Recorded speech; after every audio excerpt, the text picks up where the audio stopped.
Imagine me sitting right by the window at the back of the classroom, dead broke and stressed out, trying my absolute hardest to channel major moody anime protagonist energy. Suddenly my teacher drops a massive reality bomb on us.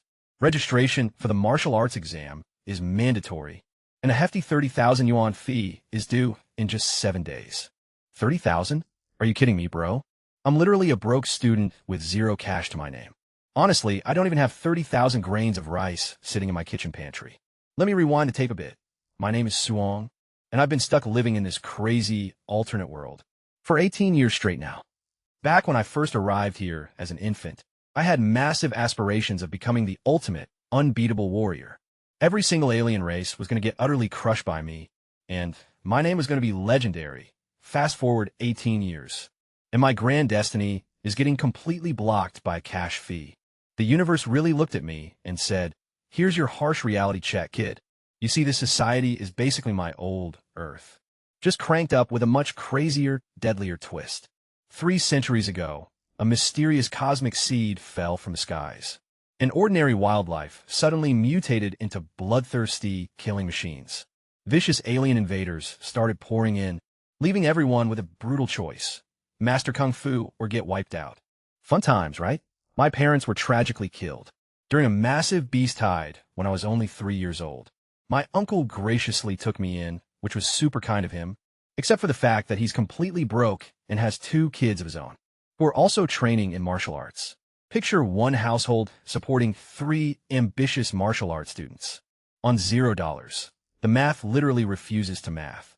After class ends, I nervously shuffle over to talk with my teacher, asking, "Sir, is there any way I can pay this late?" Teacher Lee stares right back at me with those pity-filled eyes that I absolutely despise receiving. He coldly reminds me that rules are strict and non-negotiable, before casually suggesting that I could always just drop my plans and train at a sketchy local gym downtown, instead of attending a prestigious university, suggesting a cheap neighborhood gym, instead of an elite martial arts university. Sounds remarkably like telling someone they don't need a nice restaurant. They can just scavenge from the dumpster behind it. Even he clearly didn't believe the nonsense coming out of his mouth. I offered a polite thank you and walked away, because what else could I possibly do? Stepping outside the school building, I stare up at the gray afternoon sky, lost in my dramatic protagonist moment, right before my buddy, Chin Lin, abruptly yells at me to get over here and spar. We start sparring, and I catch him with a punch so brutally powerful he stumbles backwards, clutching his fist as if I completely shattered every bone in it. "Dude," he gasps, "did your diamond fist technique already reach the subtle tier?" "Yeah, actually hit it 2 days ago," I reply. Both of us learned this exact technique together at the exact same moment, yet he's still stuck at the proficient stage, while I'm already sitting 2 whole levels ahead. Hey, I'm not trying to brag here, okay? Maybe I'm bragging just a tiny bit. Suddenly, Chin Lin announces he wants to quit at 8 p.m. sharp, because apparently human beings need food, and he isn't made out of solid steel. What a weakling. I've literally been dragging him through training since 5. After enduring 5 straight hours of getting punched, he's over here complaining. Some people just completely lack dedication. Right before he heads out, he leans in close, with this overly dramatic expression, asking, "Hey, have you caught wind of that secret underground fighting ring?" Underground fighting? That's the savage place where certified warriors beat each other bloody, just for cash prizes, and people literally perish in those death matches. Every single fighter down there is a hardened veteran or beast hunter who could snap an ordinary student in half like a dry chopstick. Not gonna lie, that wild idea honestly flashed right through my brain for a split second. "You're not thinking of fighting there, right?" I asked him. "Hell no. I just want to watch one come." Maybe he left. I kept training. As everyone else cleared out and midnight rolled around, I was still throwing punches inside the deserted gym, dripping wet with sweat. Once my heavy set was finally done, a quick shower preceded my solitary walk home, down quiet streets blanketed by pale moonlight.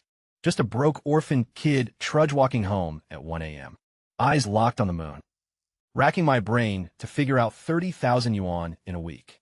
18 years of reincarnation brought me here, and this is my low-key tragic origin story. Returning late, I approached our sketchy apartment, nestled in this rundown complex, where most street lamps gave up long ago.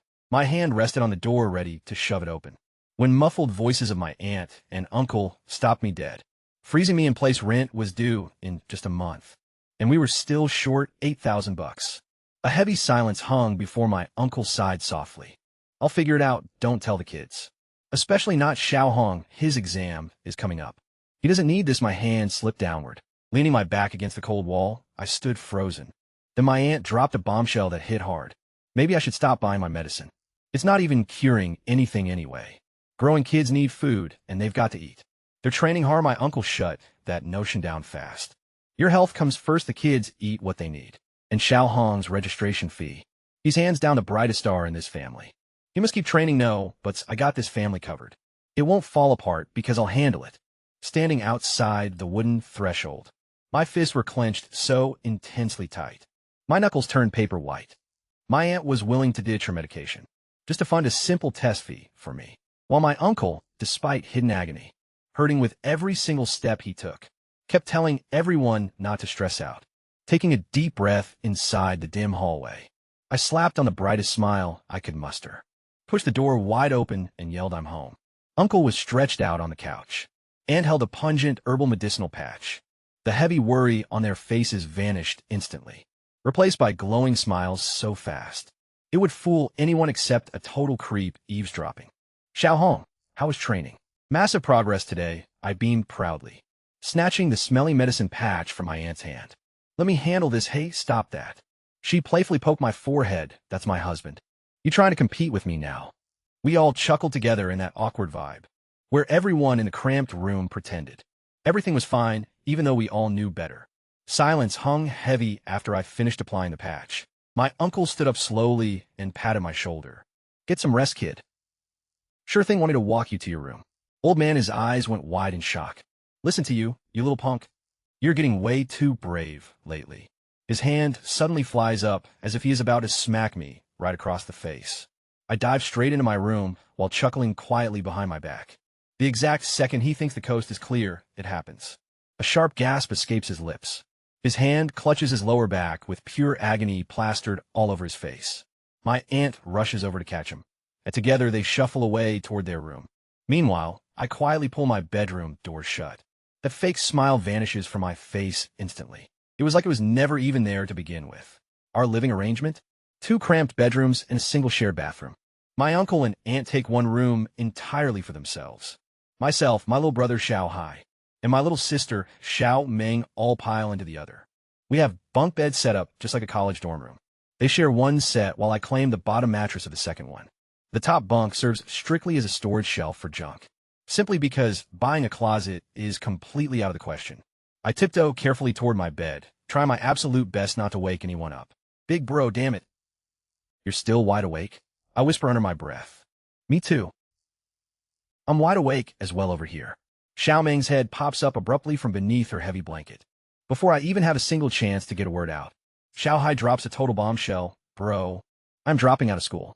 I sit straight up in bed immediately. What on earth is wrong? Is someone bullying you? Bullying me? He scoffs dismissively. I would punch their faces until they swelled right up. "Nobody messes with me." "Then why would you quit?" He leans his upper body far over the edge of his top bunk, looking dead serious. "I want to drop out and actually help Dad out. I'm already way stronger than he is now. I can easily haul heavy stuff down at the docks with him." "Me too." Xiao Meng pipes up eagerly, and honestly, I am even stronger than Xiao Hai. He can't even beat me in a wrestling match anyway. "What did you just say? You want to go right now?" Little brother snaps back as Xiao Meng casually raises a single eyebrow.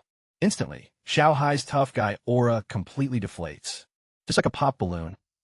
I fall utterly silent because I know the exact reason behind all of this. They heard every single word through these absurdly paper-thin walls. "Is the exact same for me, bro." Xiao Hai continues. "Me and Xiao Ming simply don't have your raw talent. Anyway, if we both drop out and help support the family, you can fully focus on your martial arts. You can score a spot at a top martial arts university and become a legendary warrior, so we can just lazy around and mooch off you forever." Xiao Ming grins widely. "The very second you actually make it big, I am quitting everything in life and turning myself into a professional full-time couch potato. Being a full-time Big Brother dependent is my ultimate career plan." Words fail me completely as a lump forms in my throat. These kids are only in middle school, yet they are already ready to throw their entire futures away just so I can chase mine. They're showing so much maturity that it physically aches right inside my chest. Still, I'm the oldest brother here, so I have to do what older brothers do best. I vigorously rub my face, put on my absolute cockiest grin, and throw both of my arms out wide. You absolute idiots, get back to school tomorrow. I have already figured out a solid way to cover the registration fees and pay the rent. Their eyes pop wide open in shock. For real though, kids are seriously so ridiculously easy to convince sometimes, obviously. Did you really think your big bro trains his butt off for nothing? I tilt my head back with maximum swagger and a confident smirk. Can you honestly wrap your head around the sheer talent that is literally standing right in front of you? Bursting out into sudden laughter, Xiao Hai scoffs. Bro, you're totally pulling that fake badass act again. With lightning speed, I flick him right on the forehead, before he even sees it coming, leaving him to let out a quick yelp. Opening her mouth to roast me just as fast, Xiao Ming catches her brother getting utterly destroyed and instantly pulls her blanket straight over her head, acting like a frightened turtle retreating back into its shell. Were you about to say something? Looking down at her, I watch as two cautious eyes peer out from beneath the fabric, darting left and right. I didn't say a single word. Don't try to frame me, bro. As she aggressively yanks the blanket completely over her face. A genuine laugh finally escapes me this time. Go to sleep, both of you. I step outside into the night, lean heavily against the railing of our cramped hallway, and stare blankly up at the dark sky. The smile fades away. My talent is decent, perhaps, but it falls nowhere near being enough. Pulling my battered phone out of my pocket, with its screen cracked across 6 different places, I search for what Xinlin had mentioned earlier. Underground fighting rings. My eyes immediately lock onto the massive prize money figures, with my diamond fist sitting at a subtle level. This route isn't impossible when you're dead broke. When you're trapped like this, you either adapt or drown. My aunt is constantly on the verge of quitting her meds. My uncle's body is literally breaking down from exhausting manual labor. My little brother and sister are ready to drop out of school for good. And here I am at 18, just hesitating and acting pathetic. Screw it, I'm doing this. I'm stepping straight into that ring. Wait, ding detected. Host's unwavering martial arts system, binding successful. What? Doubt what? Beginner's gift pack automatically opened? What the heck, congratulations. Host talent acquired. Unmatched through all eternity. Wait, I'm sorry, through all of it right now? A system? I actually got a system after 18 years in this world. 18? I had completely given up any hope that a miracle like this would ever drop on me. Most transmigrators secure their cheat codes on day 1. Yet I had to wait until I was literally about to throw hands in an underground death match, purely driven by poverty-fueled desperation. And apparently, the main trigger was possessing an unwavering martial heart, which basically means if my family wasn't dead broke, and my siblings weren't sacrificing their education, I might have never unlocked this thing at all. My cheat code was literally activated by emotional damage. Cool. I totally love that for me, okay? Taking a deep breath, let's see what this bad boy can actually do. The system mechanics are simple. Beat up enemies or slaughter beasts. Earn martial Dao points. And spend those points to level up everything. Glorious violence equals growth. Now that's my kind of economy. I open up the status panel. Name, Suong, talent, unmatched through all eternity. Chi and blood. 85, spirit, 23. Constitution, mortal body. 3%, martial skills. Diamond fist, subtle. 7%, floating light palm, proficient. 35%, sky step, beginner. Points for martial Dao sit at a solid 0%, honestly. A tiny plus sign hangs right beside each individual stat. Dumping these points into literally anything is totally an option for me. Hovering at 85, my chi and blood are actually not looking bad at all. Reaching 90 practically turns you into a quasi-warrior. Hitting 100 is what officially makes you a real stage 1 warrior. Getting close is nice, but then my eyes spot the spirit stat sitting right at 23. Wait a minute, spirit as an actual psychic power? Inside this crazy world, a freakishly rare breed of cultivators exists, and people call them spirit name masters, who possess the ability to manipulate objects purely using their mind. We are talking like a 1 in a million level of rarity here. Yet my system lets me upgrade that exact stat just like that. Beating frantically against my ribs, my heart makes me stress that the neighbors are bound to drop another noise complaint on me. Then right below is the mortal body. showing a measly 3% alongside a plus sign. Certain individuals are born featuring special constitutions that instantly turn them into absolute monsters. The most basic body humanly possible was what I drew at birth. Though if this upgrade route is viable, could I low-key evolve into some kind of legendary entity eventually? All right. Let's dial it back, chill out, and inspect this talent thing. Unmatched through all eternity is what the talent is called, spanning across every corner of history. Both past and future, whoever holds this talent inherits the greatest aptitude of all time. Surpassing it is impossible for anyone, which essentially embodies what being unmatched through all eternity actually means. Reading it 3 times straight wasn't enough, so I read it over again. The absolute greatest talent of all time, spanning past and future with zero chance of anyone ever topping it. Zero internal difference can be felt by me right now. Then my thoughts drift over to Diamond Fist, reminiscing about all those complex sections that took me weeks just to grasp. The tricky, subtle movements I continuously stumbled on, alongside the troublesome timing issues and messy power distribution problems. Crystal clear is how they appear now, looking embarrassingly obvious. It makes me wonder why I ever struggled with something like this. Plainly obvious, just like a college professor staring down at an equation, where 1 equals 2 level of obvious. Shifting my focus to floating light palm yields the exact same result, crystal clear. Thinking about Skystep brings out a solid yep, since my brain effortlessly feeds me the answers without requiring any real effort. How on earth was I ever this clueless? Testing this out immediately is a must. An open courtyard sits right down in the apartment complex. Vaulting over the 5th floor balcony railing happens in a split second, allowing me to instinctively trigger Skystep. You know, that exact technique I just acquired at the beginner level.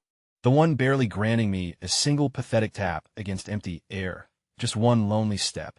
Planting my soul firmly against nothingness triggers a literal boom, propelling me upward like a full-blown human rocket, until I land squarely on the building's roof. 8 stories high, I stand balanced on the perimeter wall of the rooftop, gazing down at the exact spot where I stood moments ago, before looking back down on my own feet. What the ding? Skystep beginner. Skystep proficient. Ding. Skystep proficient. Skystep subtle. 1 step. Literally 1 single step. Jumping straight from beginner to the subtle level just happened. Bypassing an entire tier in a single second is wild. So if Skystep climbed just like that, while floating light palm sits in the same rank, then what about Diamond Fist, which ranks a full level higher? Catching my breath twice, I feel my sanity slipping away completely on this rooftop. Right after that, some absolute lunatic starts setting off firecrackers at this hour of the night. Are you out of your mind when people are trying to sleep? The moment I track down the punk responsible, I'm going to shove a firecracker straight up where the sun doesn't shine. That massive sonic boom from my Skystep technique just startled the entire residential complex. Rubbing the back of my head in deep embarrassment, I tiptoe quietly toward the opposite side of the roof, dropping down 1 floor at a time like an ordinary person. I do this because firing up Skystep again will definitely prompt these neighbors to form a search party. Hitting the ground floor, I drift past the heavy snoring security guard like a quiet ghost. He's totally dead to the world at his post. Taking one last glance backward at this crumbling, rundown apartment building, I remember walking home tonight, completely crushed and utterly hopeless, staring blankly up at the moon like a sad poetry trope. Now I'm strolling out equipped with a system and the most insane talent in the history of existence. Uncle won't have to break his back anymore, hauling heavy cargo, and I can finally afford proper medical treatment. The kids get to stay in school, and that hefty 30,000 yuan registration fee is basically pocket change. Just give me a little time. I came home tonight as a broke orphan, and I'm walking away as the most gifted human being who has ever lived or ever will. Not a bad Tuesday night at 2 in the morning. While normal people are fast asleep, I'm speed walking toward the outdoor training ground, like a total maniac who just hit the lottery jackpot, which, honestly, I kind of basically did. The entire area is completely abandoned. Absolute perfection, just me, and oh, hello there. Since when did they install 2 Stage 1 power testing machines, right here? These gadgets measure your raw combat power the second you punch them. Cue a quick, convenient rundown of how this world operates. combat power is roughly equivalent to your chi and blood multiplied by 10. Therefore, with my 85 stat points, an average score would sit right around 850. Anything higher than that benchmark indicates that your superior technique is carrying the weight. Cracking my knuckles with a sharp pop, I wind up my diamond fist and let it fly. The digital screen suddenly flashes bright. 1027. We broke 1,000, baby. That puts me right on par with a legitimate stage 1 warrior. Someone sporting a full 100 points in chi and blood. Except I technically haven't even reached quasi-warrior status yet, meaning my subtle level diamond fist is doing all the heavy lifting here. Wait a second, though. My sky step jumped straight to subtle proficiency in literally 1 step. What happened to diamond fist right after that punch? Pulling open my system panel, I see diamond fist is sitting at subtle 58%. It was resting at just 7% a mere 5 minutes ago. That single strike boosted it by 51%, so unleashing a few more should seal the deal. I immediately start grinding out diamond fist punches, as if my very life depends on it. Bang, bang, bang. Every consecutive punch comes out faster, harder, and way meaner than the last. By the third punch, reality itself shifts as the air around my fist tears open. Violent shock waves ripple outward from both sides of my arm, making it feel like I'm punching straight through a solid wall of wind. Ding, subtle diamond fist vibes. Leveling up that diamond fist mastery without any breaks. Operating purely on autopilot now, my strikes are getting way sharper, more brutal, and seriously low-key terrifying. Then, out of nowhere, absolute silence hits the air. My final punch looks totally basic, devoid of any flash or dramatic flair. Just an ordinary bare fist, and boom, the atmosphere violently shatters. Ding, diamond fist mastery unlocked. Peak diamond fist achieved, prompting me to glance down at my phone.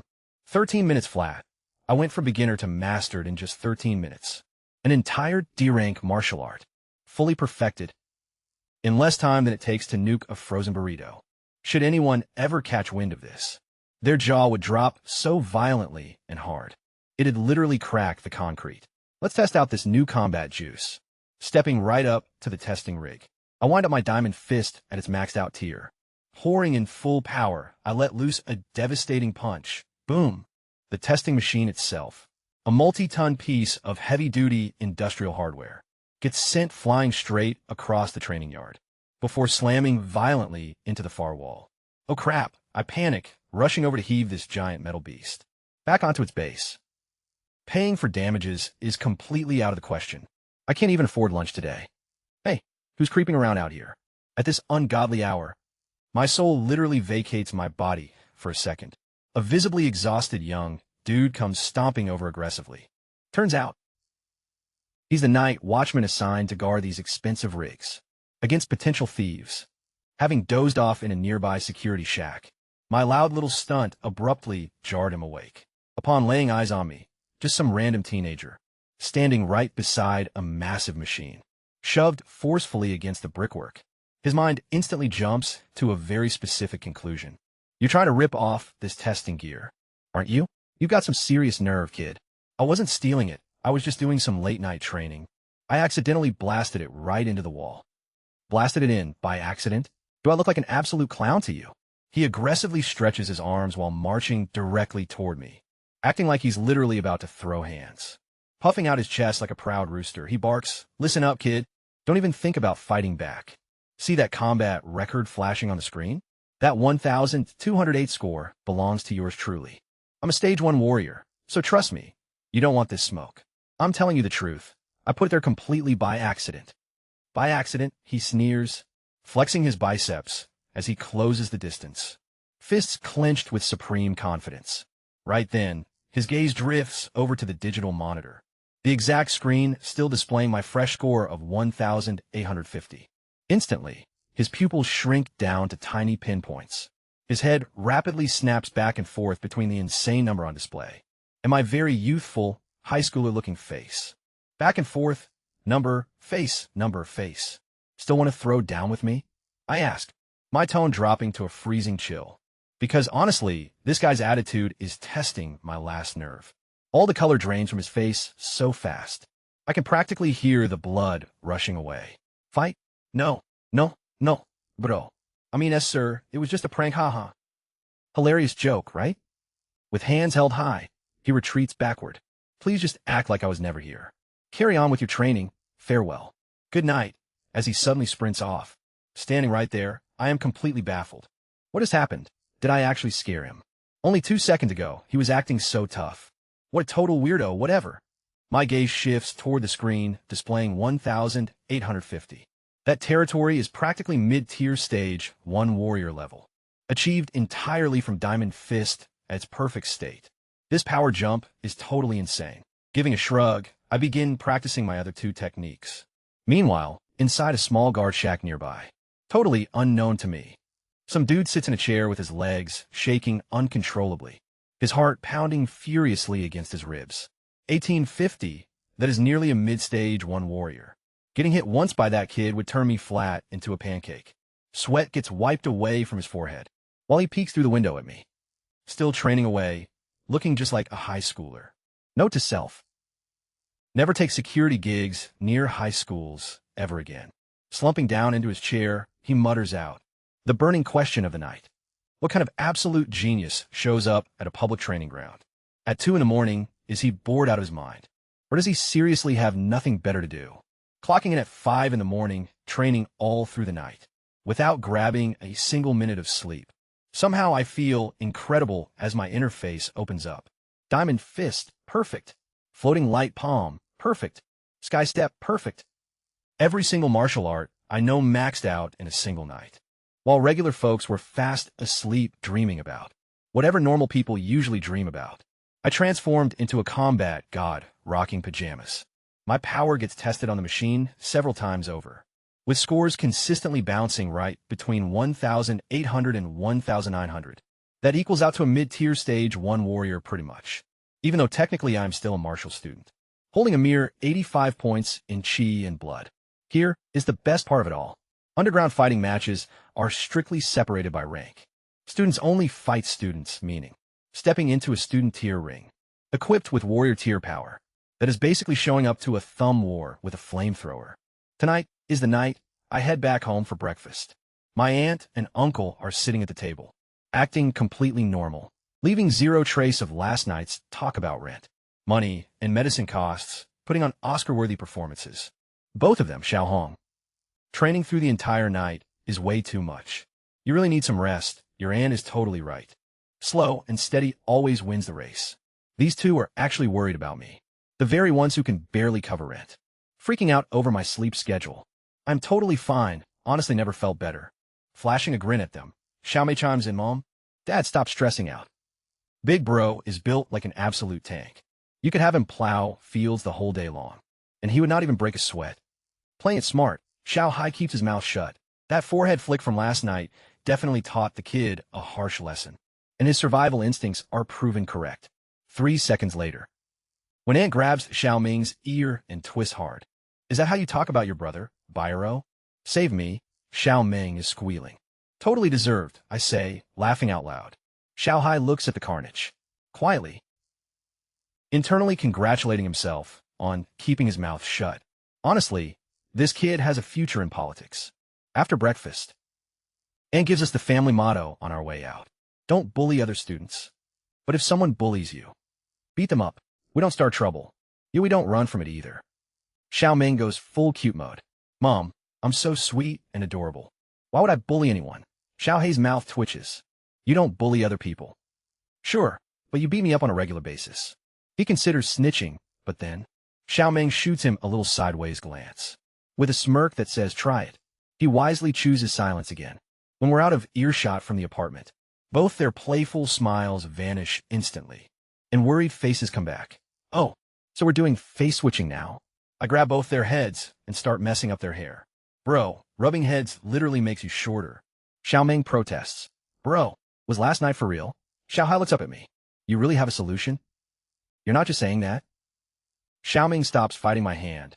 Tell us the truth, bro. If you can't fix it, we'll drop out and help for real. I stop walking and grab both their faces, turning them toward me with a dead serious gaze. Word by word, I'm not lying. I have a real plan.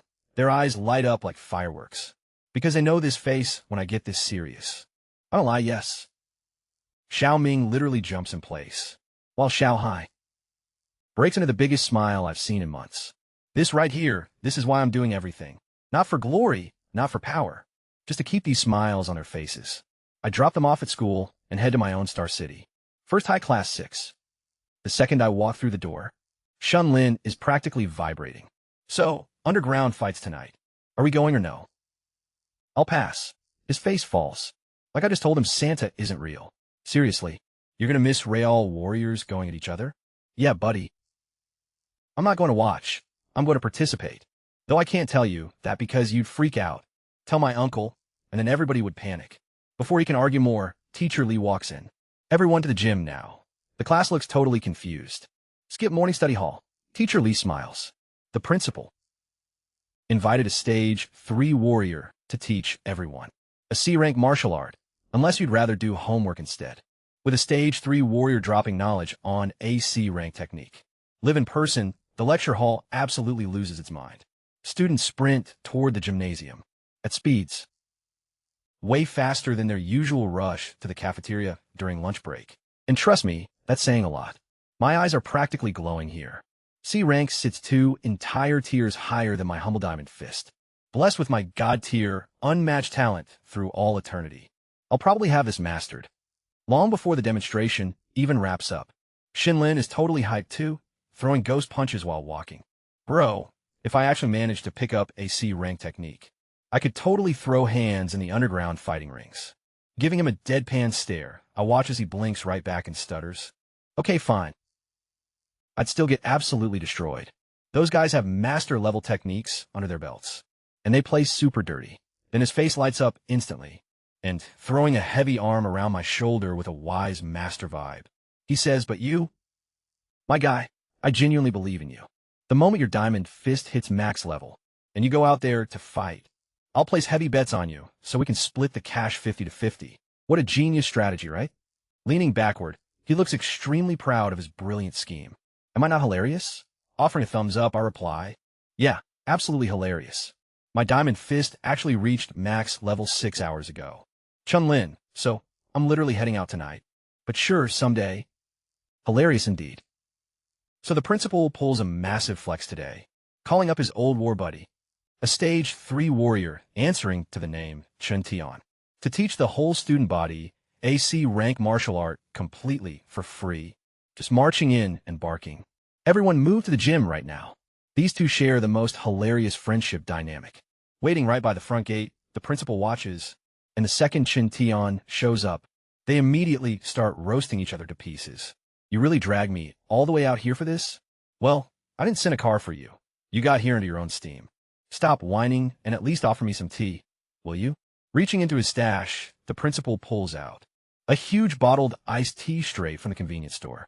The massive 1-liter bottle, red tea or green tea. Giving him a blank stare, Shin Taehyun mutters, "You're actually calling bottled convenience store iced tea a proper tea? You're out of your mind. Are you drinking this or not? Fine, hand it over then." And they finally get down to business. Inquiring about the student roster, Chun Tian asks, and the principal basically confesses. Mostly ordinary martial students with just a handful of quasi-warriors. Only 2 actual stage 1 warriors. And literally 0 standout talents.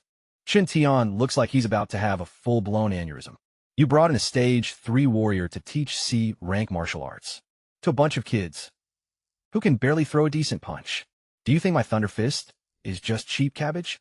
Most of these kids wouldn't be able to learn it, even if you gave them a whole year. Giving a nonchalant shrug, the principal replies, "Equal opportunity, man. Maybe someone will actually surprise us." You're completely daydreaming with your eyes wide open. Stepping inside the gymnasium, they find the entire school crammed tightly inside. And I mean absolutely packed, neatly organized by class rank. Naturally, the elite class secures the front row, boasting actual physical space to move and practice freely, while directly mimicking every single motion in real time. Meanwhile, us regular kids, we're crammed right in the middle like a bunch of sardines. I can barely catch my breath, let alone throw a proper punch. We're basically expected to just eyeball everything and try practicing it later. Fair? Absolutely not. Surprising? Also no.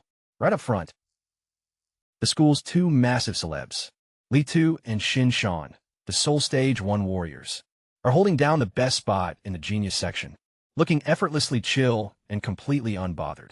Of course they are, as Chun Tien steps up to kick off the showcase.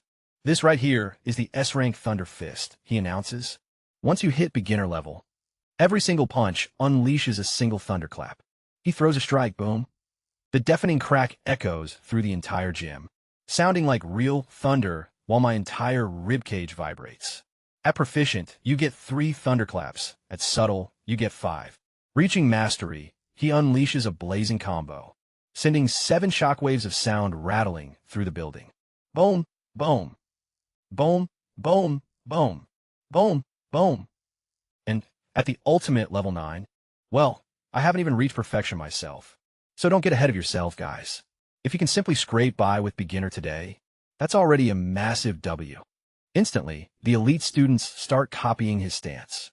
Li Tu and Chun look semi-decent, though it's painfully obvious they're just surface-level copying, with zero actual substance. Chun Tien gives the room a solid 10 seconds to digest that, then fires up round 2 right next to where I'm standing. Meanwhile, Chin Lin is having a total meltdown. How the hell am I supposed to absorb any of this? It's insanely complicated, and we're packed in like sardines. I can't even extend my damn leg. By the time we actually get room to practice, I'll have forgotten every single move. He whips around a vent to me. Right, Swang? Except, Swang has already dipped. Chin Lin spins around in a blind panic, blurting out, "Wait, where the hell did he go?" He aggressively nudges Teacher Lee. "Sir, Swang is gone." Teacher Lee scans the crowded gym and catches my fading backside, slipping straight out the back exit. He lets out a heavy sigh, assuming I've totally thrown in the towel, convinced that the broke kid, who couldn't even afford his registration fee, has officially snapped and quit for good, likely recalling our depressing little chat about delayed tuition payments. "Just let him walk off. Focus on your own training." Poor Teacher Lee mutters. Talk about drawing the wrong conclusion, buddy. Because here's the actual plot twist.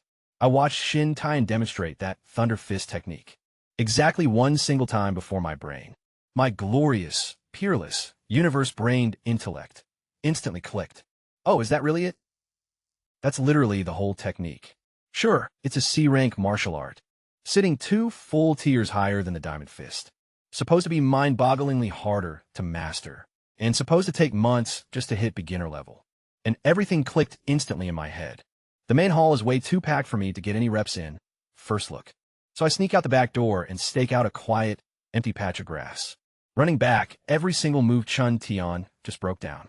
I anchor my stance and let a strike fly. Boom! A single thunderclap echoes out. Crystal clear, right on the opening try. Beginner rank unlocked just like that, out of nowhere. Deep inside those crowded gymnasium walls, Chun Tien is telling 1,000 kids that mastering this in a single day is a major flex. Meanwhile, back inside, 1,000 students are staring laser holes through Chun Tien, like their lives are riding on it. The elite track kids are mirroring his exact motions on the fly, while the standard classes are crammed so tight, nobody can even lift a hand to scratch their face. As for me, I am chilling solo in an open dirt lot behind the building, already throwing heavy hands. Ding! Thunder Fist beginner. Oh yeah? Yeah, I heard that notification. Keep grinding. Boom! Boom! Boom!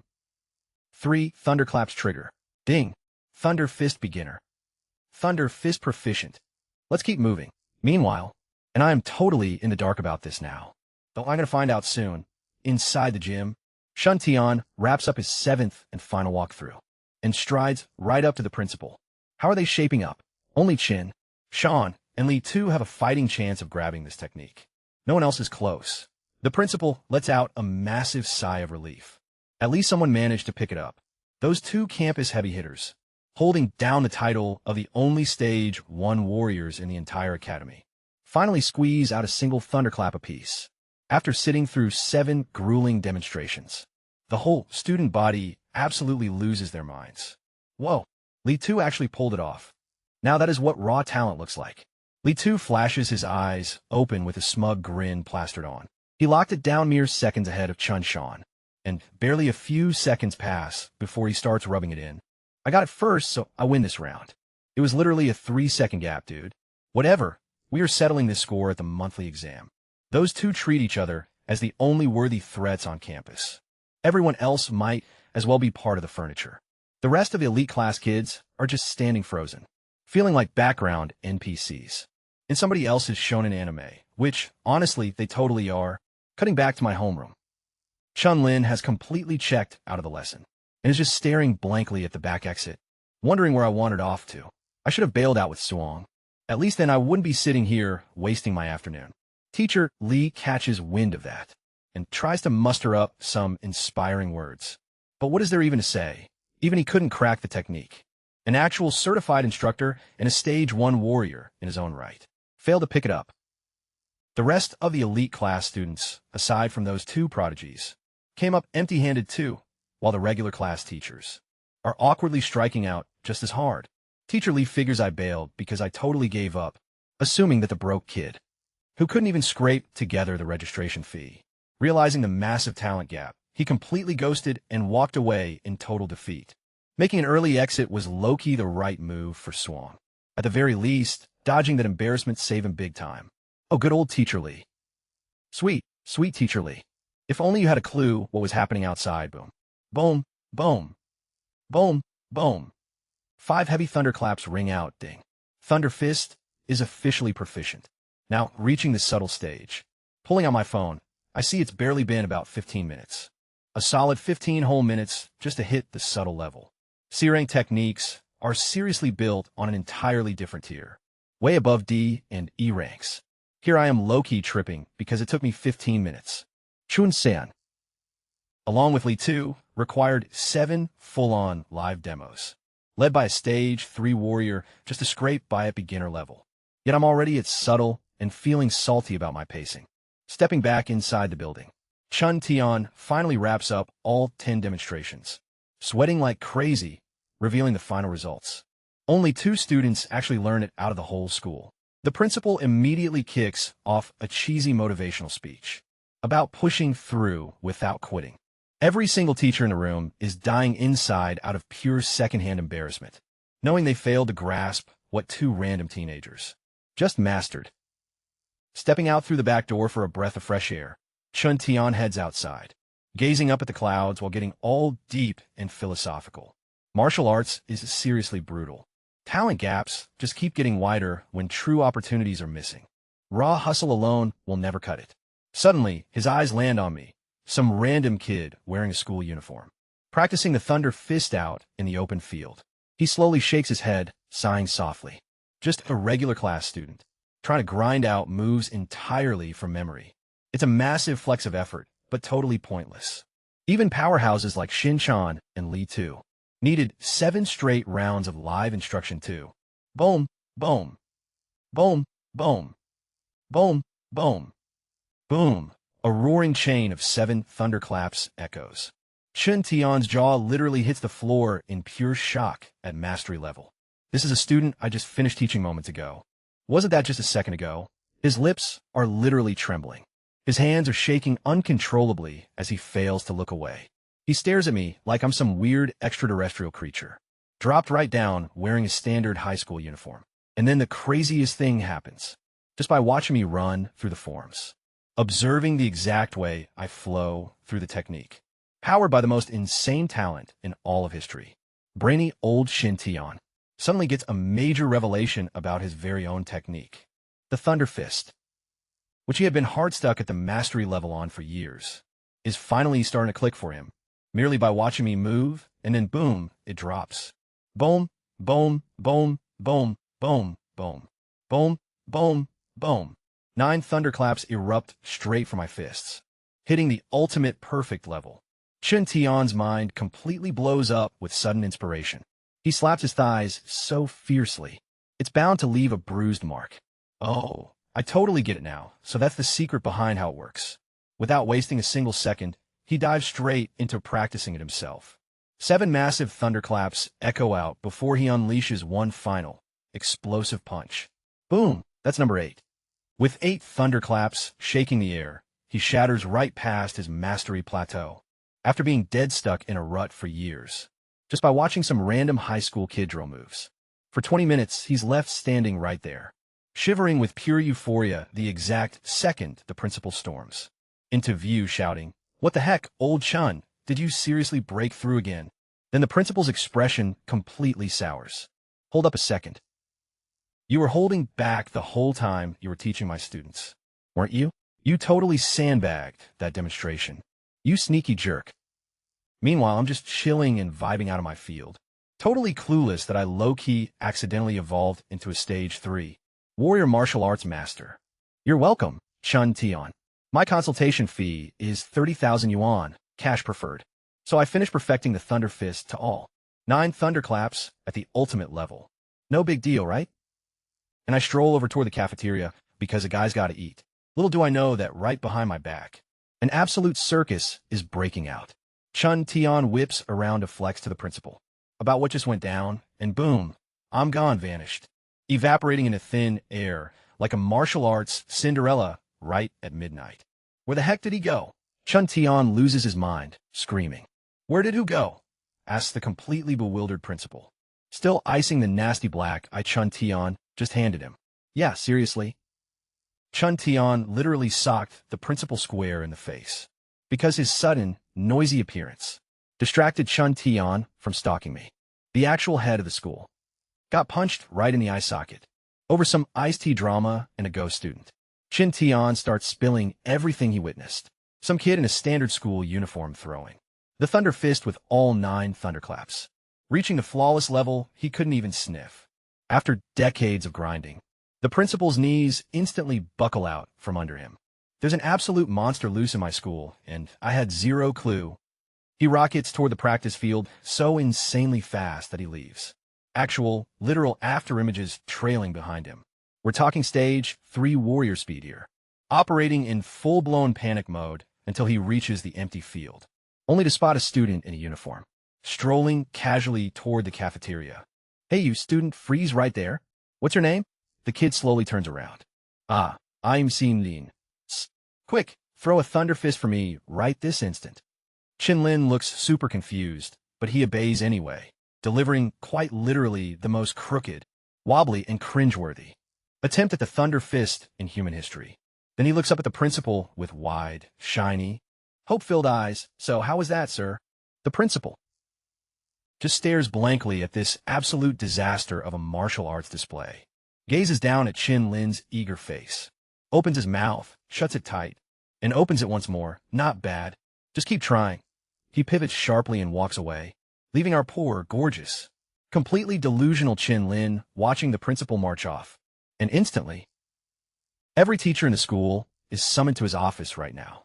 After seeing my Thunder Fist, Xuan Lin's mind is completely blown. An emergency meeting has been called by him. A connection between these two events is obviously undeniable. As a low-key genius, I totally knew it all along. Being an undiscovered prodigy means the principal finally spotted my true potential. Walking right past him, Shin Tae-hyun strides by. Overhearing the whole thing makes a slight twitch hit his mouth. The kid deserves the truth, or so he briefly thinks. Then, crushing a teenager's dreams right before lunchtime feels way too savage even for a warrior, making it a smart move to stay quiet. Inside the principal's office, all the faculty members are currently gathered together. Every student who snuck out of the gym early needs to be named right now. A total monster just smashed 9 thunderclaps. And that crazy feed on the Thunder Fist makes every single teacher's heart skip a beat. School legends like Chun, Sean, and Lee watched 10 demonstrations back-to-back, yet barely managed a single thunderclap each. Teacher Lee is pointed at first by the principal. "Did any kids from your class slip out early?"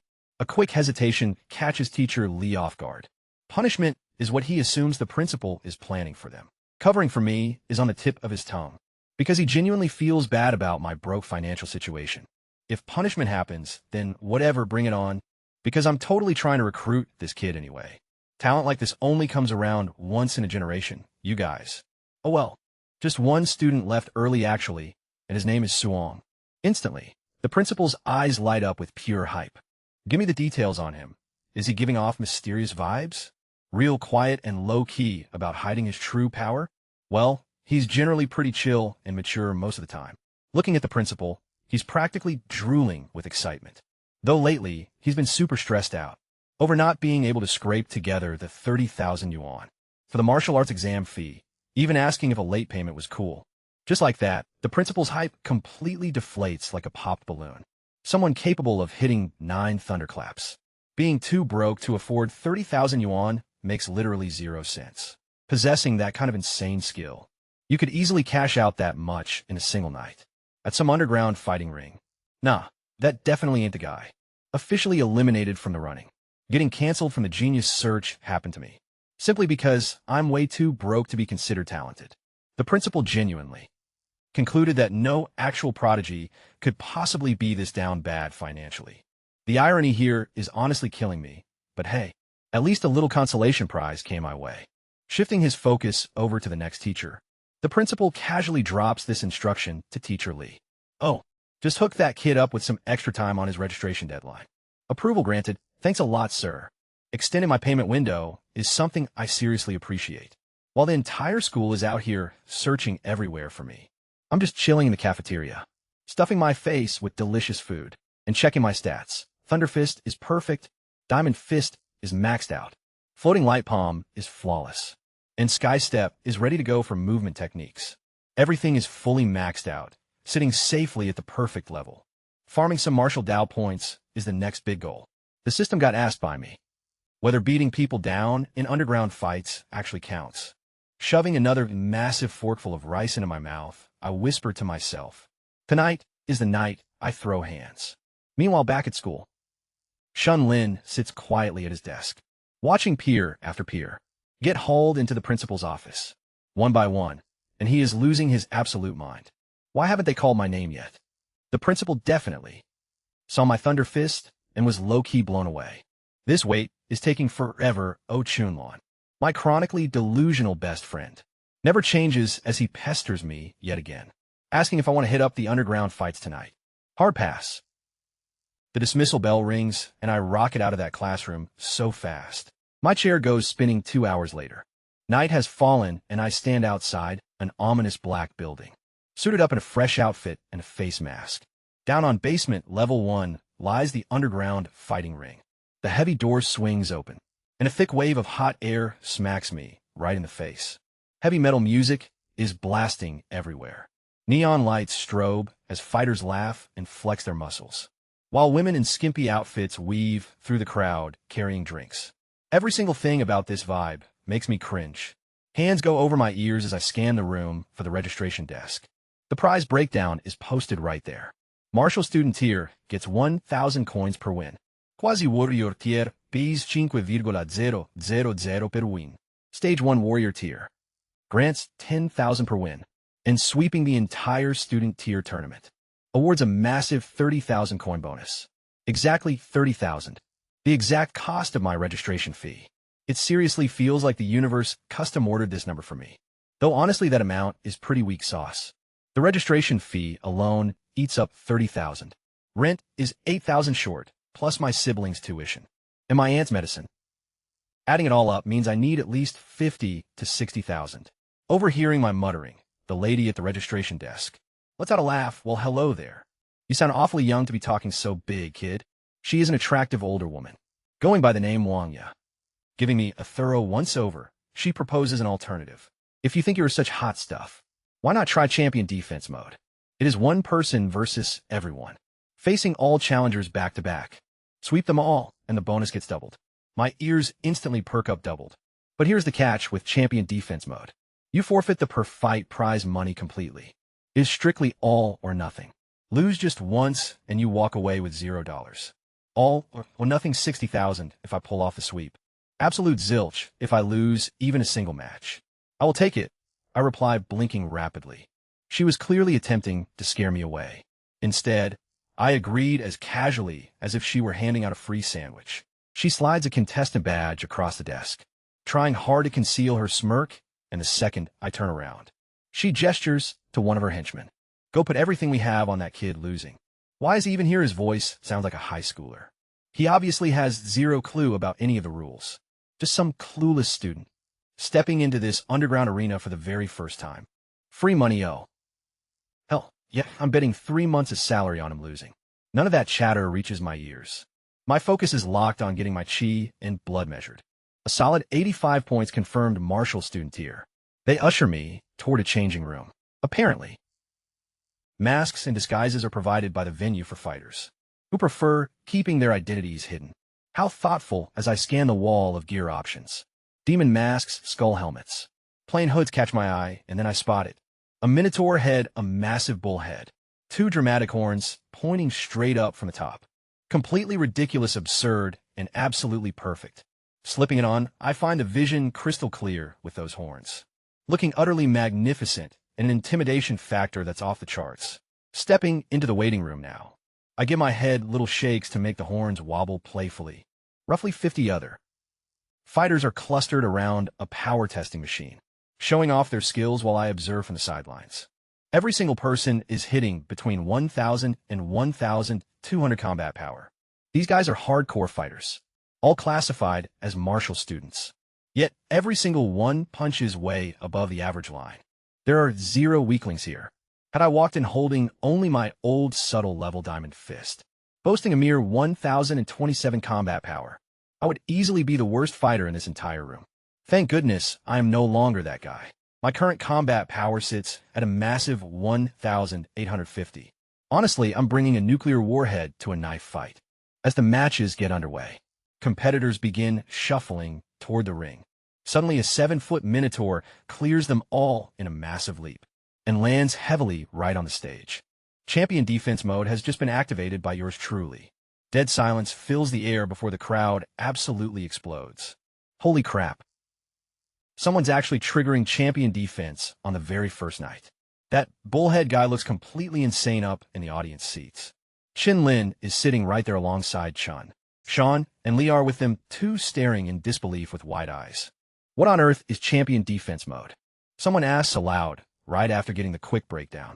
Lee Tu's jaw hits the floor, realizing he's going to fight everyone. This dude is out of his mind, while Chin Lin bounces excitedly in his seat. Then he gets all nostalgic and wistful. Man Swang is seriously missing out on this epic moment. He'll be so crazy jealous when I fill him in tomorrow. Yet Chun Lan chimes in. Such a real shame I couldn't make it down here. Down below, the rest of the fighters are boiling with rage. Choosing champion defense is basically shouting to everyone, I can wipe the floor with every single one of you losers. Talk about maximum disrespect. A hefty, middle-aged guy aggressively bounds onto the ring platform, with bulging veins and fists clenched tight. First time here, huh, pal? Acting awfully cocky for a total noob twack. One swift kick sends him flying right off the stage. Match over, bring on the next one. That first guy, I just booted off the platform. He sits on the ground, looking completely dazed and confused for a second. Pats down his body and realizes he isn't even hurt, before actually turning to thank me. That's just the wild reality of this place, though. People genuinely lose their lives here for real. Surviving with unbroken bones is already a massive W here. So whenever I yeet someone off the platform, without cracking a single rib, that basically counts as a friendly hug in underground combat slang. Martial Student 3 got totally clapped by Ding, netting 3 sweet rating points for the leaderboard. No clue what these points by me yet, but I'll figure that grind out later. That's one clean dub for the Martial Student ring, leaving 48 challengers still in line. Can a Minotaur actually hold his throne? The hype announcer is screaming straight into a megaphone, acting like his whole life is on the line. The hyped-up crowd is going completely feral right now, with random spectators howling while standing on folding chairs. Out of nowhere, another contender leaps up the steps, a massive unit built literally like a double-door fridge. Surprisingly, he keeps things super polite. Hey, friend. Major props for going easy on my brother earlier. I promise to make it quick and not shatter too many bones in return. He then flares his inner chi with a thick wave of bloodlust, flexing a staggering 89 points of raw power. He is literally standing one step away from quasi-warrior status, reigning as the strongest martial student in this entire division. Basically, the final boss of this specific tier has arrived. Without wasting a second, he charges forward, delivering a full power punch echoing with a sonic boom. I fire back a counterpunch with 0 dodges, ignoring fancy footwork to let raw fist collide directly with fist. The split second our knuckles smash together. His face flashes through roughly 5 distinct emotions in under a second. Pure confidence, sudden confusion, deep concern, absolute panic, and instant regret. Before his brain can even process the L, I boot him straight off the elevated stage too. He crashes down onto the exact same spot, where his brother was sitting moments prior. The floor is literally still warm from his siblings' landing. Talk about getting instantly folded like a lawn chair. Welcome to the family landing zone, buddy. From that point on, the matches turn into an assembly line. One challenger hops up after another, and one by one, I send them packing down. I'm not even breaking a sweat over here, unleashing my maxed-out diamond fist against these amateurs. Feels like swatting houseflies with a giant sledgehammer. Over on the adjacent ring, some random dude wearing a white fox mask is absolutely tearing through the quasi-warrior bracket, scoring 5 consecutive wins. He has the whole audience chanting his name. Everyone is whispering how that white fox has held the champion title for 7 days straight. Rumor has it he mastered an entire D-rank technique to absolute perfection, which explains why nobody can lay a finger on him. I glance sideways, realizing a D-rank technique at max level is precisely the same tier as my own diamond fist build, proving it's genuinely enough to run this quasi-warrior ring. That is genuinely intriguing. Then, while my attention is briefly distracted elsewhere, I suddenly sense a flying fist screaming directly toward the back of my skull. Pure survival instinct makes me duck sideways at light speed. A heavy punch violently rips through the air, landing right where my head was sitting a split second earlier. As I look up, some smug kid introducing himself as Lin Ping is standing right there, grinning ear to ear like he just delivered a hilarious punchline. Mad respect for the reflexes, but absolutely zero shame. Zero embarrassment. This absolute psychopath just tried to cave my brains out from behind, and a smirk is plastered across his face. Instant boos rain down from the outraged crowd. This absolute clown just won yesterday's tournament using the exact same dirty trick, by pulling the exact same stunt, blindside punching some poor guy from behind, and then brutally crippling him on purpose. Zero honor right there. Though, hold up. Is that even against the rules, bro? This is a gritty underground fight club. The moment you step onto this platform, all bets are off and rules are basically just suggestions. Rules don't mean a thing to me, because this guy is straight up garbage. Every single insult echoes toward Lin Ping, yet he actually starts waving right back at the audience, acting like they're his personal hype squad, taking all that pure hatred as applause. His brain is definitely wired completely backwards. But here is the reality check, Lin Ping. You went straight for my skull from my blind spot, while my attention was entirely elsewhere, and honestly, if that hit had connected properly, I could have been left for dead right then and there. So the second you spin back around toward me, sporting that arrogant little grin, boom, I close the distance so fast his eyes barely even register my movement. My fist rockets forward straight for his jaw. Panic sets in, and he desperately tries to dodge and counterpunch all at once. Our punches smash together, and his hand instantly disintegrates. I don't mean that metaphorically. His fist literally crumbles on impact. Every single bone in his hand shatters into tiny pieces like glass. That massive shockwave rockets up his arm, dislocating every joint in its destructive path, before his forearm bone violently punctures through his own skin and jets out awkwardly into the open air. With every other fighter tonight, I totally held back and gently nudged them off the stage. Zero injuries, like your friendly neighborhood minotaur keeping the peace. But you, Lin Ping? You targeted the back of my head with malicious intent, so I decided to target everything you've got. Lin Ping drops hard to his knees, letting out a blood-curdling scream. His mangled arm now resembles some twisted piece of modern art sculpted from bone and skin that nobody ever asked for. He glares up at me as I slowly stalk toward him, unadulterated terror written all over his face, gasping out, "Don't." Before he can finish, I lunge forward and violently pop his jaw completely out of its socket, mid-syllable, cutting him off entirely. Now all that manages to escape his lips is muffled garbage. MPH and just like that, game over.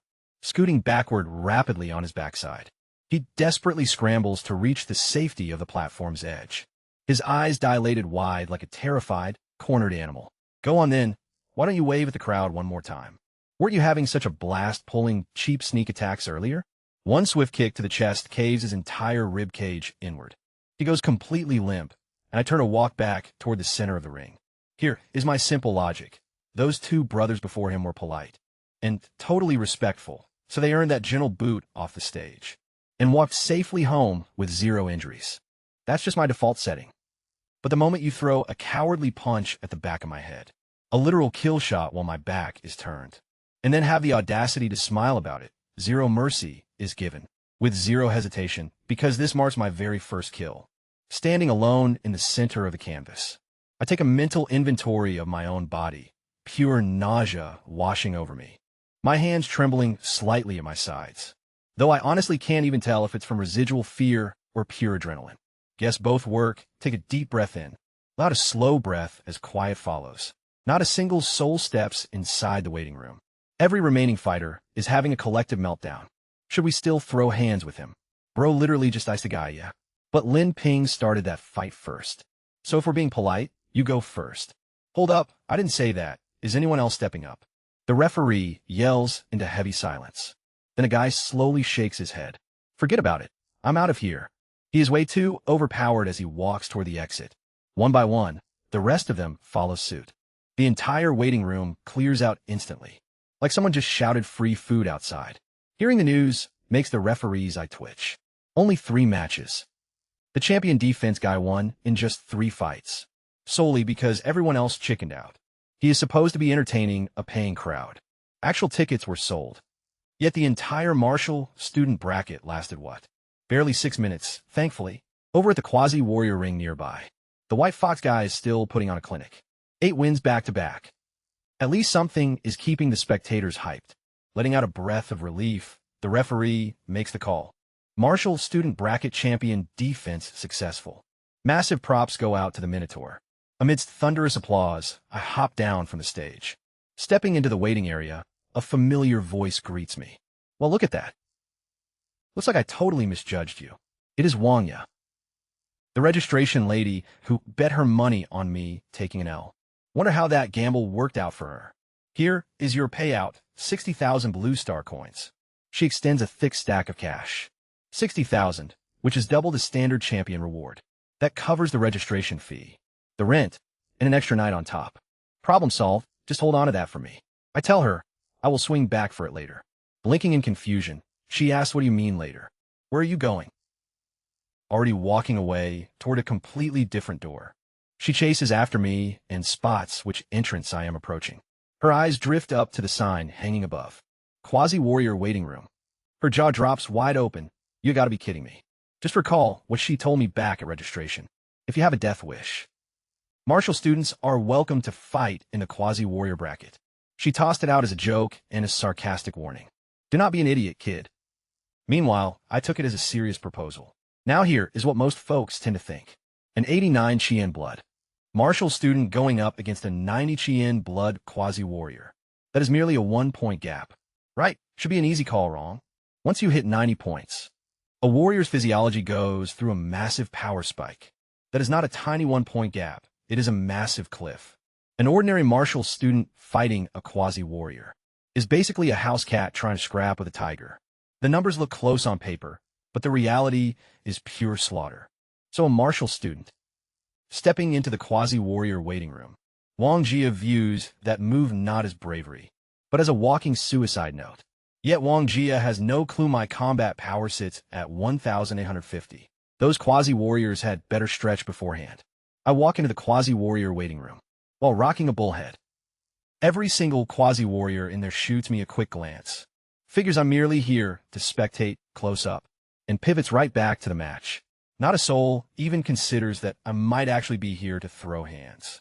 White Fox is absolutely dominating up on the ring, scoring 13 wins straight. He has the crowd totally obsessed. The other quasi-warriors in the waiting room are shaking their heads, murmuring that the guy is just unbeatable. He is a 7-time champion for a reason. I'm definitely not going up there then. Suddenly, an arrogant punk by the name of Li Ming laughs from the corner, calling the fighters a bunch of garbage. I heard Star City's underground fights were supposed to be tough. Yet this is what passes for strong around here. Every quasi-warrior's head whips around toward him, like a row of synchronized owls, though Li Ming couldn't care less. What, am I wrong? He says, talking big. If White Fox is so weak, go down there and beat him yourself. Right on cue, the referee hollers out. Any more challengers? Li Ming just smirks, strolls toward the ring, and tosses back over his shoulder. Watch and learn, you frogs and well. As he leaps onto the stage, White Fox politely gives a bow. Li Ming fires off a punch without bowing back. Because of course he does. Boom! White Fox blocks it, but gets launched violently backward, barely keeping his footing as his face turns completely white. This kid hits like an absolute freight train. Oh, you survived one punch? Not bad. Li Ming closes the distance fast. Try this one. Boom. Boom. Boom. 3 thunderclaps of Thunder Fist. Delivered at the proficient level send White Fox flying straight off the stage, coughing up blood and crumpling to the floor like a limp rag doll. Total, stunned silence falls over the student section. Chun Lin's eyes look like they're popping right out of his skull. Thunder Fist? That's what we literally just learned this morning. Li Tu and Sean exchanged deeply uncomfortable glances. They only reached beginner level today, following 10 whole demonstrations. Yet this random quasi-warrior punk is already sitting at proficient. Then Li Ming decides to make it worse. He glares around the entire arena with pure, unadulterated contempt. If this is Star City's level compared to Yang City, all of you people are an absolute joke. He is low-key out here trying to trash talk a whole city. The crowd instantly goes nuclear. Go straight to hell. You little punk. Did some Yang City warriors really travel to Star City just to talk trash? Li Ming just flashes a smile and give them a wave. Less barking, more fighting. Send out a quasi-warrior who can actually beat me. I'll wait. Even a stage 1 warrior on the next ring overspeaks up, warning him to watch his mouth. Li Ming grins back at him. A stage 1 warrior wants to step in? Sure, come on down. I don't mind at all. Now the crowd is ready to riot. If an actual stage 1 warrior is forced to step in, just to take down a quasi-warrior from another city, that's beyond humiliating. But if no one can beat him either, that's equally humiliating. It is a complete lose-lose trap. And this smug little weasel knows it.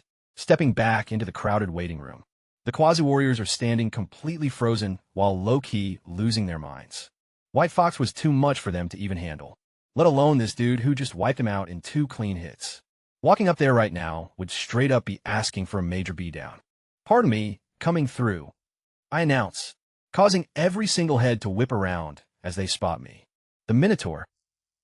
Just a regular martial student casually gesturing for them to clear the path.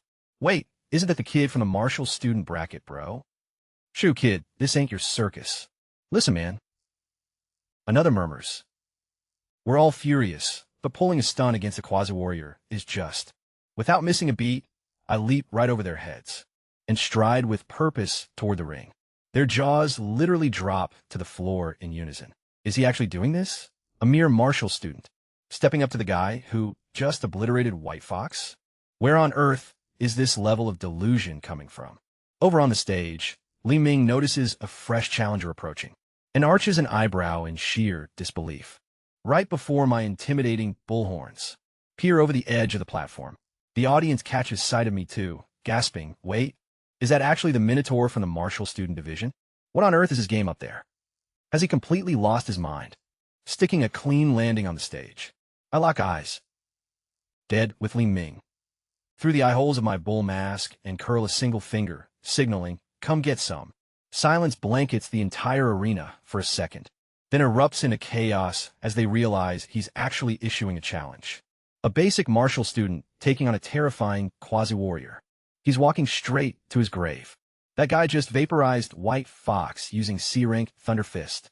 This is textbook suicide, though I gotta hand it to him. He's got nerves of steel. Not a single soul inside this massive building. Neither the hyped crowd nor the veteran fighters. Not even the nervous referee or the lady who placed her bets against me believes I possess even a microscopic chance of winning.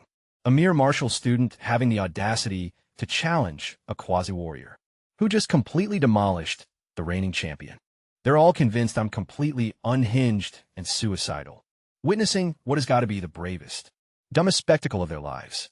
What they fail to realize is that my combat power sits comfortably at a massive 1,850, and this arrogant little city punk is about to get a harsh lesson on what being unrivaled across all eternity actually means.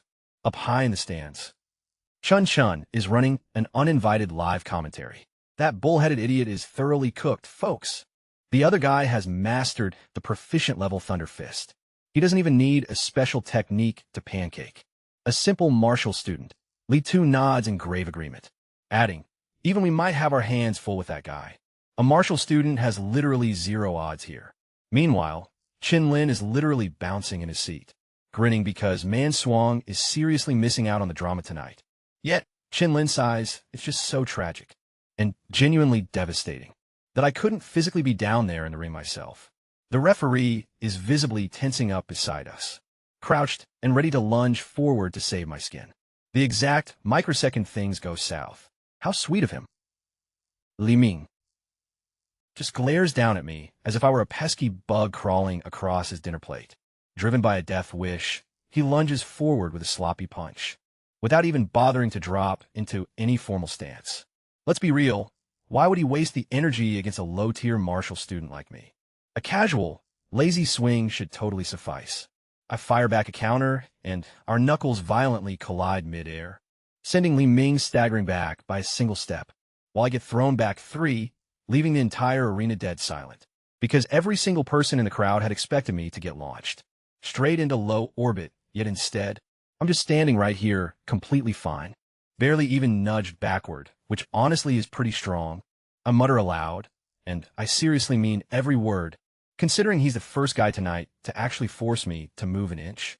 Though Li Ming completely misinterprets it as the ultimate disrespect, since some random martial student just tanked his heavy strike and casually rated it pretty strong, as if he were reviewing a fast food joint on Yelp, making his face flush pitch black as volatile chi and blood surge outward.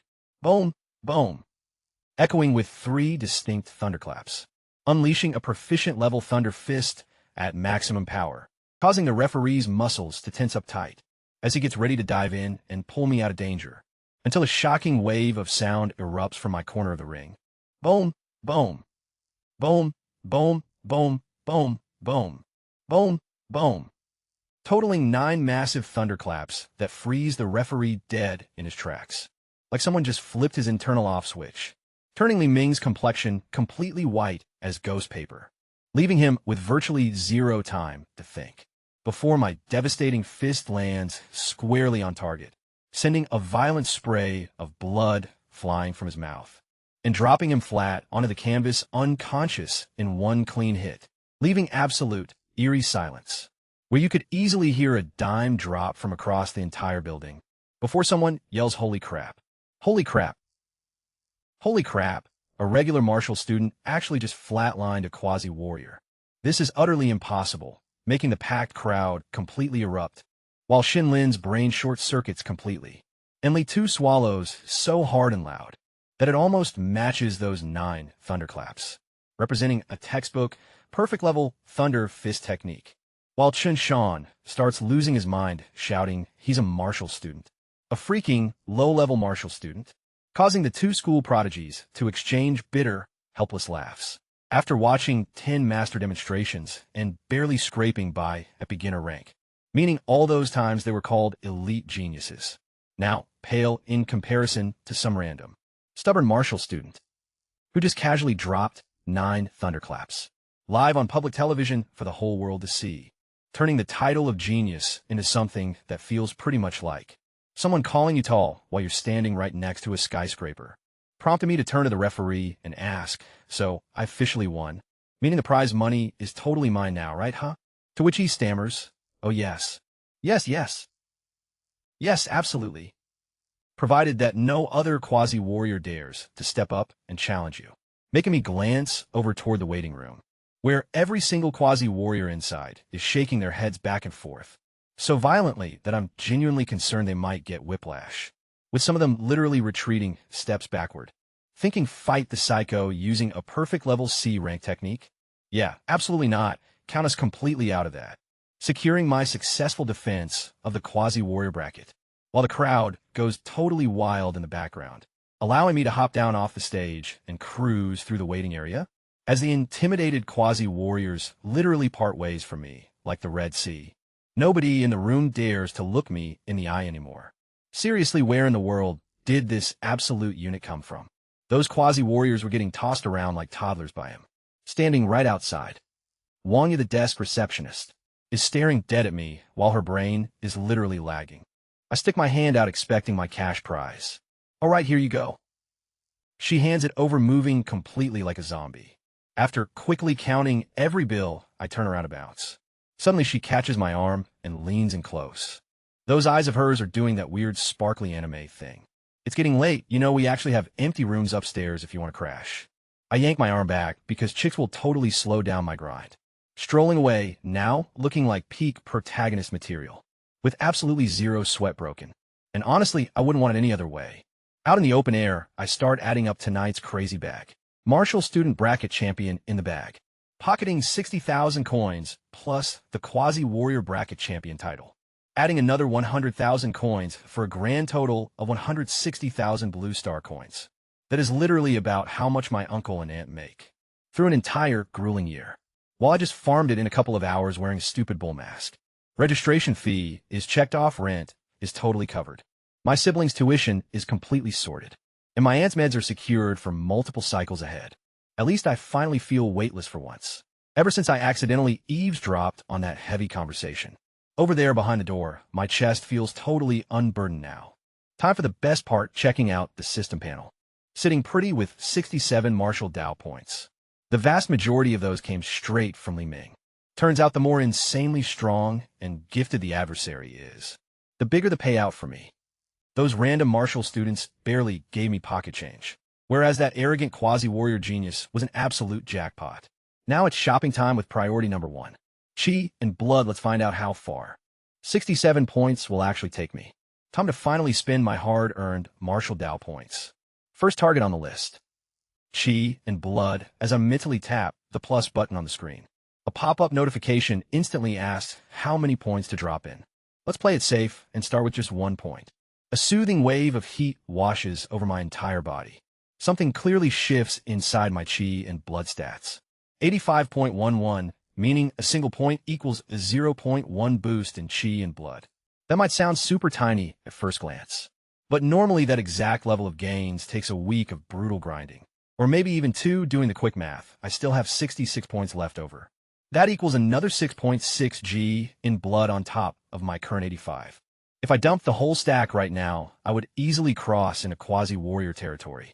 My finger hovers anxiously over the touch screen, acting just like some kid holding a credit card at a candy shop. But hold on a second. What if injecting too much juice all at once makes my body blow up? Or something equally catastrophic? Let's approach this smartly. 2 points feels totally fine.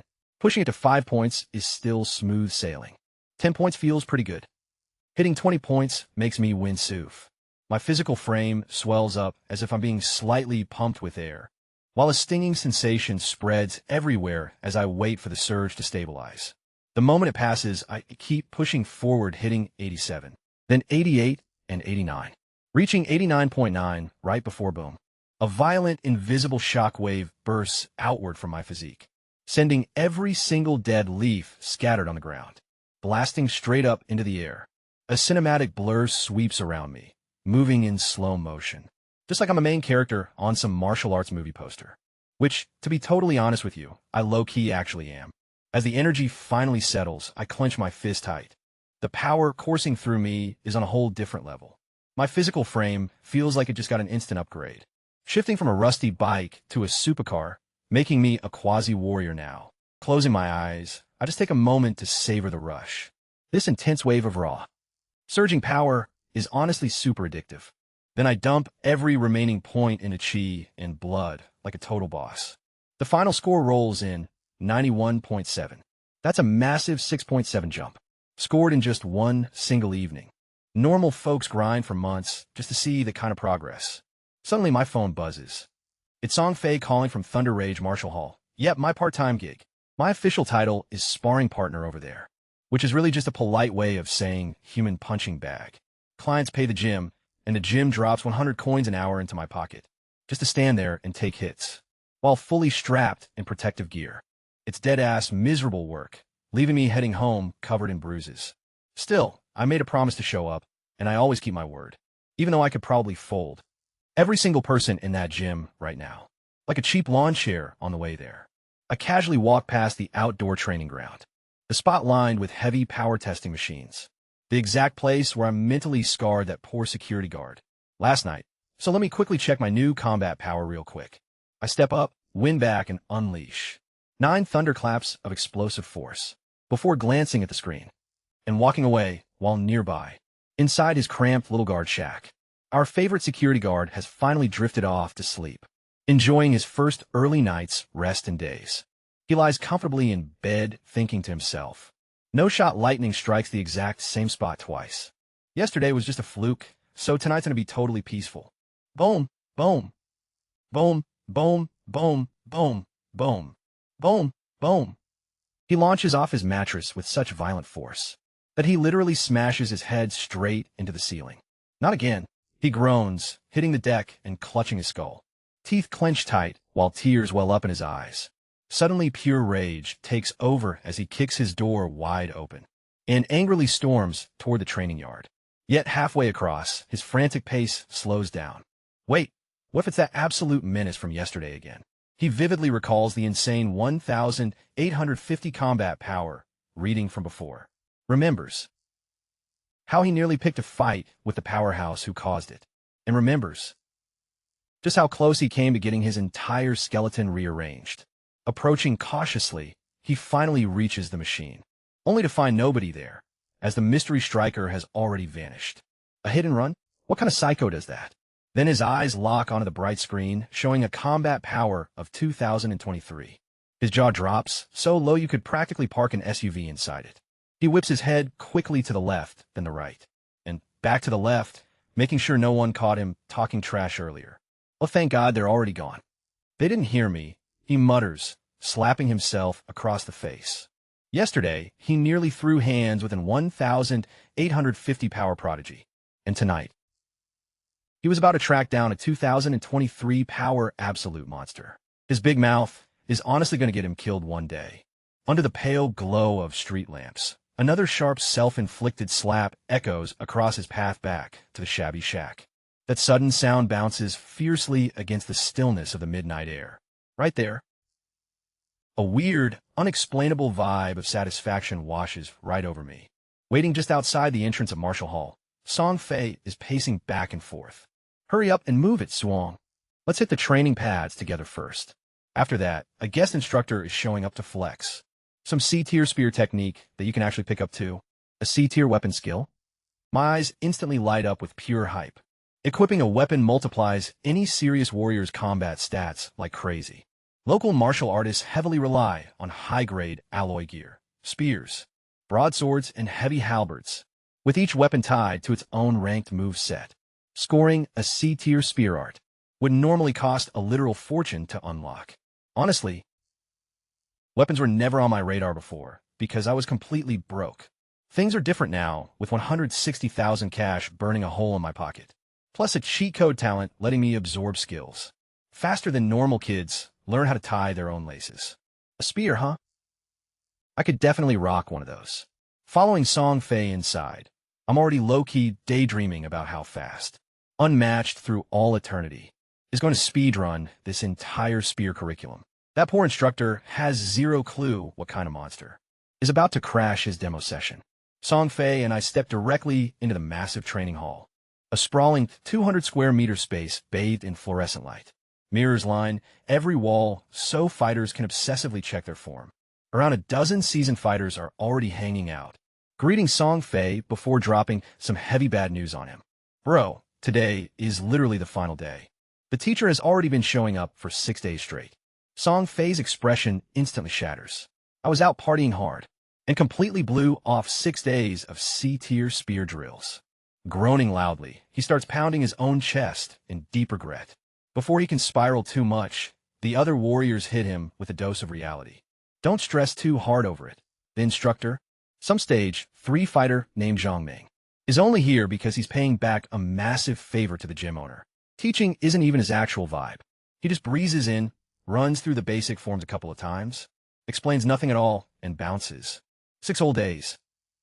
And not a single one of us has even cracked beginner level. So the master is pulling a lazy minimum effort routine. Classic. I'm only clocking in because I have to energy. Every school always had that one absentee substitute teacher. Noticing my presence, the warriors eye me up and ask who I am. Song Fei quickly introduces me as his ride-or-die buddy, and everyone rolls out a super warm welcome. Hell yeah, the more the merrier. We'll gladly spot you and help wherever we can. Honestly, nice people and really great vibes. Suddenly, The heavy metal door slams violently open, and a battered, blood-spattered young guy staggers heavily inside. He leans hard against the concrete wall, looking like he just lost a brutal street fight with a cement mixer. Even now, his expression drips with absolute arrogance. Stop blaming the teacher for being bad.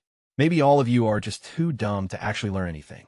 Every single warrior in the room bristles with sudden anger. Leaning over quietly, Song Fei whispers to the guy standing next to him, "Who on earth is this clown?" "That's Li Ming." The guy mutters back, the spear instructor's personal disciple, always acting like he's superior to everyone, and looking down on every single person in Star City. "Hold on, wait a minute, look who it is." Squinting at him, man, he looks completely wrecked, bruised up and dragging his right leg. His arm is hanging there super weirdly.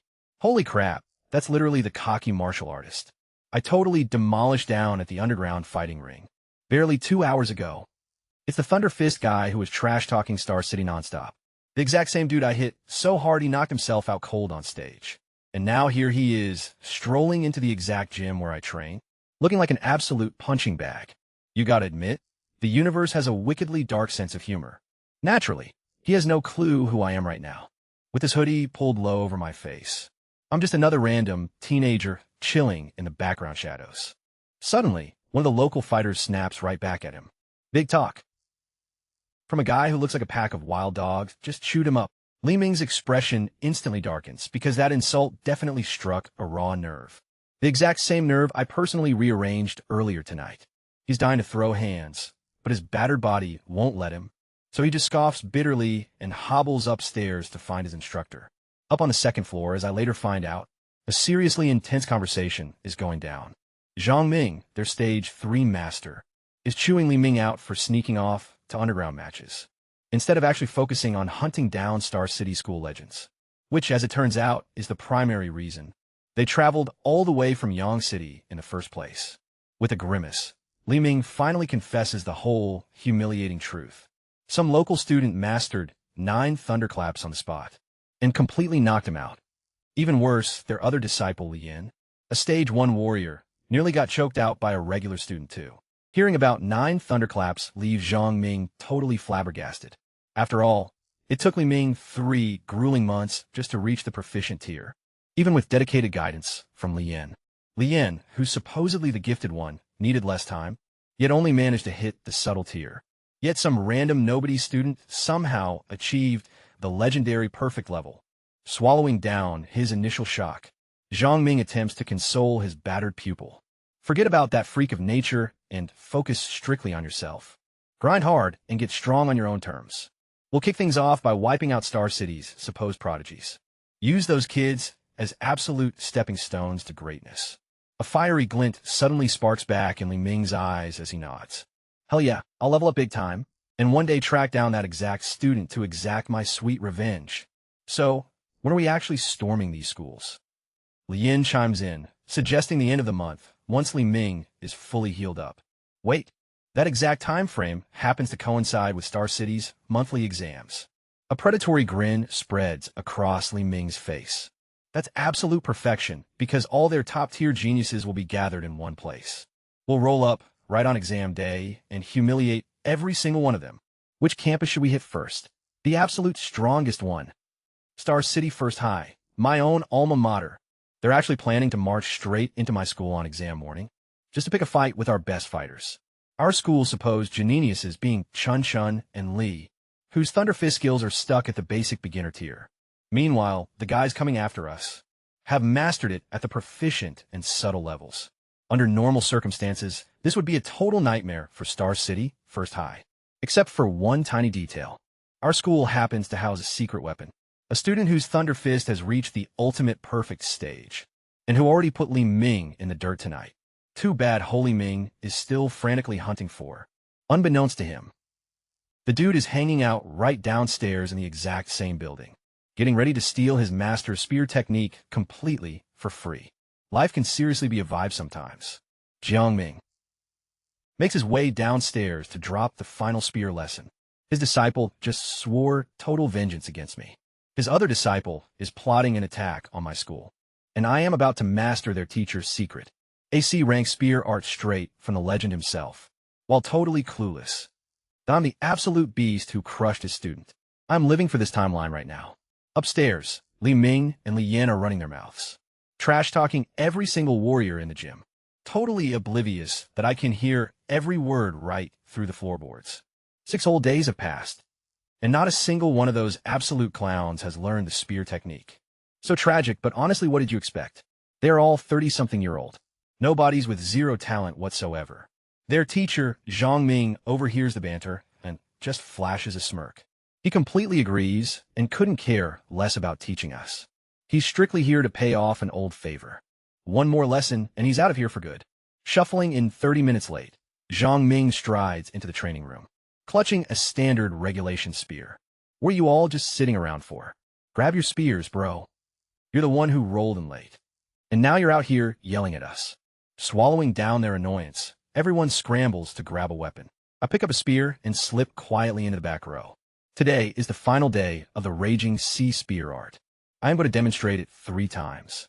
Catch whatever you can, 3 times total. That is it, absolutely no explanations. No guidance, and don't bother asking. Does anyone have any questions? Just keep your eyes on my hands and figure it out yourselves. He kicks off the routine, moving at a pace that to normal people looks like absolute blinding speed. His spear is spinning with such intense velocity. It literally resembles a helicopter blade. Song Fei, standing right next to me, is just frozen in place with his jaw dropped wide open, not even trying to mimic a single move. Meanwhile, from my perspective, he might as well be moving in slow motion. Every subtle twist of the wrist and every shift of his boots, every exact angle of the spear tip. My brain absorbs every single detail, breaks it down, catalogs it instantly, and completely understands it. The first demonstration wraps up. Ding! Raging Sea Spear Art Beginner Tier unlocked. Mastered in a single viewing, time to move on. Without missing a beat or checking on anyone's progress, Zhang Ming dives right into round 2, followed immediately by round 3. The total elapsed time comes out to 9 minutes flat, and that is a wrap. Good luck, he says as he marches right out without even tossing a glance our way. The room instantly explodes into a chorus of complaints. 9 minutes? That isn't even teaching. That was just a flex performance. He didn't even look our way once.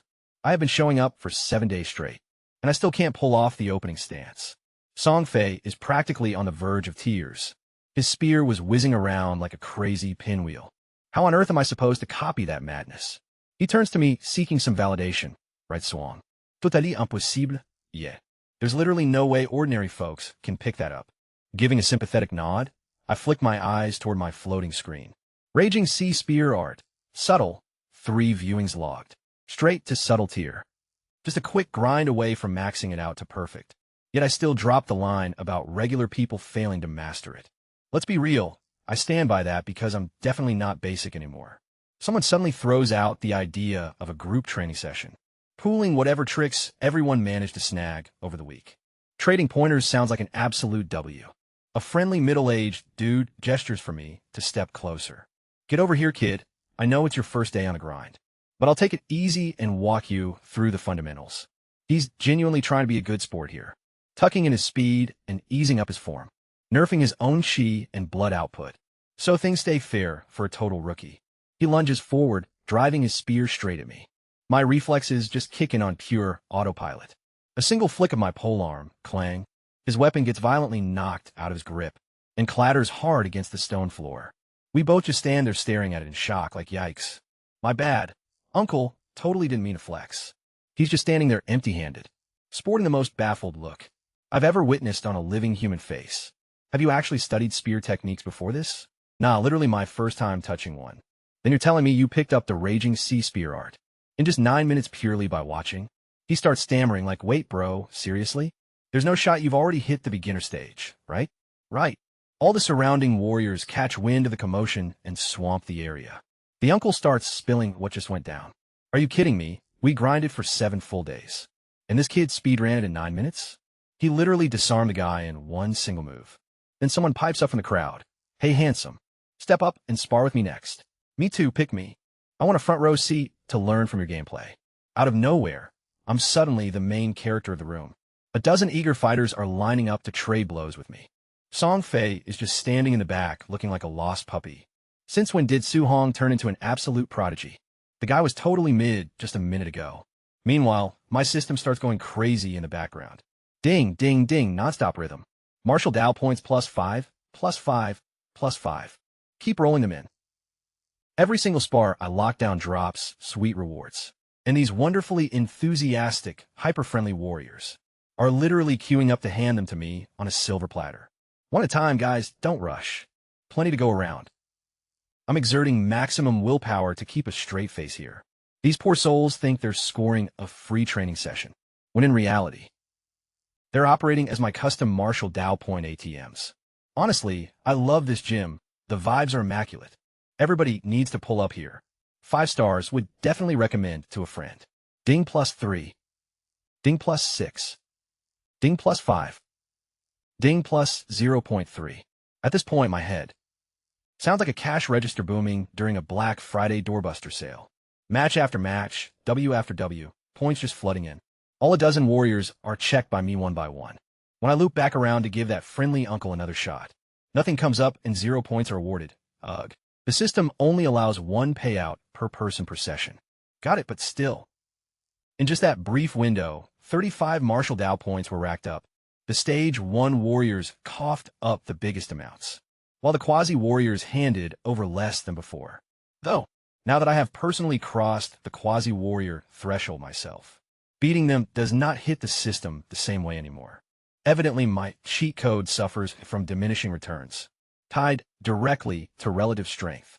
Fair enough. Song Fei approaches me looking completely shook with his jaw dragging on the floor. Suong, are you low-key some kind of secret martial arts prodigy? Maybe I just caught a lucky break. I give a casual shrug and flash a grin. Can you teach me? Sure, the second those words leave my mouth. Every single warrior in the room stampedes right toward me. Teach me too. Pick me next. Before I know it, a dozen grown men have me completely boxed in, staring right up at me with these big puppy dog eyes. That kind uncle is right there too. The very same guy who tried to have my back just 5 minutes ago. How is anyone supposed to turn down a face like that? Fine, all right, everyone. I will break it down slowly, so try your best to keep up. Grasping the spear tightly, I launch straight into the raging sea spear art. An absolute dead silence instantly blankets the room. My spear cuts through the air like a dragon, plunging deep into ocean waves. A sharp tremor ripples through the atmosphere with every single thrust. Holy crap, there is no way that is beginner level. Think about Zhang Ming's top disciple Lien for a second. He is at mastery, yet Su Hong's form looks just as insane. Wait, could he honestly be at the subtle stage already? Someone blurts the question straight to my face. Yeah, subtle level. 12 sets of jaws drop and hit the floor in perfect synchronization. Then 12 faces instantly light up brighter than Christmas trees. Having a subtle level practitioner coach them completely for free. They practically hit the lottery jackpot, and I power through 3 full rounds. Right as the 3rd round wraps up, a ding sounds. Raging Sea Spear Art, subtle level achieved. Raging Sea Spear Art, mastery level reached. Hitting mastery straight through teaching others. I'm literally leveling up, just by being a stand-up guy. Turns out the universe is finally paying kindness back with interest. As soon as the demonstration ends, they swarm me with a ton of questions. Weaving through the tightly packed crowd, I correct everyone's form directly. Grip angles get fixed, stances get fine-tuned, and thrust trajectories are dialed in with precision. I am in full-on minner mode, and honestly, I'm having an absolute blast. These folks are so intensely eager to absorb everything. So full of gratitude, miles away from that stuck-up jerk Zhang Ming, who could not even be bothered to glance their way. 10 minutes ticking by quietly. The kind uncle drives his spear forward with sudden force. A faint echo resembling crashing waves reverberates throughout the entire room. His eyes pop wide open. I actually pulled it off. Beginner tier unlocked. I honestly did it. An electric surge of pure hype blows the room wide open. Every single person starts drilling twice as hard as before. A second person shatters their bottleneck, followed quickly by a third, with Song Fei claiming the 4th spot. He freezes dead in his tracks right mid-thrust. Comprehending what just went down, he lets out a triumphant roar toward the ceiling. That is my absolute dog right there. You ought to be a certified pro instructor. This is wild, as everyone starts nodding frantically. After 7 days of instruction under Jiang Ming, not a single student hits the beginner rank. Yet with just 20 minutes of my guidance, 7 students reach beginner. That includes Song Fei, who literally laid eyes on the technique for the first time. Today I gave Song Fei the most thorough training of all, because he's the sole reason I'm here.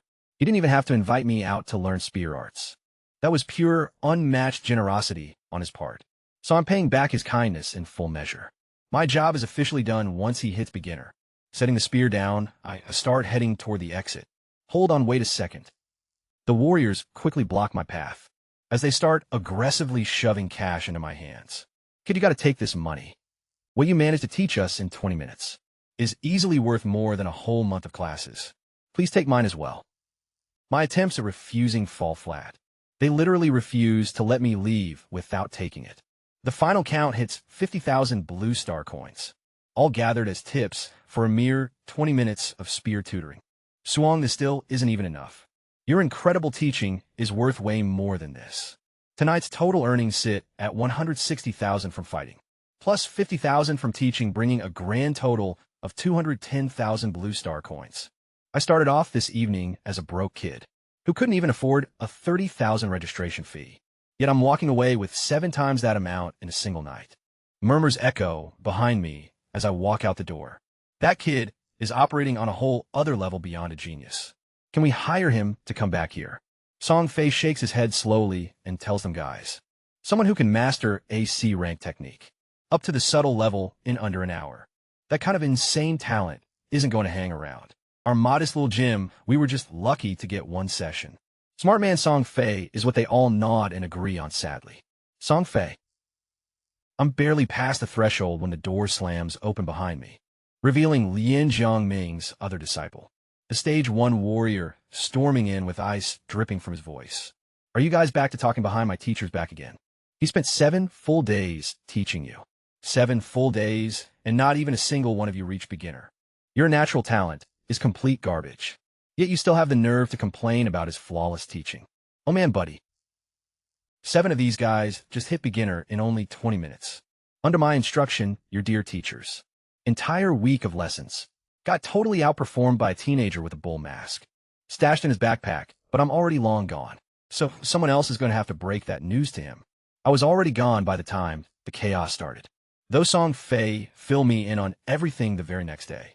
And honestly, I kind of wish I'd stayed to watch the show. Lien Jiangming's precious, prideful disciple marched right into the training room, ready to lecture everyone about being totally ungrateful. How dare you people complain about my teacher? He spent a full 7 days teaching you. You're all just way too talentless to ever learn anything. The warriors have finally had enough of his attitude. Your teacher's whole attitude was absolute garbage anyway. Someone else stepped in and taught us for just 30 minutes, and we learned way more than a whole week with him. Those past 7 days were completely useless. Walking right into the room, Zhang Ming notices the sudden commotion, and his massive ego immediately flares up. Somebody actually teaches better than me. Where's this person? Let me see them pause for dramatic effect. Oh wait, they don't exist. Do they? Song Fei's eyes go ice cold. He picks up a spear, watch this. The full raging sea spear art is performed by him. The heavy sound of crashing ocean waves echoes loudly through the room. Lien's pupils instantly shrink. That is officially confirmed as beginner level. Yet Zhangmin, the absolute king of excuses, immediately deflects well. You are clearly talented. You weren't present for the other 6 days, so you probably just possess natural aptitude. My 3 demonstrations were more than enough. Your 3 pathetic demonstrations. The 9-minute speed run where you avoided making eye contact with a single student. That's what you are actually taking credit for. The other warriors are completely livid. Oh, so we don't have talent. We're just too stupid. Watch this one by one. 6 warriors grab spears and execute the raging sea. Spear art crashing waves. Crashing waves, crashing waves. Crashing waves, crashing waves. Crashing waves. 6 consecutive beginner level demonstrations are shown. Plus Song Fei makes a total of 7. 7 students who couldn't learn a thing in 7 days. Under Zhang Ming all reach beginner in under 30 minutes.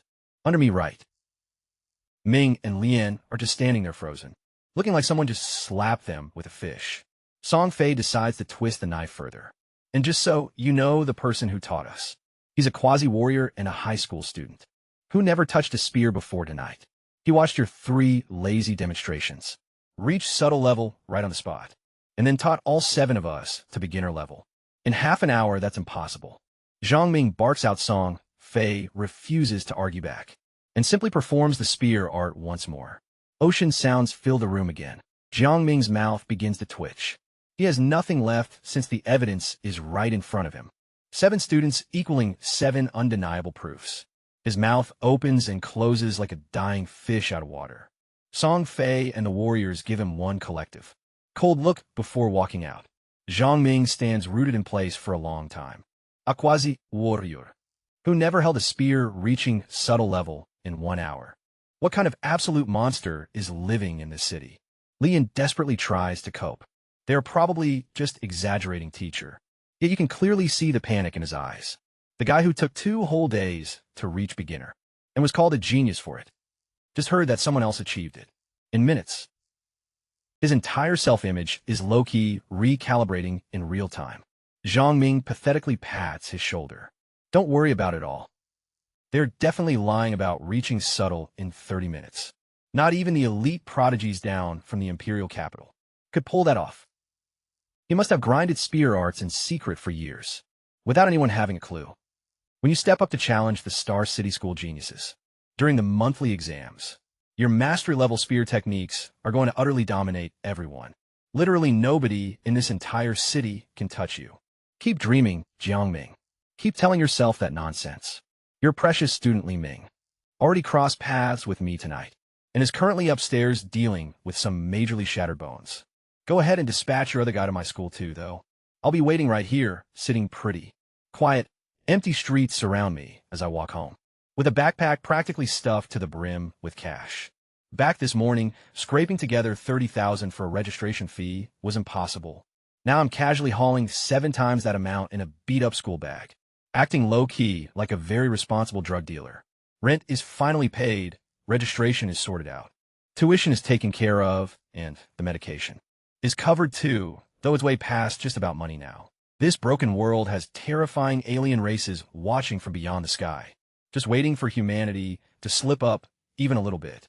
If their defenses ever break through everyday people, like my uncle, aunt, and the younger kids, people who lack any kind of real power, are just going to become helpless prey. Never again do I ever want to feel this utterly helpless. Never again do I want to stand outside a closed door while my family figures out which bills they have to skip paying. And I refuse to ever let my little sister offer to drop out of school just so I can survive. Real power. That's the absolute only thing that matters in this harsh world. Pulling on my panel, I see the Raging Spear Art Mastery right there. It still needs to be pushed all the way to perfect. Except I don't even own a physical spear yet. So I definitely need to buy an alloy weapon. With 35 martial Dao points in my stash, I immediately start investing them. It is high time to level up. This late-night walk home hits totally different tonight. My backpack is heavy with cash stacks. My body is low-key humming with a surge of fresh power. And somewhere out there in this sprawling city, 3 rogue warriors hailing from Yang City are secretly plotting an ambush on my school during exam day, completely clueless to the fact that the mysterious genius they are hunting and that broke kid sitting in class 6 happen to be the exact same person, making this month hilarious, dumping all 35 martial Dao points straight into Qi and blood stats. A sudden wave of intense warmth floods through my entire physique. Hot blood surges rapidly through my veins, comparable to a raging river busting through a broken dam. The rushing sensation peaks for a few minutes before fading away, leaving my Qi and blood sitting right at 95.2, putting me a mere 4.8 points away from Stage 1 warrior status. It is so close I can practically taste it, though my points counter is back at 0. Looks like I need to find some more enemies to beat up soon. Thinking about it, the monthly school exams are only 6 days away. That's essentially a bunch of free martial Dao points just casually walking around in school uniforms. Though I still definitely need to secure cash for an alloy spear first. It's kind of impossible to execute spear techniques without an actual spear in hand. Shocking revelation, I know. Passing by a bright convenience store a second later, the TV news catches my ear. Wild beast activity is rapidly escalating across the Star City Wilderness Zone, and a local city. Lord has just announced massive bounties for anyone pulling off beast kills. Taking down beasts means scoring enough cash to buy a spear. On top of that, martial Dao points can be racked up to boost my stats. Plus, after the whole messy ordeal tonight, I desperately need to numb myself to actual combat. That first kill really shook me, so knocking out 3 birds with 1 spear sounds like a major win. So, the choice is locked in. Tomorrow, beast hunting is officially on the agenda. But right now comes the exact moment I've been completely hyped for all evening. Approaching our busted apartment complex, I step through the main entrance. Above me, the dim street lights keep sputtering off and on, as if the whole grid is being run by a bunch of exhausted hamsters on wheels downstairs. Yet, before I head upstairs, let me spill some tea on a situation I haven't figured out yet, but totally pieced together after the fact. The entire day at work was absolutely brutal for my uncle because his lower back was blown out. Standing up straight was impossible, and lifting heavy cargo was totally out of the question. Even so, the grind didn't stop for him, simply because the man has zero quit in him. Once his shift finally wrapped up, a desperate request for a 1-month salary advance was pitched to his boss. Despite his years of loyalty to that place, the boss hit him with a hard no. With that single advance rejected, a quiet curse was muttered under my uncle's breath before he burned 15 agonizing minutes slowly dragging himself up 5 flights of steep stairs, solely because his spine was so wrecked. That basic movement was virtually impossible. Hitting our front door, he aggressively rubbed the exhaustion from his face, plastered on a fake smile, and strolled inside as if everything was totally chill. Inside the cramped room, a grueling horse stance routine is being hammered out by Xiaohai and Xiaoming. They're holding deep squats right in the middle of our tiny living space, their intensely focused faces absolutely drenched in sweat from going so hard. "Dad, you're back," they call out, prompting a warm smile from him, even though he is mentally crumbling, bursting with pride for his kids, yet completely livid at his own inability to secure a better bag for them. Stepping out from the warm kitchen, my aunt immediately spots him clutching his lower back and darts straight toward him. Easing into a chair, the crushing update is whispered quietly to her. Struck out, her expression drops instantly, but a brave grin is forced onto her face regardless. "We'll definitely brainstorm another workaround," she murmurs.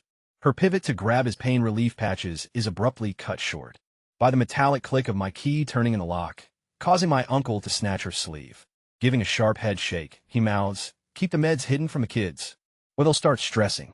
Complying, she sinks right back in her seat. Flawless, picture-perfect smiles are instantly slapped back onto both of their faces. Honestly, hand these two an Oscar already. Stepping through the doorway, I announce, "I'm back." Hearing my voice, "Brother," makes the youngest one's faces absolutely glow, while my uncle shoots me a massive grin. "What's got you in such a vibe today?"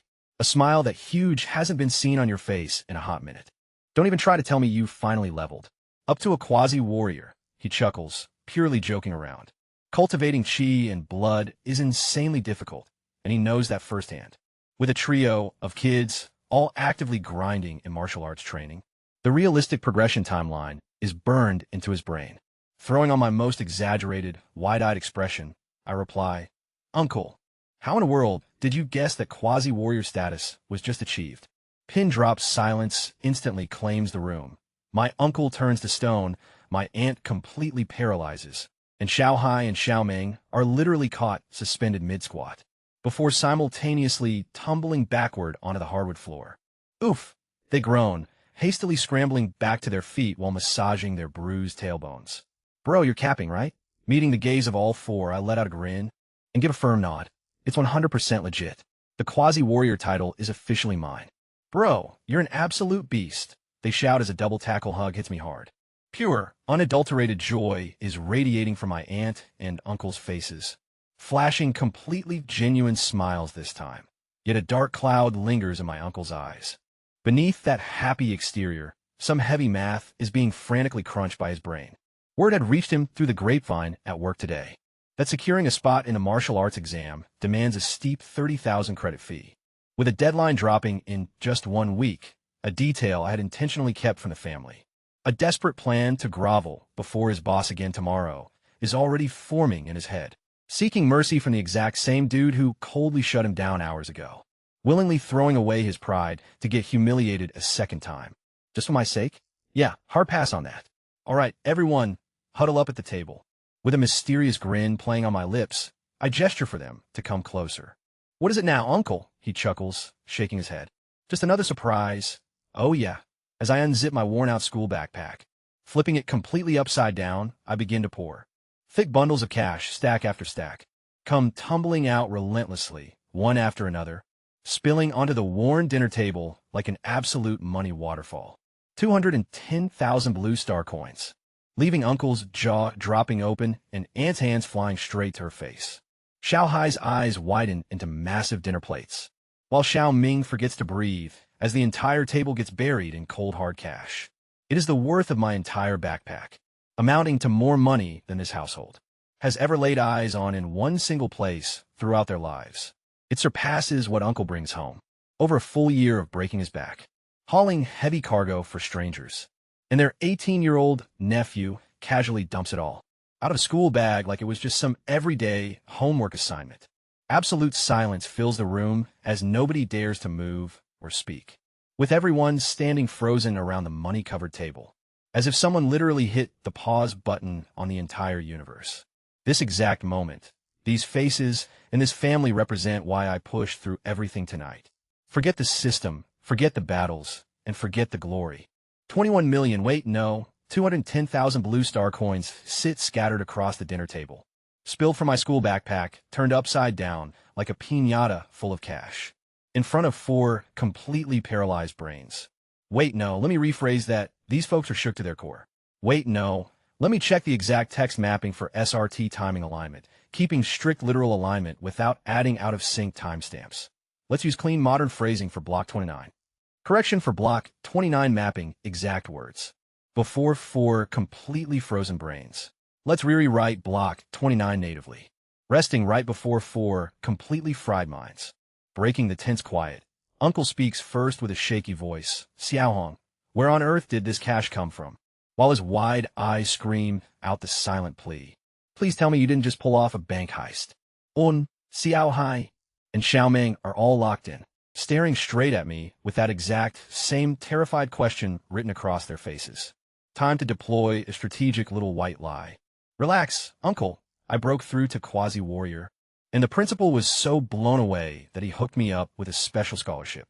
A massive scholarship totaling 210,000 coins, coming straight from a public high school. In what parallel universe does that even make sense? Apparently, right here in this one, because they swallow the story instantly without a second thought. The sheer relief washing over their faces could practically fill an ocean. Uncle, you've totally grinded and worked your fingers to the bone all these years. From this moment on, let me step up and carry this family. Uncle's voice cracks hard as he fights back the tears threatening to spill over. You're way more capable than your old uncle ever was, Andy. So use this cash for your treatment instead, since I can always go out and earn more. Aunt covers her mouth with trembling hands as hot tears stream silently down her cheeks, rendering her totally speechless. Meanwhile, Xiao Hai and Xiao Ming stare up at me like I just dropped down straight from heaven, riding on a golden cloud, with maximum worship mode fully activated. Not a single person gets any shut-eye that night, with Uncle and Aunt whispering intensely in their room until the early morning light, their voices heavy with deep emotion. The kids keep dragging me into an endless stream of questions, and every single time I demonstrate even the smallest martial arts move, they cheer and clap wildly as if I'm headlining a massive stadium concert. Easily the absolute best night of my life. The next morning at breakfast, however, reality kicks in hard with a fresh problem. Uncle and Aunt try to shove almost all the cash right back into my hands, insisting, "You're at a critical turning point, so take everything since you need it way more." I pocket just 50,000 coins and firmly refuse to take the rest. Refusing to back down? They keep pushing the bulk of the money back toward me, transforming the morning into the weirdest argument on the planet. A loving family bickering over who has to keep less money. With a sudden burst of momentum, I finally bolt straight out the front door. Training intensely at school occupies my next few days. Skipping home entirely, I sprint down the pavement, chest heaving and gasping for breath. The pile of cash still falls woefully short. Had I slapped 2 million down onto that desk, refunding it certainly wouldn't have crossed their minds.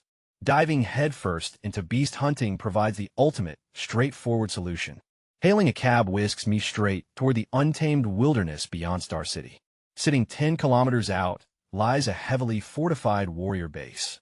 This specialized facility was constructed exclusively to service hunters venturing deep into dangerous beast domains. Absolute chaos packs the place today, because yesterday's broadcast revealed massive municipal bounties being offered by the city government for confirmed beast kills. Enduring a tedious 30-minute wait in line proves necessary just to cross the threshold. An electric buzz fills the bustling interior. Massive glass partitions reveal the wild expanse outside as weary warriors continually stream back through the main entrance, drenched in fresh gore while hauling heavy, leaking duffel bags. What fills those sacks exactly? Severed beast ears. Utilizing this kill verification protocol keeps things remarkably straightforward, even if it's kind of gross. Scanning the active bounty board reveals unranked beasts netting 300 coins apiece, while Stage 1 low-tier targets pull in a cool 1,000 coins. Stage 1 mid-tier specimens jump to 3,000 coins. Stage 1 high-tier threats command a hefty 5,000 coins. Escalating to Stage 2 and beyond yields even crazier payouts, though rules are strict. Bring back the left ear or forfeit your entire reward. Message received, brutal yet insanely efficient. Tackling 10 Stage 1 beasts at 1,000 each equals 10 grand. Plus you can flip pelts and raw components for some sweet bonus cash. Honestly, not a bad gig at all. Yet another tedious line blocks the actual wilderness gate. Are you kidding me? Even slaughtering monsters requires waiting in a queue. Suddenly, some self-absorbed jerk aggressively elbows his way through the crowd. Stepping aside is demanded by an arrogant punk named E-Foam, functioning as a Stage 1 mid-tier warrior. He swaggers straight to the front flanked by his loyal 5-man squad. Total line-cutting behavior, displaying zero shame whatsoever while onlookers keep their mouths completely shut. Even the seasoned Stage 2 veterans standing nearby hastily clear a path for him. The reason? This punk's powerful uncle happens to be Ichi, a high-ranking Stage 3 warrior who practically runs this entire compound. Classic, textbook nepotism at its finest. The exact second he vanishes, bitter whispers erupt into heavy trash-talking. Everyone acts all tough just because his uncle holds the reins. Sans that influential relative. I would have knocked that kid into next week, you're right. Such big talk from guys who parted the room like Moses. Barely 30 seconds prior. Human nature truly never evolves, even amid an era defined by martial arts mastery and alien invasions. None of that drama concerns me, since my focus is purely making bank. My turn finally arrives as the desk clerk shoots me a skeptical glance, wondering aloud if I'm not a bit too young to be wandering out here solo before casually shrugging and waving me through. Slipping past the security checkpoint sends me pacing down a dimly lit concrete corridor, until my boots finally touch authentic, untamed wilderness soil for the very first time. Crisp, clean air rushes over me, feeling deeply revitalizing. Drawing in a massive lungful, I feel fully alive. Choosing a random bearing allows me to begin marching forward. Somewhere out in that green expanse lurk beasts, worth 1,000 coins per severed ear, alongside precious martial Dow points per confirmed kill, so let's go shopping. Towering ancient trees with trunks as thick as cars dominate the dense forest. My journey deep into the wild continues, maintaining peak alertness for any threat until a nearby bush suddenly rustles. Every single muscle in my body coils tight in an instant.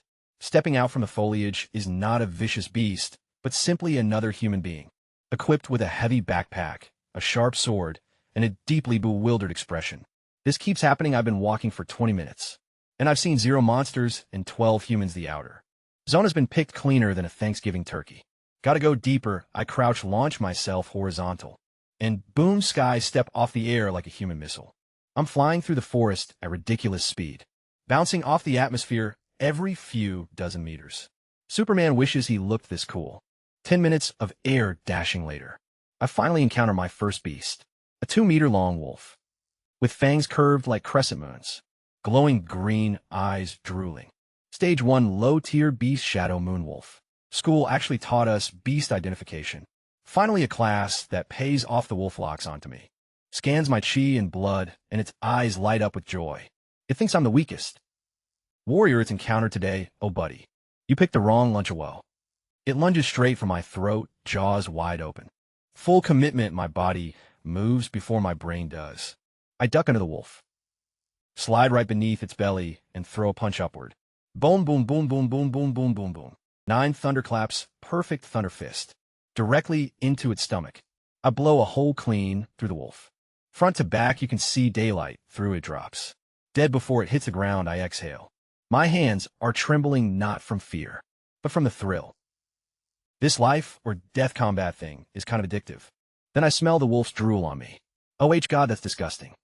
I hold my breath, rip off the left ear, stuff it in my bag, and get out.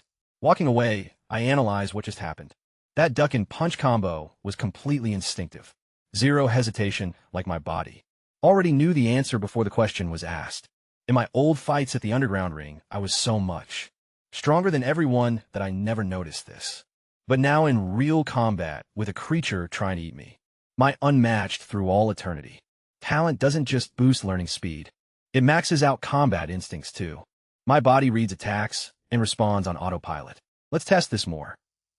I find a stage 1 mid-tier beast next to Rage Black Bear. Thing is the size of a small truck. Come here, big guy. I wave it over, it roars and charges. The ground literally shakes under its weight. Giant bear paw swings at me. I dodge another swing dodge. Swipe dodge slam dodge, overhead, smash, sidestep. 10 straight minutes of this bear. Throwing everything it has at me, claws, paws. Body slams, bear hugs. It doesn't touch me once. Not my body, not my clothes, not a single hair. After 10 minutes, the bear is wheezing. I'm standing there with perfect breathing, and not a wrinkle on my shirt. Confirmed combat instincts are max testing complete. Time to end this, I step forward. The bear raises its paw for one more swipe. I punch its paw off, clean separation. The bear looks down at its missing hand like, where'd they go? It looks back up. Sees my fist filling its entire field of vision. Boom. Bear head deleted. Leaping backward in a flash, I dodge the flying brain splatter. With a brutal thud, the heavy carcass hits the dirt, making the ground shake beneath me. Left ear secured, I'm already shifting my weight to move on, low-key focused. Suddenly, a sharp whistle slices through the air, straight from behind me, and pure muscle memory kicks in as I dive sideways. A lethal spear. Crashes deep into the earth right where I was standing a second ago. Oh, bet. So this is the vibe we're on right now. Some scrawny dude is just chilling there, yanking his weapon out of the soil with a cocky smirk plastered on his face. Not bad reflexes, kid. Now drop all your beast ears, and I'll spare your life. Imagine being a low-life robber, stuck deep in the beast-hunting wilderness. Instead of grinding for legitimate bounty cash by hunting beasts, this absolute clown decided it was easier to hustle fellow hunters. You're really out here robbing people instead of hunting beasts. TCH, pathetic. Hunting is too slow while robbery is fast cash. It's just basic economics, kid. A snappy comeback is right on the tip of my tongue until my gaze locks onto his weapon. It's an alloy spear, an actual legitimate alloy spear, not some cheap training tool. This is literally the exact item I've been hunting for. I flash a grin. Is that an alloy spear? He blinks in surprise, caught off guard. Obviously. What grade? D grade. Wait a minute. Why am I even answering your questions? Only a D grade? I let out a breath. Yeah, whatever, it'll work for now. Total rage floods his face now. You had your chance, kid, time to die. With pure murderous intent, he lunges forward, thrusting the spear straight at my throat. I don't even bother looking at his attack as my hand shoots out like lightning, ripping the weapon clean from his grip, as easily as stealing candy from a baby. In the exact same motion, my boot connects hard with his chest. Sent hurtling backward, he crashes violently into an ancient, mossy tree trunk. Fresh blood sprays from his mouth, before he slumps down into the dirt, completely dazed and lost. He has zero clue how things flip this fast. 1 second he was on the offensive, and the next he's completely weaponless, broken against a tree. Meanwhile, I'm standing comfortably, testing the weight and overall balance of my brand new spear. Oh, this feels pristine. The grip and rigidity are immaculate. It's infinitely better than those dull training spears back at the gym. Swallowing hard, he stammers out, kid, you win. The spear is totally yours. I'll just get going, cool? Sure. On your way then. He turns around and starts limping away awkwardly, while mentally scheming up a petty revenge plot. You can tell he's planning to round up his squad mates and come back to ambush me. I can practically visualize the cartoon thought bubble floating over his head. That exact realization is why I let him take precisely 4 steps before unleashing the raging sea spear art. The booming roar of a massive tidal wave suddenly echoes across the forest. He barely has time to whip his head around before the thick wooden shaft crashes across his chest, instantly caving his ribs inward. He gets launched flying through the air before violently crashing onto the forest floor. Wait, you said I could walk away? Staring up at me in absolute disbelief, he watches as I stroll over, spear in hand, flashing him my warmest grin. Oh, trust me, I lied. The sharp spearhead punches straight through his chest, his eyes glazing over into darkness, as his head drops limp. Second kill secured, and it felt way smoother this time. Zero nausea, zero shaking. Here's the honest truth. I could already tell the moment I let him walk away that he was just going to pull up with backup. The pure malice burning in his eyes was a dead giveaway. He ambushed me sneakily from behind, aimed for a fatal hit, and only started begging when the tables turned. Mercy is meant for people who actually earn it, whereas this guy was just a low-tier predator who picked the wrong target. Now I've secured a D-grade alloy spear, a sack full of beast ears, and absolute zero guilt. Time to keep grinding. Following the elimination of the robber, a fascinating realization about myself hits me. No nausea, no trembling hands, absolutely zero regret.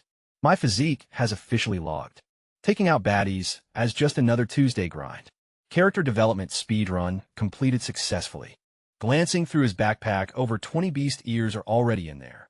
That guy was right about one thing. Pillaging is way faster than hunting. Yet I'm not about to turn into a full-on bandit just because the math checks out. Standards, I do have them low, unsure, but standards nonetheless wait. Body searching was completely forgotten. Dashing back, I pat him down to find nothing but empty pockets. First time looting a corpse here. Still trying to figure out the ropes. Gotta get better at this, I mumble out loud to myself. Stranded alone in a monster-infested forest. I check my stats, 38 martial Dow remaining, dumping all of it straight into chi and blood. 95.2, 99.0, literally 1 point away from stage 1 Warrior 1. That breakthrough is basically screaming my name right now, though I'm out of points and need more kills thankfully.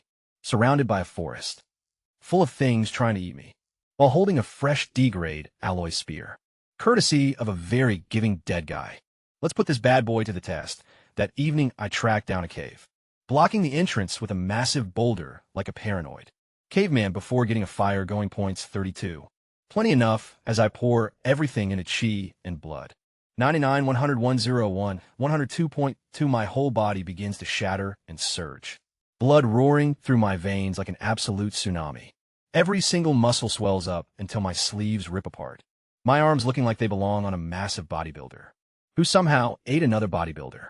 Then the intensity gradually starts to settle. Muscles deflating back into my regular lean frame.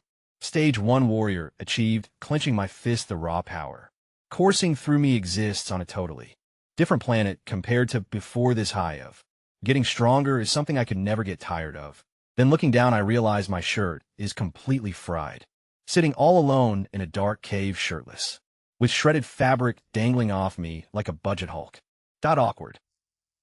Over the next 4 days, I turn into absolute death incarnate. The Raging Sea Spear art hits peak mastery level. Every single thrust echoing like a massive tidal wave. Mid-tier stage 1 beasts, taking only a few stabs before their spines just snap. By day, for I am unrecognizable from who I used to be. My gaze is ice cold, and my movements are razor sharp. That soft high school kid is completely gone, leaving behind a relentless hunter who is practically bathed in beast blood for a week straight. Then I finally cross paths with her, the big boss, a black jade giant python, stretching dozens of meters long. Stage 1 high tier, sitting right at the absolute top of the forest food chain.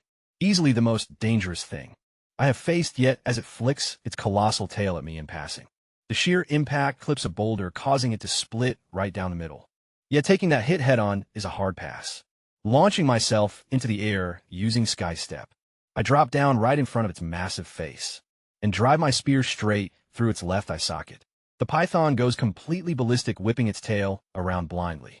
Yanking my spear back out, I effortlessly duck as the heavy tail completely misses me and smashes right into the python's own head. Stumbling backward, it wobbles, giving me the opening to use Sky Step and close the gap. Instantly, driving the weapon deep into its other eye, leaving it totally blind now. Thrashing helplessly at nothing while attacking empty air. Whenever it stops moving, my strategy is just to poke it 15 minutes of baiting its rage, poking, and repeating leave the giant snake barely able to lift its tail. 15 minutes of baiting its rage, poking, and repeating leave the giant snake barely able to lift its tail. Stepping right up, I finish the job. My heart is hammering against my ribs. What an insane rush. Though the fight looked effortless, a single tail strike would have sent me straight to the hospital. Pure combat IQ and 4 solid days of experience are the only things that kept me breathing. Right after that victory, a glaring problem hits me. Snakes don't have ears. Staring down at this mountain-sized corpse, I suddenly realize I have zero proof of the kill. After a moment, my eyes catch a strange scale right on its forehead that looks completely different from the rest. It is shinier and way tougher, so I pry it out and test its strength with my spear tip. My spear can't even scratch it. This material could easily be forged into armor. Pocketing the unique scale, I grab a normal one as official kill evidence and sling my heavy backpack over my shoulder. After 4 days of grinding out hunts, my bag is totally stuffed with ears. I honestly lost count after a while. Now my bulging bag looks heavily pregnant with beast parts. Heading back now, I pass several other warriors along the trail. Every single one of them stares directly at my overloaded backpack with hungry eyes. Then they look up at me, drenched in dry blood, eyes like a cold-blooded shark with a spear gripped tightly in hand, and suddenly decide that staring at the scenery is much more interesting. Talk about making smart survival choices all around. Then I spot them. Yifeng's crew, the ultimate nepotism squad of 5 warriors, led by the arrogant punk, who happens to be the base commander's nephew. Wanting zero trouble, I pivot to take a different path. Stop right there. Oh, come on. Ignoring him, I keep walking as Yifeng's eyes narrow dangerously. With a sharp snap of his fingers, he signals his 4 lackeys. One of them, a big middle-aged guy, jumps at the golden opportunity to impress his boss. I got this, young master E. It's just some random kid. This dude has been living his best life these past 4 days, trailing behind Yifeng and robbing every single hunter they cross paths with. Nobody ever fights back simply because Yifeng's uncle runs the entire base. Free ears, zero effort. It is a true parasite paradise. Yifeng nods and orders. Don't kill him. Just cripple him. Yes, sir. The big guy charges forward, closing the distance in mere seconds, and winds up a devastating punch aimed straight at my back. I've anticipated his move since the very second he shifted his weight. Spinning around with fluid speed, I deliver a single thrust. My spear drives cleanly through his heart, causing his eyes to bulge in shock. His punch never lands because his brain hasn't even processed the fact that he's already a dead man. Pulling my spear back, I watch him drop. While my very first kill 4 days ago made me intensely nauseous, now I don't even blink. Looking down at the spear shaft protruding from his chest, the big guy looks genuinely confused about how it got there. He tries to speak, but dark blood fills his throat instead. Collapsing like a heavy sack of wet cement, he hits the dirt. I yank out my weapon, snatch his backpack crammed with stolen beast ears. Tease, thanks buddy, I'll take those. And vanish deep into the forest, before anyone behind me can process what just went down. Yifeng and his 3 remaining goons stand completely frozen, their brains visibly buffering. One single blink was all it took. Their toughest brawler is dead, his bag is stolen, and I am completely gone. He killed my guy and took the bag. Yifeng completely loses his mind, screaming orders for his squad to hunt me down, while one of them tries to act smart about it. Look, young master E, that kid's clearly a total academic prodigy. If we take him out and anyone finds out, a glare that could literally sour milk is shot by Yifeng. Instantly, the guy snaps his mouth shut. Just off him and shove his corpse right inside some beast jaws. And who on earth is going to find out? Real charming, Yifeng. They give chase. But here's the kicker. Catching me is impossible because I'm way faster. The distance between us just keeps stretching out. Completely losing his mind, Yifeng yells at my back. I've seen your face, kid. Drop that bag right now, or I'll slaughter your whole family. I halt, though not out of any fear, but simply because he uttered the one absolute thing that seals his doom. My family. He actually dared to threaten my family. The uncle who wrecks his own spine hauling heavy cargo just so I can train. The aunt who tried skipping her meds so I'd have food to eat. And the little brother and sister who volunteered to drop out of school. Those exact people. Those are the ones he threatened. Twisting my head around, my expression must look straight out of slasher film. given that even from this far away, all three mercenaries trailing him visibly flinch. Then I pivot back and vanish into the canopy, moving way quicker than before. Damn it, he slipped away. Ifan is throwing a massive tantrum, while his goons are too terrified to even breathe. Once he cools down slightly, Yaifeng hatches a new scheme. He'll head back to base camp to cash in our loot, and we'll stake out the exit to ambush him right there. Anxious eyes are cast toward the darkening sky by one warrior. Young master, it's getting pitch black, and beasts get way more aggressive at night. Maybe we should hold off until, if he escapes overnight, we'll lose him for good. So they begin trudging through the gloomy woods, heading for the exit, with Yaifeng cussing up a storm, and the three henchmen griping right along with him. Why track that punk down? I'm taking him out first. Get in line, man. This whole mess is that dead idiot's fault for being so careless. Completely consumed by rage, they fail to notice my presence, chiefly because I never actually left, trailing them through the dense foliage. This entire time like a ghost, like an apex predator, hunting down prey, completely oblivious to its impending doom. I wait for the absolute right moment. A sudden jab from the shadows. A spear drives straight through a guard's heart, in and out, vanishing before anyone can blink as a limp body crashes hard, spinning around in a frantic, wide-eyed panic. Ifan and the remaining two gasp out, it's him again. Beautiful. Now terror is setting in. That swagger is completely gone, and their arrogance is cracking. Those three tough guys who spent 4 days bullying innocent hunters are now jumping at every single shadow. Move faster. Get us out of this cursed forest right now. Accelerating their pace, their eyes dart frantically while every rustling branch makes them flinch. Boom! Intentionally triggering a loud disturbance from the treetops. Just to mess with their heads, all three whip around, staring fixedly into the blackness for 15 solid seconds. Nothing materializes. I'm simply letting them marinate in pure dread, seasoning them like a fine meal. That coward only knows how to pull cheap sneak attacks. Come out and fight me fair and square. One of the fighters is mid-rant, when he suddenly realizes his buddy has stopped answering. He and Yifeng freeze up, turning slowly around, just as thud. The third mercenary hits the forest floor, completely lifeless, with a fatal spear wound straight through his back. I ended him while the other guy was literally talking. Amidst their conversation, not a single sound of Yifeng's cracking voice reached their ears, betraying genuine panic now. The guy who threatened to wipe out my whole family just 10 minutes ago currently sounds like a blubbering mess. Gripping his arm, the final warrior pleads, "Why, young master? Stop talking and let's just bounce."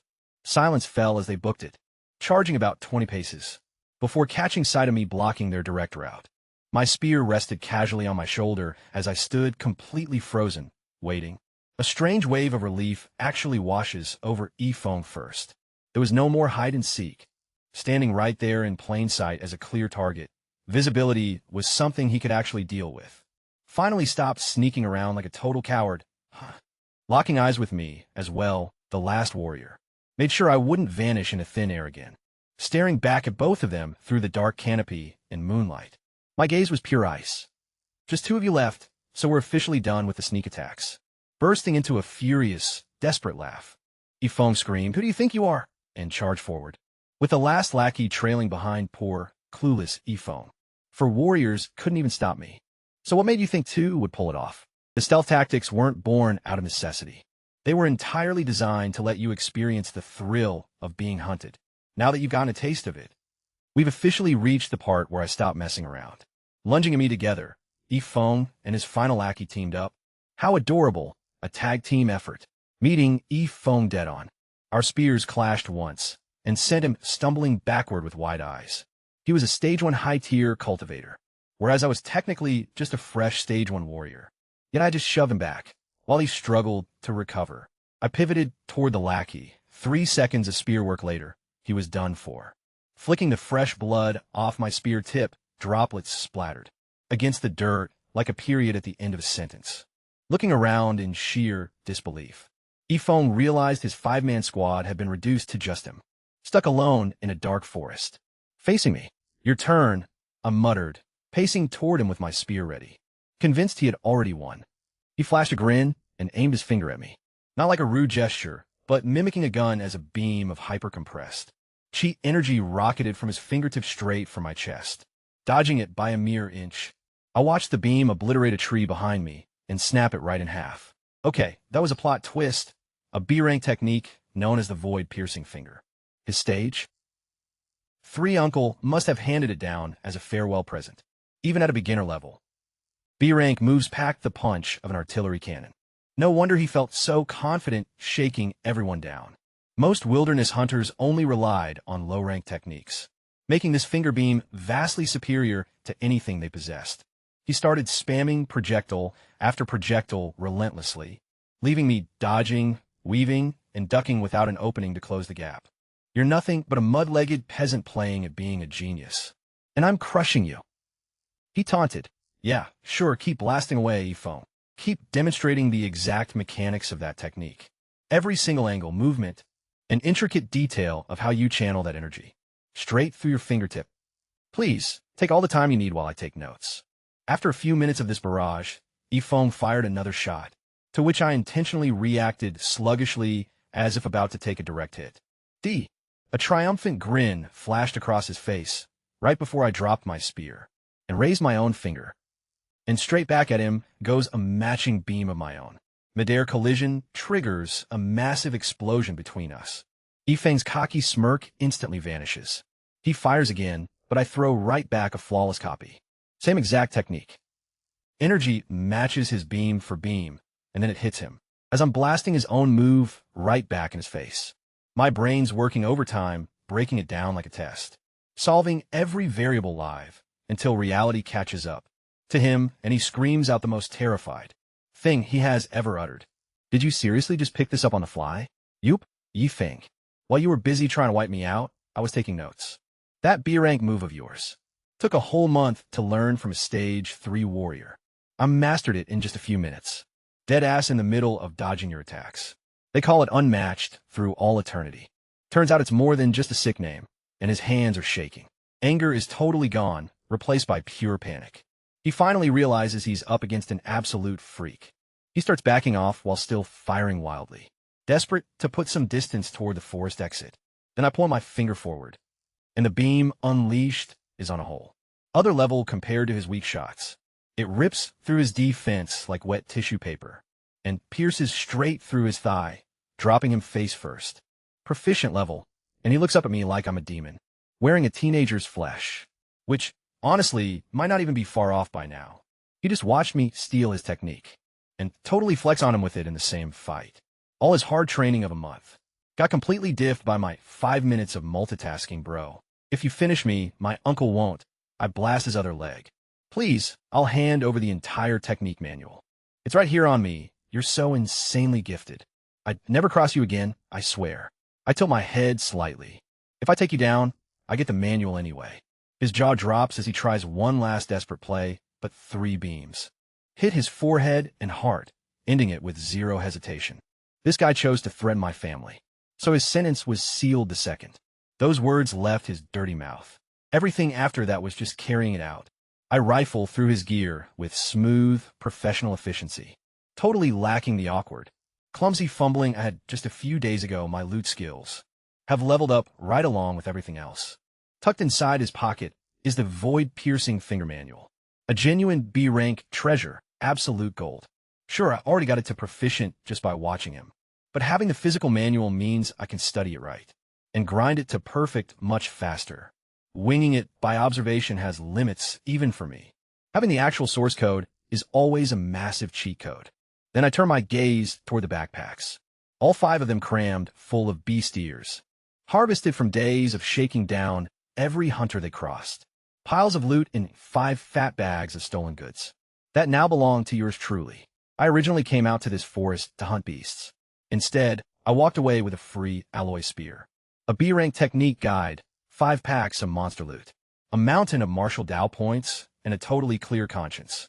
Turns out the real monsters were humans all along as dawn breaks, with me strolling through the tree line, carrying 6 ridiculously huge backpacks, looking like the most overpowered delivery guy alive.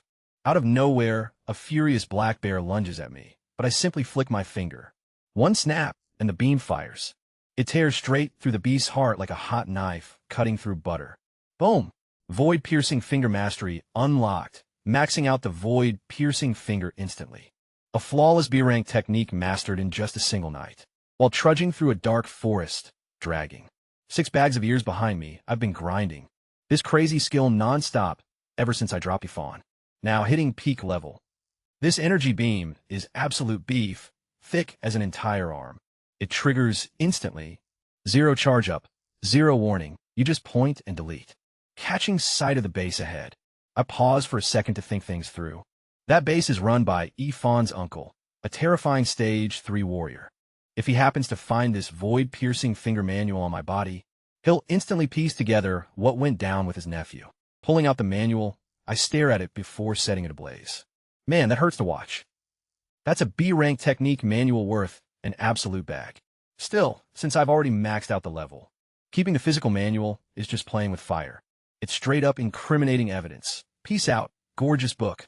Our short run together was definitely legendary. Striding into the warrior base, I look like I just crawled straight out of a horror flick. My clothes are drenched in blood. The spear is gripped in one hand, and 6 backpacks are piled high on my back like a human beast of burden. The guard at the entrance takes one glance at me and loses his mind. What the heck? Instantly, every head in the whole plaza whips around. Right at that exact second, the hottest squad in the building, the Thunder Squad, featuring 5 seasoned warriors, is standing at the counter trading in their massive hall. The crowd is losing it, whispering about how insane the Thunder Squad is. For stuff bags, that's got to be worth around 230,000 coins. I couldn't pull that off in months. The staff worker is low-key hyping them up, saying, "You guys brought in more loot than anyone I've ever seen."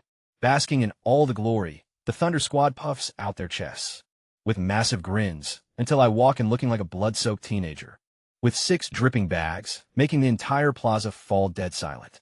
Are those actually filled with beast ears? And 6 full bags? The Thunder Squad only had 4, and this kid is flying solo. Is he even old enough to drive a car? The grins on the Thunder Squad's faces instantly freeze. Their moment in the spotlight got totally hijacked by some high schooler, hauntingly carrying 50% more loot than their whole team. Someone in the crowd tries to cope hard, muttering, "Probably just a bunch of unranked trash mobs, right? Quantity over quality." Without missing a beat, I dump my first bag right onto the counter. The worker starts sorting through Rage Black Bears and Shadow Moon Wolves, all stage 1 beasts, every single one of them. Wait, I can't spot a single unranked beast in this pile. Then bag number 2 drops. Same deal. 3, 4, 5, and 6. The counter area is now practically carpeted in beast ears, forming a literal mountain of proof with hundreds of kills. Every single piece is stage 1 or higher, featuring multiple mid-tier beasts and several heavy high-tier threats. The crowd is left completely speechless, their jaws hanging open like broken mailboxes. Wait a minute, I ask, pointing down. Is that a black jade python scale? Someone spots it and screams out, "A black jade giant python." That's the absolute apex predator of stage 1 beasts. The exact monster that usually sends experienced hunting parties running back home with their tails between their legs. The worker picks up the scale, inspects it closely, and nods slowly. Confirmed, black jade giant python. Instantly, the plaza erupts into chaos. Meanwhile, the Thunder Squad falls deadly quiet. Crickets. They had only managed to run into a single black jade python on their entire trip, and all 5 of them nearly got completely wiped out together. Yet this kid somehow soloed the whole thing. They're staring straight at me like I am some weird alien, accidentally rocking a teenager costume. The staff member suddenly recalls a detail about the black jade python packing a special crystal and scale right on its forehead. Did you happen to bring that back with you? As I pull it out, his eyes instantly light up like a slot machine jackpot. Oh yeah, that is totally it. The base will easily buy that for 10,000 coins. 10 grand for just one single scale. A high-tier beast ear is only valued at 5,000 max. This one piece of snake forehead material is honestly worth double that amount. Deal, awesome, just give me a second to finish counting everything up. He starts tallying while the crowd watches in absolute dead silence, as the numbers keep climbing and climbing and climbing higher. Thunder Squad's massive 230,000 coin haul is looking more and more like literal pocket change by the second. The worker finally wraps up his counting, looks up at me with a look that clearly screams, "What on earth are you?" and announces the final total. The employee reads out the grand tally, and I swear every single Jaw in the building hits the floor at the exact same time. Stage 1 low-tier beasts, 72, low murmurs ripple through. Stage 1 mid-tier beasts, 83 sudden gasps echo out. Stage 1 high-tier beasts, 17 total. Some in the back literally chokes on their own saliva. Plus the rare black jade python scale adding another 10,000. Bringing the grand total to 416,000 blue star coins, and the plaza instantly detonates. 14,000, I could never pull that off in half a year. Even though I'm a stage 1 low tier yourself. That would take me 2.5 years, and he did it completely solo. Just one single person. Meanwhile, Thunder Squad is standing quietly over in the corner, silently reevaluating all their major life choices. 5 professional seasoned warriors, 4 heavy bags, 230,000 coins total. They were feeling so insanely proud of themselves 10 minutes ago. Then some random blood-soaked teenager casually rolls in with 6 bags and practically doubles their entire haul. Just like that, the money hits my account totaling 416,000 flat. I quickly check my phone to confirm the balance and turn around to leave. Then boom, the second floor window shatters outward in an explosive crash. A heavy figure drops straight to the ground floor like an angry falling meteor. Nobody is allowed to leave lockdown the entire base right now. Not even a single fly gets out alive. Oh crap, it is Ichi, the base commander himself. A stage 3 warrior and Yifeng's own uncle. My stomach immediately knots up tightly while my face remains completely blank. What is actually going on here, director? My nephew Yifeng has been brutally murdered and the whole crowd goes dead silent. Yet beneath their carefully crafted poker faces, every single warrior currently standing inside this building is secretly doing mental backflips of pure joy. Yifeng used to rob every single one of them blind. They have literally been fantasizing about this exact moment for days. Yet outwardly, they display shocked expressions accompanied by deeply concerned murmurs. Oh, how utterly tragic talk about an Oscar-worthy performance in the warrior base. Every single person gets thoroughly searched, and nobody leaves until I personally clear them. Yifeng happened to be carrying a rare B-rank technique scroll on him. Whoever took his life definitely stole it, and the crowd instantly stiffens up, getting searched for carrying a stolen B-rank manual. Thank goodness I had the absolute foresight to burn that manual in the forest an hour ago. Huge shout out to my inner paranoia, because that honestly just saved my life. Ichi fiercely scans the entire room with murderous eyes, before his gaze suddenly locks onto the massive mountain of beast ears piled at the counter. That entire mountain right there, who killed all of these things? Every single person inside the building turns their heads to look straight at me at the exact same time. Thanks a lot, everyone. That was genuinely so subtle of you. Ichi slowly shifts his terrifying stage 3 warrior glare directly toward me, takes one look at my youthful face, and deepens his frown. Hàng thấp còi cấp 1 mà cũng đòi nói à. Một mình mày mà hốt sạch mấy thứ này à? Đợi chút xem nào. Tôi cứ thấy cháu tôi bị mày tiến đi rồi mất cả ba lô đấy. Vậy mà mặt dày dám quay lại đây để đổi thưởng cơ à? Từng chiến binh có mặt trong tòa nhà đều ném cho tôi một ánh nhìn đầy thương cảm. Cái câu thằng nhóc này sắp toi rồi hiện rõ mồn một trên mặt họ. Lục soát nó đi. Vừa có một nhân viên tiến lại gần, tôi liền chĩa thẳng ngọn giáo vào ngực hắn. Hắn khựng lại, cả căn phòng như nín thở thay. Thằng danh con này vừa dám bật cả một chiến binh cấp 3 cơ á. Nhưng trước khi GT kịp nổi điên, tôi phun ra đúng 5 chữ. Tôi là học sinh trường trung học First High City đấy. Chân GT khựng lại giữa trường, ánh mắt sắc lẹm xăm soi khuôn mặt tôi. Lão ta nhìn lướt qua phía dãy Nubits Idat, rồi sâu chuối mọi chuyện lại với nhau trong đầu. Một học sinh một mình càn quét 172 con dã thú cấp 1. Tính cả một con máng xà ngọc bích đen xì, thì không đơn thuần là tài năng nữa. Đấy phải gọi là một thế lực tiềm năng trong tương lai. Cứu người mà nhà trường cùng các thế lực chống lưng đằng sau sẽ kéo đến làm cho ra ngô ra khoai. Nếu có bất cứ chuyện gì xảy ra với nó, lùng sục mấy tay lính đánh thuê vô danh thì ai thèm quan tâm. Nhưng đụng vào thiên tài học đường, người có tiềm năng bước lên cấp 5 trong một ngày không xa, thì chẳng khác nào tự rước về một kẻ thù tốn kém cả đống tiền. Tôi nhìn rõ những bánh răng đang quay trong đầu lão.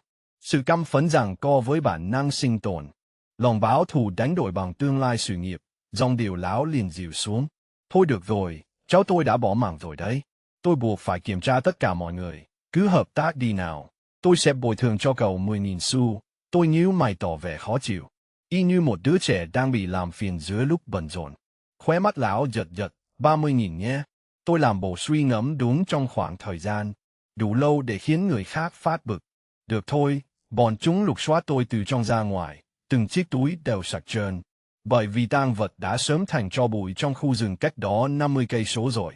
Gã nhân viên lắc đầu với GT, hoàn toàn sạch sẽ.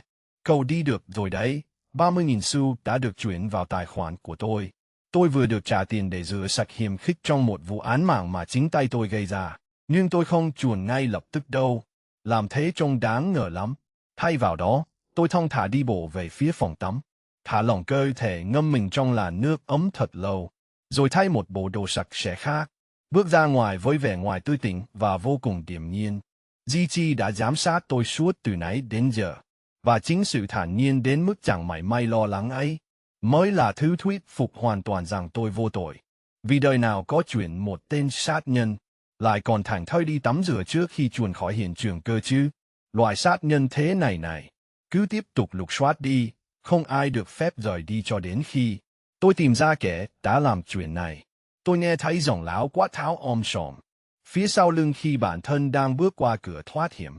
Mặt tôi thì tỉnh bơ nhưng lồng ngực thì đập thình thịch như trống trận. Suýt thì toi mạng. Giá mà lúc đấy tôi không thiêu rụi cuốn bí kíp đó đi. Nếu lão ta mà tìm thấy một kỹ năng hàng bê trên người một học sinh trung học, thì giờ tôi đã thành người âm rồi.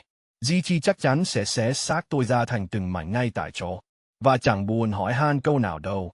Nhưng lão ta sẽ chẳng bao giờ lần ra được đâu. Bởi vì có kẻ thần kinh bình thường nào lại đi đốt bỏ một cuốn bí kíp kỹ năng hàng bê cơ chứ. Những thứ đó có giá trị vượt xa số tiền mà phần lớn mọi người làm lụng cả đời mới kiếm được. Chẳng ai có óc phán đoán bình thường lại đi hủy hoại nó cả. Trừ phi kẻ đó đã lĩnh hội và làm chủ nó đến độ hoàn hảo rồi. Leveling up during a casual morning walk through the forest. A taxi is hailed by me, bringing today's total from beast spoils to 416,000, plus 30,000 in hush money from that guy, whose nephew I took out, totaling 446,000 blue star coins, which combined with my previous stash, smashes past 650,000 total. Though stacking cash isn't my main vibe right now, being a stage 1 warrior means I can finally unlock guidance arts, which are techniques enabling you to absorb worldly spiritual energy and level up way faster. No more grinding beast ears endlessly just for stat points. Real cultivation is dropping, but first, the official Warrior Association exam must be passed by me, so I can get registered as a certified Stage 1 warrior. And honestly, a monthly government stipend comes with that too. Leaning back against the vinyl seat, I close my eyes in the cab. For days ago, I was just a broke student. Whereas now, I'm a certified beast-hunting, technique-stealing, uncle-fooling, shower-taking combat machine, flexing $500,000 in the bank. Pretty solid for a single school week, so let's check the damage. Left behind by 4 days of total beast genocide. My panel pops open inside the cab. Chi and Blood 103, Spirit. 23, Constitution Mortal Body 6%, Martial Dao points. Hitting a massive 534 points. My previous personal record was just 67, meaning I'm sitting on nearly 8 times that amount now. 4 straight days of nonstop slaughter is seriously paying off. Wait a minute, my constitution somehow jumped from 3% to 6%. When did that even happen? That had to be triggered by the Stage 1 breakthrough. An entire major breakthrough netted a 3% bump. At this sluggish 3% rate, hitting 100% unaided by the system would literally take forever. No wonder special constitutions are so insanely rare. The universe basically handed me a body evolution package, complete with a progress bar crawling at glacier speed. Good luck with that, though thankfully I've got a system. Let me run a quick test on these ratios first. Plugging 1 point directly into Constitution. Shifts 6% to 6.1%, confirming 10 points equals 1% progress. A tangible physical strengthening can be felt immediately. It's subtle, but definitely a direct and real power boost. This feature is getting pinned right at the top of my priority list. Putting a single point into Spirit moves 23 to 23.1, noting the exact same 10 to 1 ratio. All right, decision time has arrived with 534 points ready to distribute. This feels like the world's most critical RPG character building screen ever created. Except the character is me and permadeath is very real. Constitution goes first with a massive 300-point dump. Leaping from 6.1% to 36.1%, my entire body detonates the exact second it hits. Every single muscle fiber inside me suddenly inflates, as if someone hooked me up to an industrial air pump. My arms swell up while my chest completely balloons, and my clothes start screaming for mercy under the stretching fabric. Groaning under the strain, I transform from a handsome teenager into a competitive bodybuilder who somehow digested another competitive bodybuilder in about 2 seconds flat. Glancing over through the rearview mirror, the taxi driver nearly steers right into a lamppost. "Be big, bro, what did I do?" "Whatever it was, I'm sorry, please don't hurt me," he stammers out in pure panic. His hands are shaking violently on the steering wheel. Though, credit to the guy, the car stays perfectly straight. Years of professional driving experience instantly kick in during the crisis. Honestly, this man completely deserves a raise. My response has to wait, however, because I'm way too busy experiencing what infinite power feels like. Getting pumped back into a flesh and blood body hits different. Honestly, it's just pure electricity. My former self would totally get thrashed by my current physique 100 times over, and it wouldn't even be a contest. Slowly, all that bulk deflates right back to normal. Pretty boy mode officially re-engaged. Gazing downward, I notice my tee is stretched out by about 4 sizes. If the material had been any cheaper, I'd be riding shirtless in the back of this cab right now, causing the driver to probably swerve straight into a concrete pillar. Note to self, buy some stretchy gear. "You okay?" I flash an apologetic grin at the wheelman. "If you're okay, then I'm good," he squeaks out, clutching the steering while like it owes him back rent. Now, dumping 200 points into chi and blood, from 103 to 123, grabbing 20 points in one massive leap without a single hitch or pain. That constitution boost must have fortified my framework, just enough to handle massive upgrades like a boss. Sweet. The remaining 34 points get funneled straight into spirit, shifting from 23.1 to 26.5 with instant mental clarity. The brain fog from 4 straight days of grinding just vanishes, feeling like someone finally squeegeed a grimy window in my mind. Final stats. Chi and blood at 123. Stage 1 mid-tier territory kicks off at 200. So I'm slowly working my way there. Spirits at 26.5 constitutions. Mortal body is at 36.1%, and martial Dao points sit at 0. The taxi drops me off right in front of the Downtown Warrior Association building. This is where I officially register as a certified Stage 1 warrior, crush the certification exam, and best of all, unlock access to real guidance arts, actuelle cultivation technique, that let you absorb ambient spiritual energy straight from the atmosphere. No more grinding wild beasts for every single measly stat point. Plus, official warriors pull in a monthly government stipend, basically free bread just for being strong. Sure, this world's got killer beasts and alien invasions, but the employee benefits package isn't half bad. Stepping inside, I ask the receptionist where the exam is held. "To the right," she says, and I head that way. Suddenly, a familiar voice echoes behind me. "Teacher, I'm pretty talented, right?" My injuries are fully healed, and I've broken through to Stage 1. Not bad, just crushed the exam today. And don't embarrass me. I glance back to Sealy Ming, along with his mentor, Jiang Ming. Those guys all the way from Yang City. That arrogant quasi-warrior. I totally demolished down at the underground ring. Only difference is, he's not a quasi-warrior anymore. He managed to break through to Stage 1. And now he's here taking the exact same test as me. He squints hard at my back. "That dude looks kind of familiar." "Yeah, the last time we crossed paths, I was wearing a bull mask and reshaping your rib cage into a brand new geometry. But hey, take your sweet time trying to figure it out." He gives a shrug and drops the mental search. Then he notices I'm walking toward the stage. One warrior testing zone 2, his eyes blowing wide for a split second. A high schooler who's already hit Stage 1? Huh. Jiang Ming tries using this as a quick teaching moment. "Look here, don't get cocky just because you managed to break through. That kid looks younger than you, and he's already at the exact same tier." Li Ming waves it off with zero humility whatsoever. "Please, I just got a late start on my training. Had I started at his age, I'd be miles ahead by now. Besides, martial arts is all about raw combat power, not age. With my proficient level Thunder Fist, I could one-punch any student Jiang Ming size." His disciple Spent roughly 48 hours catching LS down at the underground ring, before pivoting straight back to being completely insufferable the second. He leveled up, dead set on using me as a prime example that there's always someone better, even though on paper Li Ming's logic is annoyingly hard to argue with. A stage 1 warrior wielding a proficient Thunder Fist definitely packs a punch by normal standards. The core issue here is simply that normal standards stopped applying to me about 5 days ago. Li Ming brings a proficient Thunder Fist with 3 thunderclaps, while I roll up with a perfect Thunder Fist boasting 9, making his B rank technique look like nothing. Next to my own B rank technique, which is the perfect level void piercing finger that I straight up looted from the corpse of some guy who tried to threaten my family. But sure, Li Ming, go ahead and one punch any student. If you dare step into that exam room, I double dog dare you to walk through those doors. Inside the Warrior Association exam room, a bunch of worn-out middle-aged dudes who've bombed this exact test over and over are sitting there sweating bullets, and then me, just a teenager, strolls in and instantly gets labeled an absolute genius by the crowd. Li Ming and Zhang Ming are trailing right behind me in the hallway. Li Ming catches sight of me and immediately scoffs under his breath. He's still holding a grudge because his teacher used me as a living cautionary tale about someone younger already reaching your level just 5 minutes ago, and now the rules of the gauntlet are pretty straightforward. First, clear the chi and blood test, where a minimum score of 100 is required. Then crush the combat power evaluation by averaging at least 1,000 across 3 heavy strikes.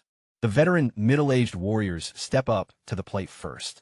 Out of a squad of 15, only 3 manage to squeeze past the threshold, while the rest can't even crack 1,000 combat power. You can literally watch the last shred of hope drain out of their eyes in real time before it's finally Li Ming's turn in the spotlight. He's been geeking out waiting for this exact moment to prove to everyone, and especially to me, what a certified prodigy actually looks like. Chi and blood comes back at 105, a clean pass. He swaggers up to the combat power machine, takes a dramatic deep breath, winds up, and unleashes boom, boom, boom, 3 synchronized thunderclaps, powered by his proficient Thunder Fist, hitting a massive 1,763 as the middle-aged contenders completely lose their minds. Are you actually kidding me right now? That's practically touching mid-tier stage 1 territory. He's definitely flexing AC rank technique under the hood. Li Ming is practically glowing, soaking up all the attention like a sponge, sitting in a bathtub full of compliments. He drops 2 more solid hits at 1,721 and 1,690 for an effortless pass. He struts back over, looking like he's floating on air, and flashes me a smug smirk. Your turn. I don't even bother dignifying him with a glance, choosing instead to keep my eyes forward and pace toward the testing station. He actually lets out a verbal TCH straight out of a manga book. Honestly, this guy is a walking, breathing anime cliche. Zhang Ming watches me step up and thinks to himself, man, after all this, I really need to track down a genuine genius to finally humble Li Ming. Maybe someone from the Star City School elites. Oh, Zhang Ming, you're about to get your wish granted in roughly 30 seconds. I step right up to the chi and blood monitor, plant my palm against the glass, and watch the digital readout flash. 123, followed by dead silence before absolute chaos erupts. Is the machine broken? 1.23. The kid is just a high schooler, and that's a whole 18 points higher than the last guy.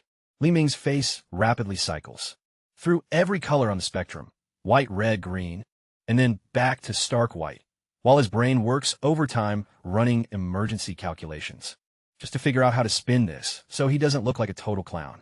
He was riding so high on his 105 score that he looked right at me and thought, I could totally drop this kid with one punch. Yet somehow he's got a whole 1,231 points higher, at a younger age. Whatever, it's whatever, he mutters under his breath. Chi and blood levels don't mean a thing. Combat power is all that matters here. Combat power is literally everything. His gaze is fixed on me, so intensely his eyeballs might pop out. The staff member stumbles through the next announcement. Chi and blood evaluation passed successfully. Please advance to the combat power test. Every single pair of eyes in the hall is glued to me. The veteran warriors like Li Ming, Jiang Ming, and the employee, even the receptionist posted in the lobby, must have felt that sudden shift in the air. Stepping right up to the combat power machine, I face a real dilemma with my 3 punches. since I want to use the first one completely raw. Roland en zero technique. Just testing what 36% mortal body constitution does to my base strength. I breathe out and drop low into a crouch, my spine curving sharply like a stalking tiger, before unleashing a single strike. Just one clean, basic, technique-free punch, boom. The massive combat power testing machine, a multi-ton piece of industrial gear bolted into the concrete, gets blasted clean across the room, flying dozens of meters through the air, before spinning out and crashing heavily onto its side. Everyone inside turns instantly into a statue. Li Ming's jaw drops so low. An entire flock of birds could easily nest inside it. Jiang Ming's cool exterior shatters for the very first time. And the veteran warriors look like they just witnessed a divine miracle. The worker stands frozen in place, clutching his clipboard with violently shaking fingers, while I'm just standing before an empty patch of floor, where a heavy testing machine used to sit, my fists still thrown out, thinking, oh man, not again. This makes it the second time I've launched a testing machine, clear across a room. At this rate, it's becoming a legit habit. Somebody really ought to start anchoring these devices much deeper into the earth. The heavy machine goes flying across the floor again, turning everyone into statues, while Li Ming, who was flexing his 1,763 score just 5 minutes ago, just stares blankly at the empty space where the device used to stand, trying to wrap his head around the fact that his rival just totally yeeted across the building, rushing over to inspect the digital display. The worker grabs the fallen device, pulls it upright, checks the numbers, and, clang, drops it right back down. His hands are shaking way too hard to keep a grip on it, and he's glued to the screen like it holds the ultimate secrets of the universe. What the hell is this? Is this for real? Move aside and let us see.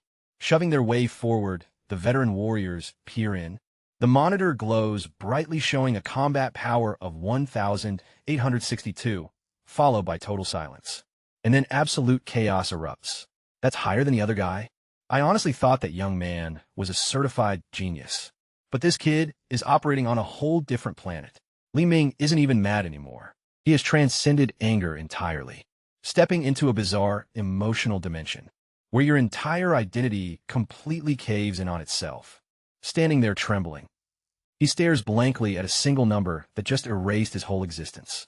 Every single confidence he held inside was shattered. Right then a voice dropped a bombshell that scrambled everybody's minds.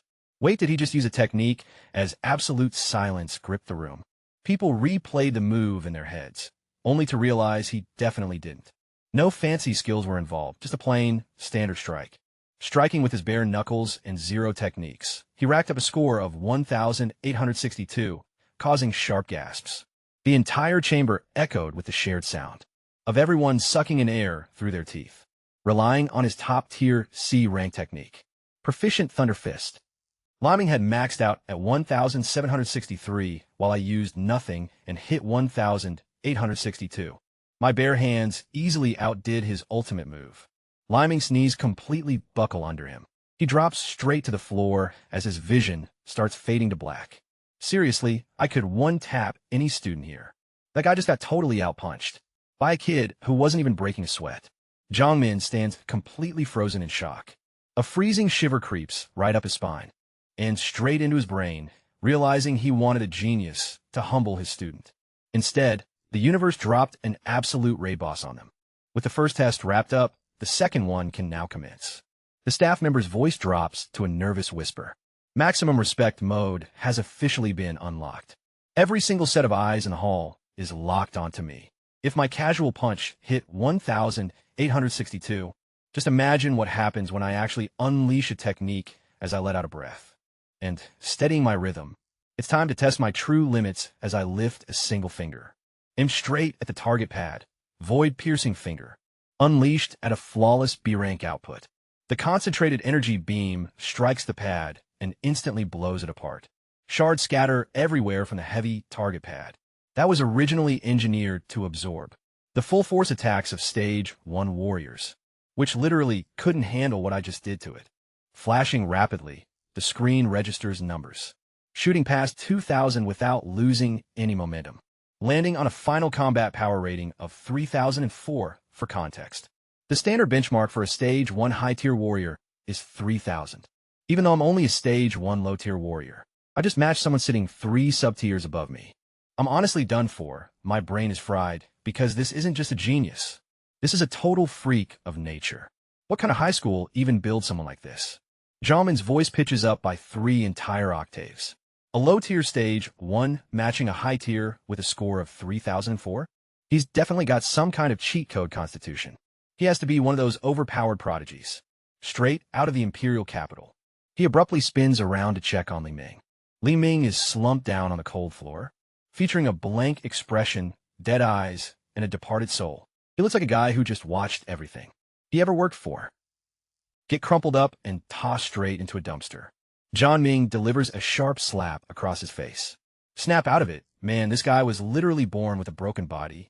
So don't stress. Just keep your eyes on the school tournament and compare yourself to regular geniuses instead of this guy.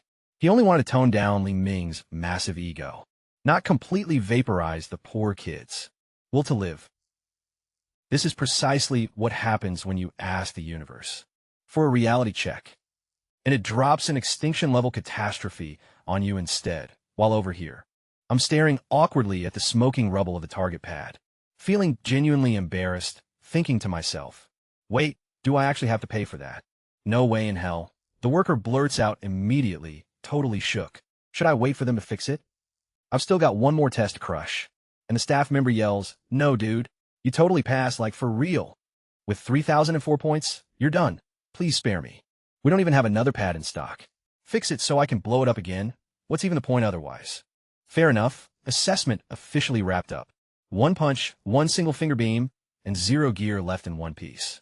My official status is now Certified Stage 1 Warrior. Let's go. Those 3 middle-aged guys who passed earlier are awkwardly standing in the corner, clutching their certificates tightly, and feeling low-key grateful that nobody is glancing their way anymore. Upstairs, inside the Warrior Association headquarters, a woman named Wu Linxian is having a major meltdown. As the Star City branch president, her professional career is basically hanging by a thread. Star City's roster of martial arts prodigies is, how do I put this nicely, absolute trash compared to other districts. Every single branch boss out there is flexing hard in the group chat about their insane geniuses, while she's sitting there empty-handed. I'm totally getting fired this year, she groans, letting out a heavy sigh while sipping her water. Suddenly, the office door flies wide open as a worker rushes in, gasping for breath, shouting, Madam President, down at the warrior exam, an actual monster just showed up. Startled out of her mind, she spits her water right across the room like a broken lawn sprinkler. A monster? What kind? Spill all the details right now. The breathless staffer recaps the madness. His raw punch sent the machine flying across the room, hitting 1,862 without technique, and skyrocketing to 3,004 with it, before completely shredding the target pad. Wu Linxian's facial expression shifts from utter despair to pure, unadulterated hype in less than half a second. 1,800 raw and 3,004 with a technique? Take that, everyone who tried to get me ousted, haha. She violently launches herself straight out of her office, right through the drywall, skipping the door entirely. She leaves behind a perfect human-shaped cutout in the concrete, looking like something straight out of Looney Tunes cartoon, staring blankly at the massive hole in the wall. The worker blinks and mumbles, was that dramatic exit really necessary? Downstairs, I am casually trailing behind an employee, toward the second floor to officially claim my warrior ID, while those same middle-aged guys who pass tag along beside me. The staffer is treating me like royalty, while completely ghosting the other fellows. Surprisingly, those older guys don't even throw a fit. They totally understand the vibe. When you're walking next to a total freak of nature, you just turn invisible. It's basic physics, honestly. Suddenly, boom, a mysterious figure rockets down from the upper levels at supersonic speed, stomping the ground right in front of us and striking a fierce pose, radiating big boss energy. A sharp woman in her 30s straightens her posture and announces, I'm in charge here, and I got down here as fast as humanly possible. Madam President, you actually came down yourself? The worker looks like he's about to pass out on the spot. He had sent someone to alert her up top, fully expecting her to wait upstairs like a normal executive. But she couldn't even wait 30 seconds. Wu Linxian sweeps her gaze across the tiny group, totally ignoring the middle-aged warriors as if they were pieces of furniture, before locking her eyes directly onto me like a heat-seeking missile. Hello there, I'm Wu Linxian, the proud branch president of the Star City Warrior Association. Following a brief chat, Su Hong personally takes the lead to guide me toward registration, leaving those middle-aged warriors stranded as they wave goodbye to any remaining spotlight they might have hoped to catch today. Must be nice being a total prodigy when we barely scraped through the exam, they mutter while shaking their heads and shuffling behind us. Swang, you're still in high school, right? Which academy? Her brain briefly buffers. Star City first high harbors a monster like this, and I had zero clue. She remembers specifically quizzing Principal Li Changxian about their local talent roster this year, only to be told they just had a couple of ordinary Stage 1 fighters, nothing wild. That lying old fox totally gate-kept this talent for me. I'm throwing hands with him later, she thinks, mentally adding an assault charge against the principal to her to-do list. Registration wraps up in under a minute. Talk about the VIP perks. When the president speedruns your bureaucratic paperwork herself. As a certified Stage 1 warrior, you pull in a monthly bag of 10,000 Blue Star coins. 10 grand a month? That's literally more than my aunt and uncle make combined, simply for existing and being built different. The second I roll back home, uncle is quitting that dead-end gig. No more hauling heavy cargo for a boss who refuses to front even a month's advance pay. Done with wrecked spines and grueling 15-minute stair climbs. Uncle's early retirement starts right now. You also unlock free access to a legit cultivation technique, a guiding art, and this is precisely what I've been waiting for. The absolute main event of my trip. Guidance arts let you draw an ambient spiritual energy to physically fortify your body, offering true cultivation. No mindless grinding or brawling, just pure power absorption through breathing. Wulin Xian breaks it down for me as we keep walking. Guidance arts are definitely not one-size-fits-all, since spiritual energy possesses distinct elemental affinities, causing different methods to process specific elements. For instance, I run the Heavenly Flame Guidance art, absorbing fire-type spiritual energy to not only reinforce my physical physique, but also infuse scorching fire properties into my strikes. Flipping her palm upward, a roaring fireball instantly materializes from her hand, causing the surrounding air to scorch, blacken, and sizzle. I catch the distinct scent of unseen things burning away before she wraps the blaze tightly around her fist and throws a casual punch right into open space. A blazing fist imprint rockets forward like an artillery shell, only for her to gently blow on it right before impact. A single soft puff completely vaporizes the entire attack. My jaw drops as my eyes stretch wide. Fire-enhanced strikes? That's way beyond standard cultivation. That's unlocking a whole secondary damage category, essentially equipping elemental magic on top of traditional martial arts. Of course, actively wielding elemental properties externally, like I just demonstrated, takes ages to master at Stage 1. If you can even channel a tiny hint of elemental flair into your hits, you're already flexing, she notes. I nod along, while mentally thinking, asterisk lady, you genuinely have zero clue how fast my learning curve goes, asterisk. She comes to a halt right before a closed door. Beyond this threshold is where you'll pick your guidance art. Taking a deep, stabilizing breath, I realize this is the exact watershed moment that shifts everything. Up to this point, all my power stemmed from brutal brawls, grinding reps, and a system, but armed with a guidance art. I can finally cultivate like a true, authentic warrior. Energy is absorbed right from the world itself. Cultivation gets stacked on top of everything else. Following her through the door, President Wu Linshan leads me in and starts giving me the lowdown on guidance arts as we step right into a testing room. There are 7 distinct types of spiritual energy: metal, wood, water, fire, earth, lightning, and wind. When ranked purely by attack power, lightning takes number 1, followed by metal and fire. Since lightning is clearly the strongest, I want lightning and definitely need it. So where do I sign up? Catching my vibe. She smiles and notes everyone wants lightning, making me shut my mouth. Since choosing isn't up to you, as it completely depends on your compatibility with every warrior, having different affinity levels for different elements. Out she pulls 7 crystal balls, each glowing in a different color. You place your hand on one and watch it light up to display your compatibility percentage. Using fire for her demonstration, she places her hand on the red crystal, which blazes with light, to fill about 4/5 of the sphere. My own compatibility with fire sits around 80%, which is considered crazy high, since most warriors only land between 20 and 30%. Hitting 80% helped her become a Stage 5 warrior and branch president by her 30s.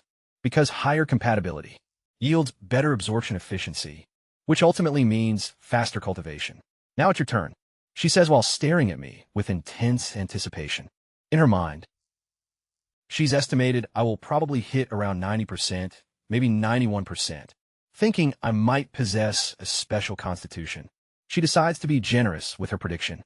Stepping up, I reach for the fire crystal ball, and as my fingers touch it, the crystal ball doesn't merely light up. It detonates with light, filling the entire sphere with fire, instantly down to every last millimeter, glowing so intensely that it illuminates the whole room, like someone turned on a miniature sun. 100%. Walinxian's brain completely crashes as she grabs my shoulders, shouting, "What the?" and starts shaking me, asking if I know what this means. 100% compatibility. 100%. No, what does it mean? I ask. It means fire energy is absorbed with zero waste, providing maximum efficiency, where nothing leaks.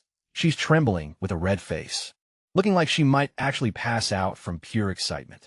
To provide context, back at 80% compatibility, she became a Stage 5 warrior and president of a city branch. Before 40, which is considered elite talent. Truly 1 in a million stuff.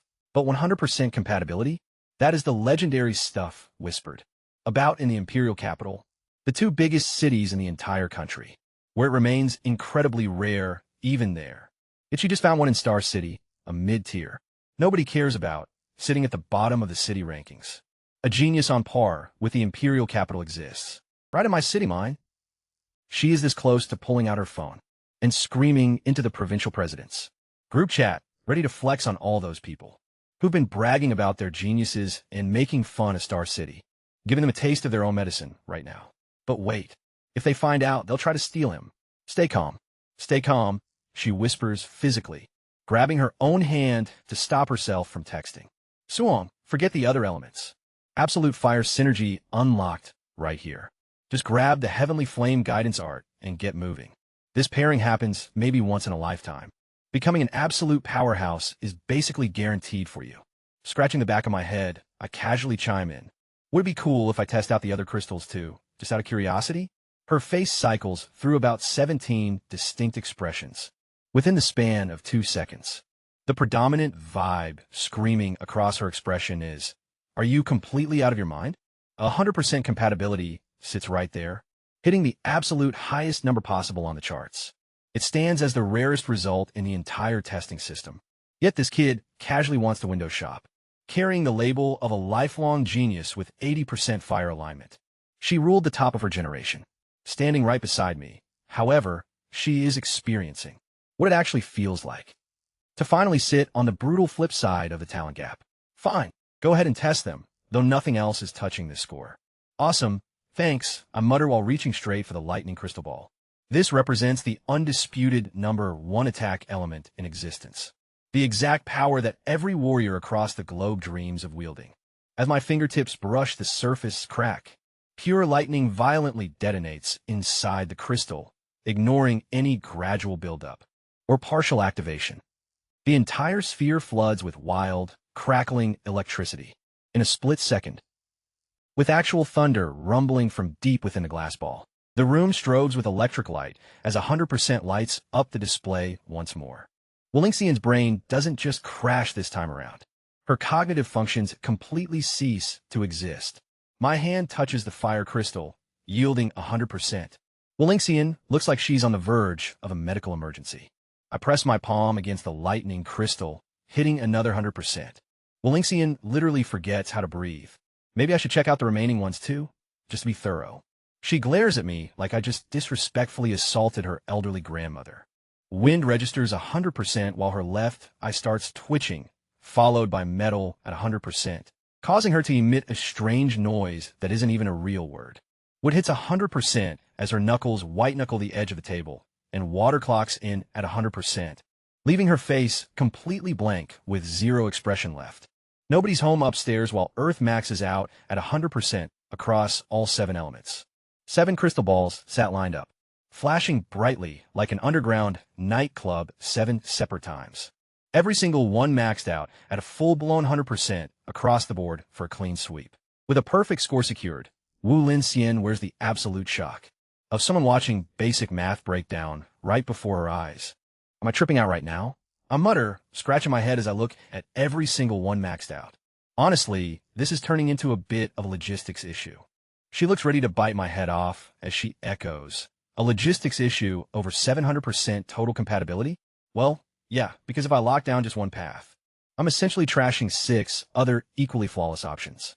That just feels super wasteful. The sound of her teeth grinding together loudly echoes through the quiet room.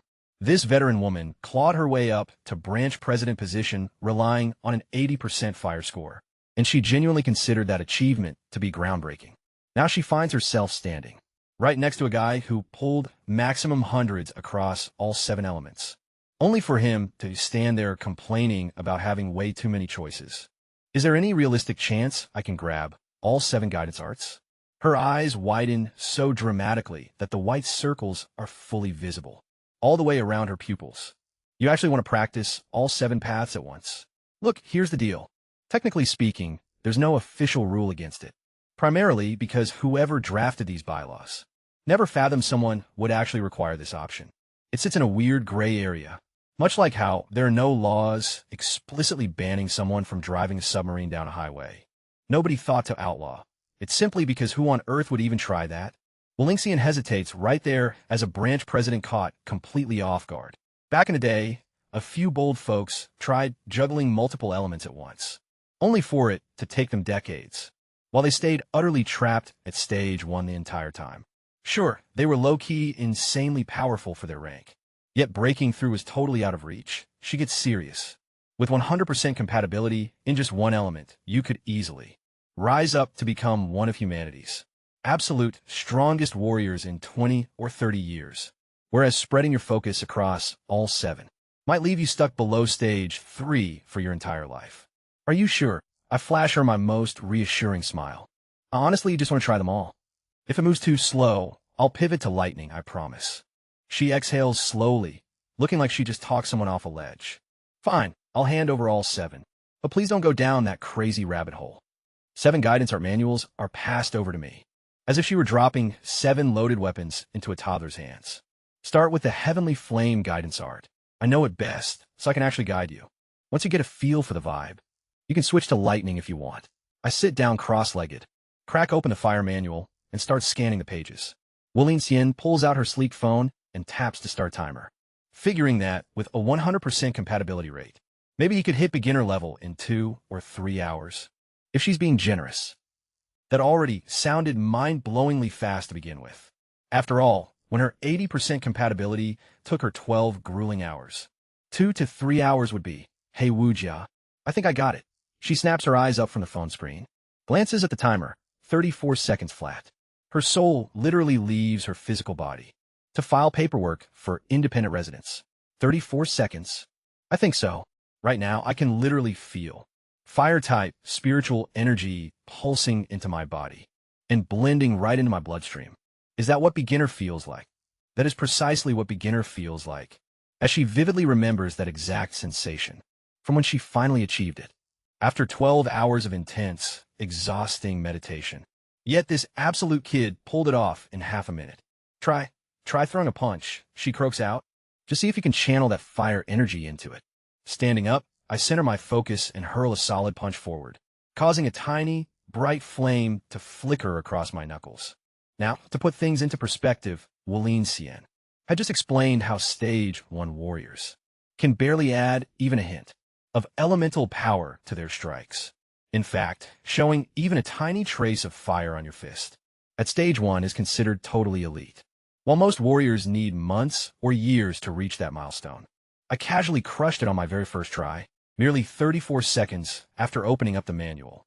Wulin Xian's brain experiences a complete system shutdown. She's just standing completely frozen like an unplugged appliance, eyes wide open with nobody home. The esteemed branch president of the Star City Warrior Association has just been utterly broken by a random high school student. Wujia, does this count as beginner level? Absolutely zero response. She might genuinely need a system reboot. My talent description stated it was the greatest in all of history, past and future, with none capable of surpassing it. And I'm starting to think that was actually an understatement. Wujia, does this count as beginner? She nods mechanically like a robot whose batteries are dying out. Why yes, beginner echoes silently inside her head. I'm low-key betting a massive riot is going down right now, huh? That was suspiciously effortless. My guess was it would drain at least a few minutes. Her right eye starts doing that twitchy thing again. Hey, Wujia, how long did it take you to hit beginner status your first go? Like 3 minutes? The silence that follows is deafening. Look, I'm pressing for a number, because from my point of view, anything past a minute feels kind of sluggish. For a task this straightforward, I'm just being polite by suggesting she might have taken 3 or 4 minutes. What I'm completely unaware of is that it took her 12 hours, and she was crowned a once-in-a-generation genius for it. She's standing frozen, running some intense mental math. If she owns up to the real 12-hour mark, this kid who just crushed it in 34 seconds will look at her the exact same way she stares at those washed-up middle-aged warriors stuck under 1,000 combat power. Her bruised pride makes the final call for her. About 3 or 4 minutes, she mumbles. Oh, cool. I know I'm keeping it moving. She exhales deeply, like she just defused a live bomb. Wujia, real quick question. Do you know anything about spirit masters? She whips around instantly, her eyes bulging with sheer panic. Don't tell me you're also a spirit master. Her voice is laced with genuine terror. 7 elements at 100%. Some wild special constitution. And now he might actually be a psychic too? At what point does one person's overpowered talent count as a human rights violation against everyone else? No, I'm just curious. What are the actual conditions for awakening? She visibly deflates, washing over with relief. Thank God something about this kid is normal. She reaches over for a helmet-shaped piece of tech, the spirit power tester. I strap it on while she starts breaking it down.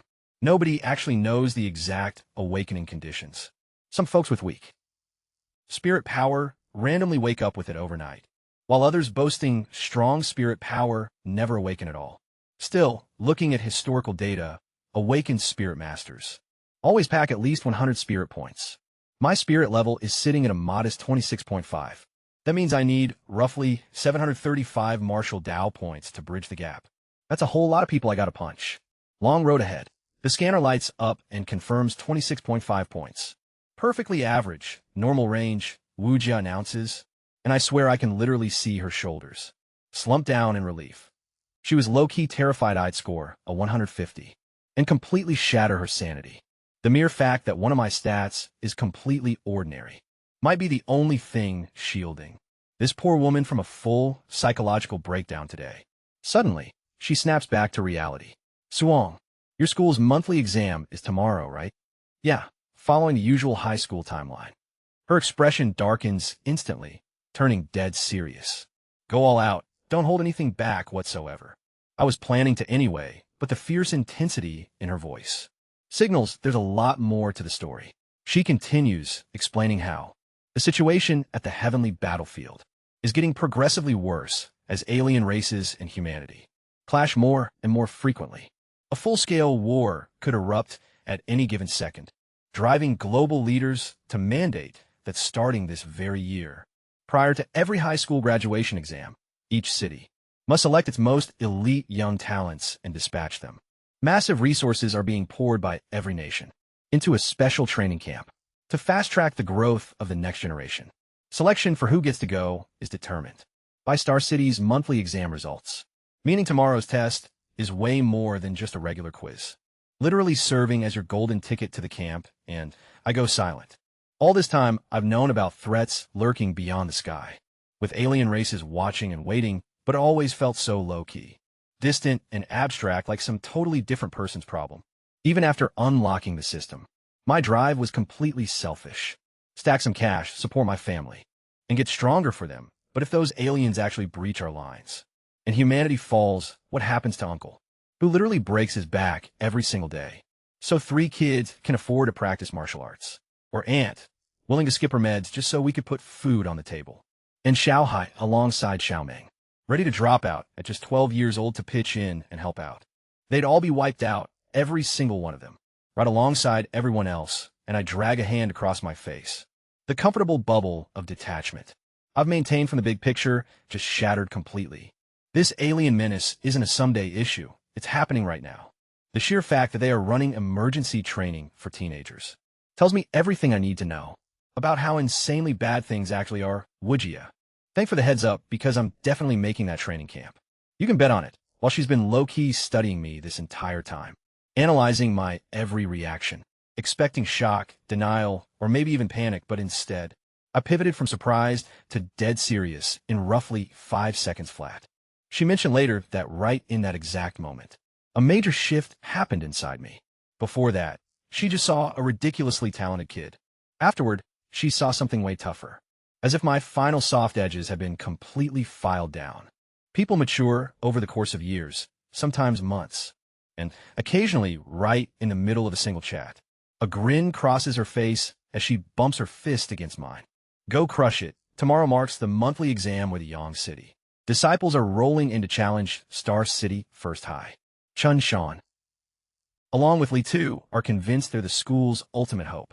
The principal is still out here hunting for his mysterious 9 thunderclap prodigy, while Chin Lin still genuinely believes he's that hidden genius the principal spotted. And as for me, I'm walking into this packing 123 points of chi and blood stats, a 36% evolved constitution hitting maxed out levels across the board, aberrant void piercing finger technique, 100% compatible guidance arts, and a brand new, powerful reason to fight that eclipses mere money, meaning tomorrow is going to be a blast. While strolling home from the Warrior Association during the golden hour, schools have just let out, causing me to pass by an academy gate, where parents are crouching down with open arms, laughing as their little ones sprint straight into hugs. I pause to watch for a long stretch before continuing my walk.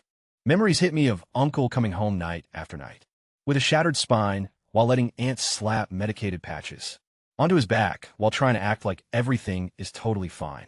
That haunting feeling of watching it unfold and feeling entirely helpless to fix any of it.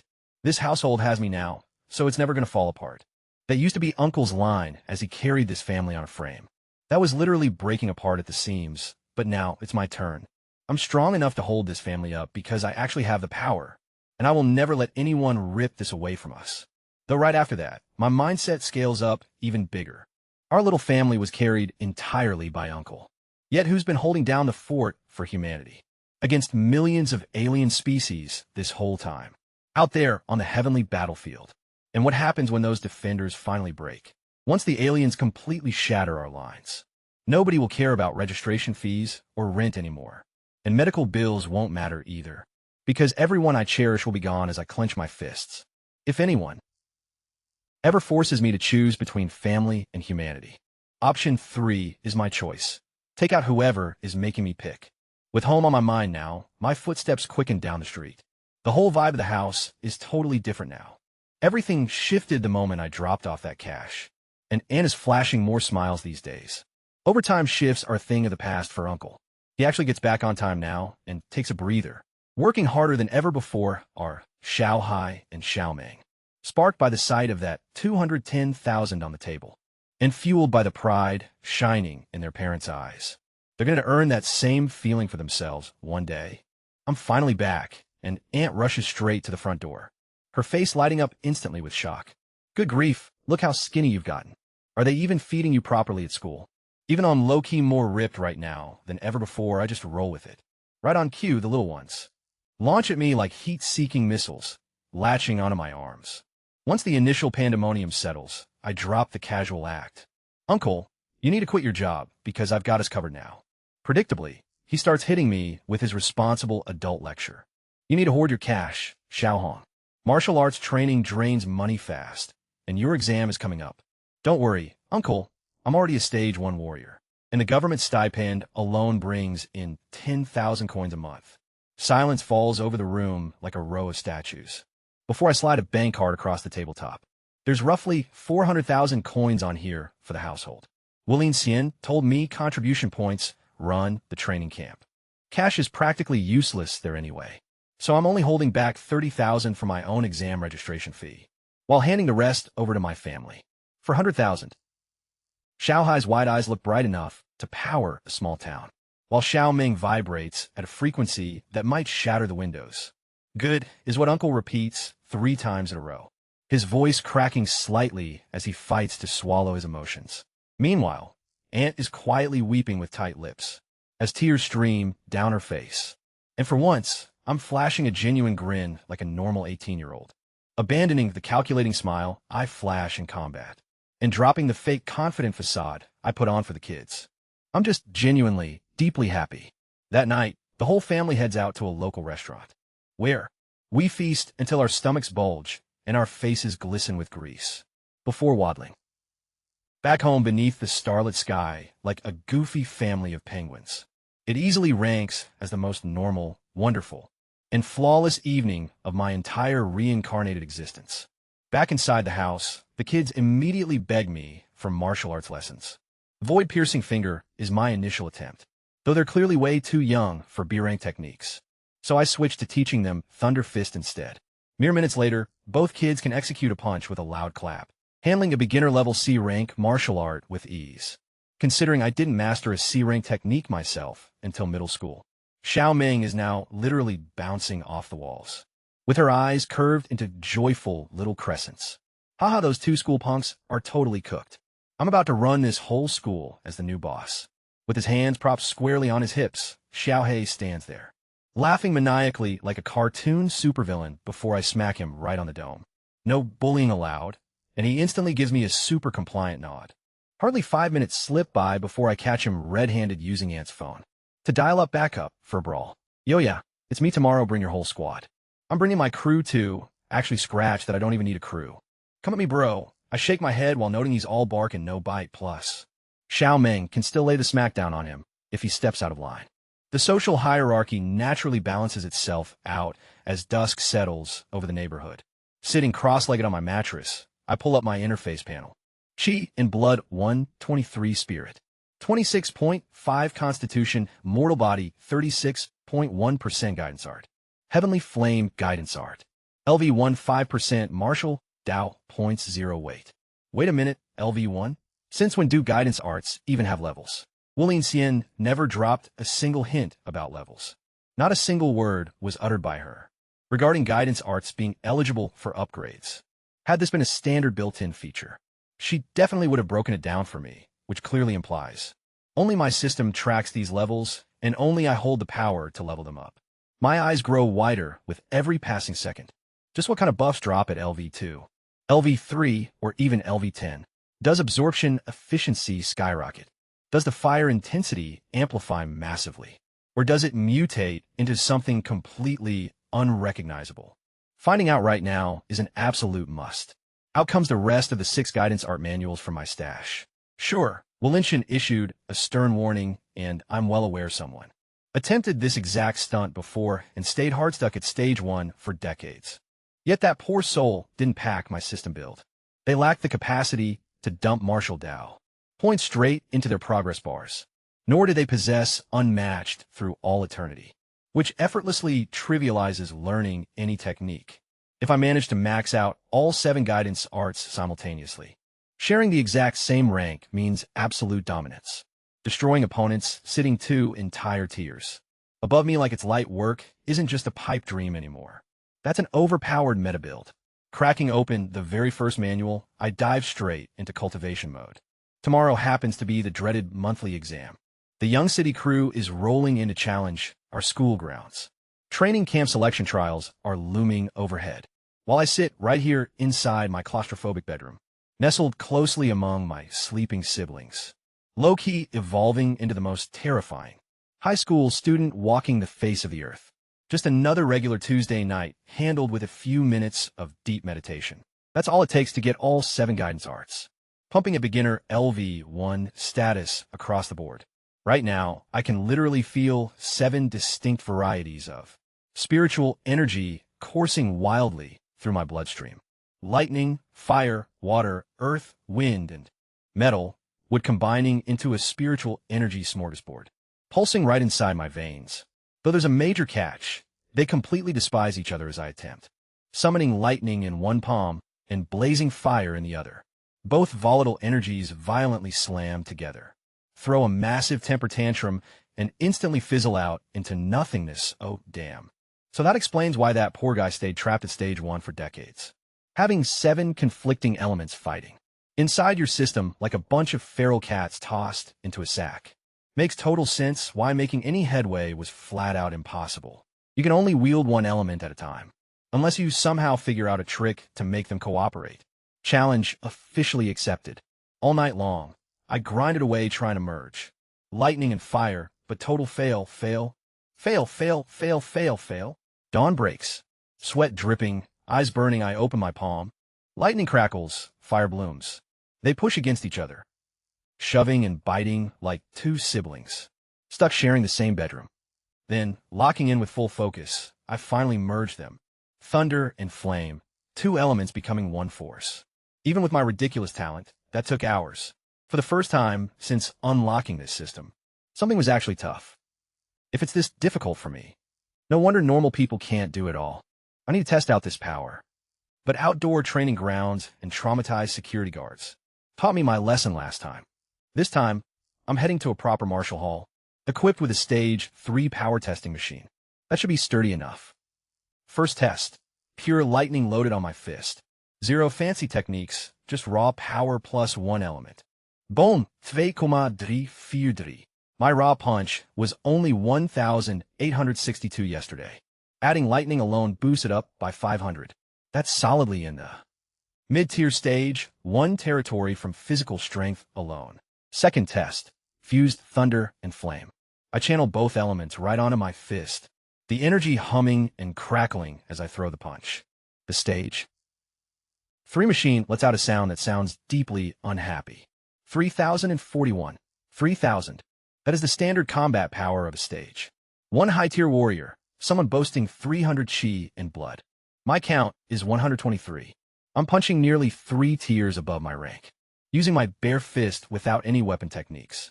And that's with only 2 elements fused.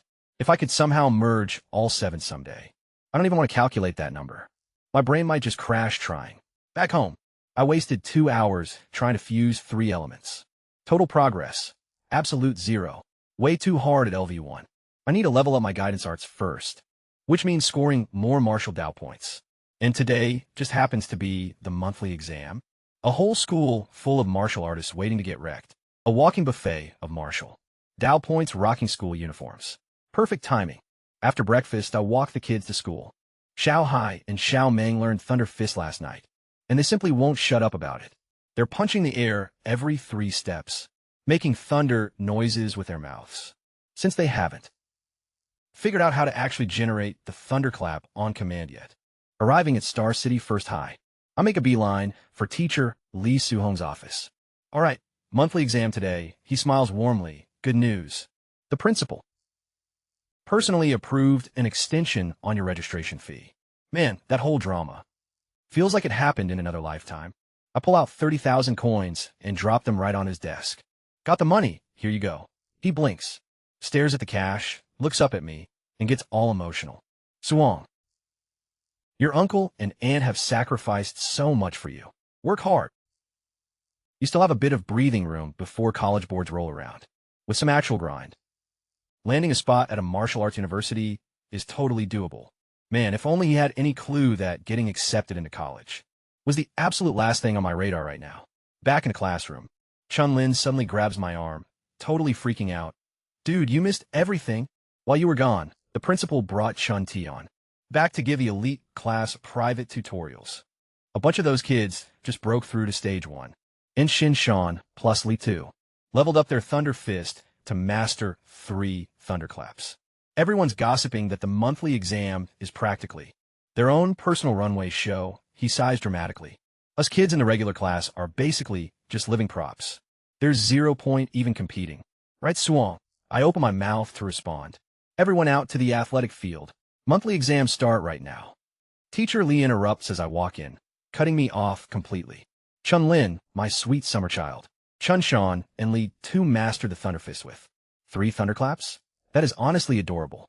I'm rocking 9 Thunderclaps, AB rank Void Piercing Finger, Fused Thunder Flame, Elemental Strikes, 123 Chi and Blood Stats, and 3000 Combat Power. But sure, let's all go admire their independent little showcase. The entire student body floods onto the grounds for the monthly showdown. Thousands of heads forming a literal sea of black hair. The principal steps up to the mic and drops a massive bombshell. This year's monthly exams are totally different. Because of rising tensions on the heavenly battlefield, the government is launching elite training camps. The top 3 students from each city secure a spot, unlocking insane resources like booster pills, legendary combat techniques, and mentors who are actual. Staged 7 Grandmasters. The crowd goes absolutely wild. A training camp with only 3 slots? That basically means it's guaranteed for Li 2 and Chin Shan, plus 1 random lucky bystander. A stage 7 Grandmaster as a personal teacher? Considering our principal is only stage 3, that's like jumping straight from community college to Harvard. Every single eyeball in the academy instantly snaps toward Li 2. And Shan, standing proudly at the front of the genius section, looking ice-cold, composed, and totally unbothered. Inside their heads, spots 1 and 2 are already permanently reserved, engraved, and practically tattooed. The only debate left is who clinches first place. I held back with my thunder fist last time. Chin Shan sneers, eyes blazing with competitive fire. This round, I'm taking the crown. Keep talking that big game. Li 2 fires back flatly. I'll be waiting to see if he can back it up. Chun Lin is practically salivating beside me. Bro, with those 2 absolute monsters around, even the rest of the genius class is only fighting for 3rd place. For us regular class kids, we're literally just background furniture and NPCs. We're only here to fill up the empty seats. I glance at Li 2 and Chin Shan, keeping quiet. Meanwhile, up on the elevated platform, a conversation is unfolding that I would pay good money to listen in on. Have you still turned up nothing on that 9 Thunderclap prodigy? Shin. Tien questions the principal. Principal Li looks like someone just ran over his favorite dog. If is searched everywhere. Running background checks on every single student who left the gym that day. They're all just dropouts and quitters. I'm starting to seriously suspect that genius wasn't even from our academy at all. He sighs so heavily it could inflate a weather balloon. Bên cạnh Li Tu và Chen Son, chúng ta sẽ xếp hạng mấy ở trại huấn luyện nhỉ? Theo dự đoán của Chen Tian thì cùng lắm chỉ ở mức trung bình dưới thôi. Các trường khác đều có học sinh thuộc top trung bình của giai đoạn 1. Thậm chí vài nơi còn vươn lên top đầu, khiến vị hiệu trưởng càng thêm nản chí. Trường trung học số 1 Star City, nơi vốn được mệnh danh là ngôi trường đỉnh nhất thành phố, sắp phải đối mặt tại một sự kiện tầm cỡ quốc gia rồi đây. Giá như thiên tài 9 tiếng sấm sét kia thuộc về phe chúng ta biết mấy. Điệp khúc này cứu được ông ấy lại nhảy suốt mấy ngày liền. Sự trớ trêu này dày đặc đến nỗi phết lên bánh mì ăn chắc cũng vừa miệng. Ngay lúc này, vì thiên tài mà ông ta đang tuyệt vọng tìm kiếm lại đang đứng ở khu vực lớp thường, cách đó vỏn vẹn 20 mét, thản nhiên lắng nghe cậu bản thân than thở về số phận hẩm hiu của học sinh lớp thường, và rồi, cú twist cuối cùng xuất hiện. Ô kìa, sao lão già Ly lại xì mặt ra thế này? Vợ bỏ à? Một giọng nói đầy vẻ chế giễu đột ngột vang lên xé toạc bầu không khí. Khuôn mặt hiệu trưởng Ly tối sầm lại ngay lập tức, hóa ra đó là Giang Minh, giáo viên bộ môn thương thuật trẻ tuổi của Giang City, đồng thời là sư phụ của Ly Minh và Ly An. Hắn hiên ngang bước vào khuôn viên trường trung học số 1 Star City như thể bản thân là chủ nhân nơi này, dắt theo 2 gã đệ tử sát nút. Định bén mảng tới trường tôi làm gì hả? Đến thăm một người bạn cũ từng vào sinh ra từ thôi mà. Giang Minh đảo mắt quét nhìn đám học sinh với ánh mắt khinh bỉ thấy rõ. Nói thật nghe lão Ly, chất lượng học sinh trường ông chán đời phết nhỉ. Trường trung học số 1 Star City á? Đổi tên thành trung học nát nhất Star City đi cho vuông. Huyết áp của hiệu trưởng Ly cứ thế tăng vọt trước sự chứng kiến của mọi người. Học sinh của chúng tôi thừa sức đè bẹp lũ nhái. Còn bên Giang City ngay cả khi nhắm mắt đấy, Giang Minh nghe xong, liền sáng bừng cả mắt. Đó chính xác là câu mà hắn ta đang chờ đợi để được nghe. Thật á? Hay là thế này đi, sau kỳ thi còi cọc của các người, hãy để mấy đứa tốt đầu đấu tay đôi với 2 đồ đệ của tôi xem sao. Trận đấu hữu nghị thôi mà, hắn vừa nói vừa giới thiệu. Ly Giang, giai đoạn 1 bậc trung, võ công lôi quyền đạt cấp độ tinh thông, gia viên Spirit Master. Còn Ly Minh mới vừa chớm bước qua giai đoạn 1, lôi quyền đạt cấp thành thạo, gia viên Spirit ở mức tinh tế. Chỉ cần một trong hai đứa thôi cũng đủ tiến Li Tu và Jin Son lên đường rồi. Vì hiệu trưởng nhận ra điều đó chỉ trong tích tắc. Khóe miệng ông mím lại trực chờ thốt ra từ không. Thì Giang Minh bất ngờ nhếch mép cười và bồi thêm câu.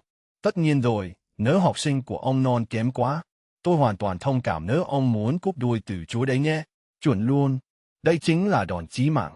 Bạn có thể chê tài nấu nướng của một người, chê chiếc xe anh ta đi, nhưng tuyệt đối không được bước thẳng vào trường học của người ta và sỉ nhục học sinh của họ.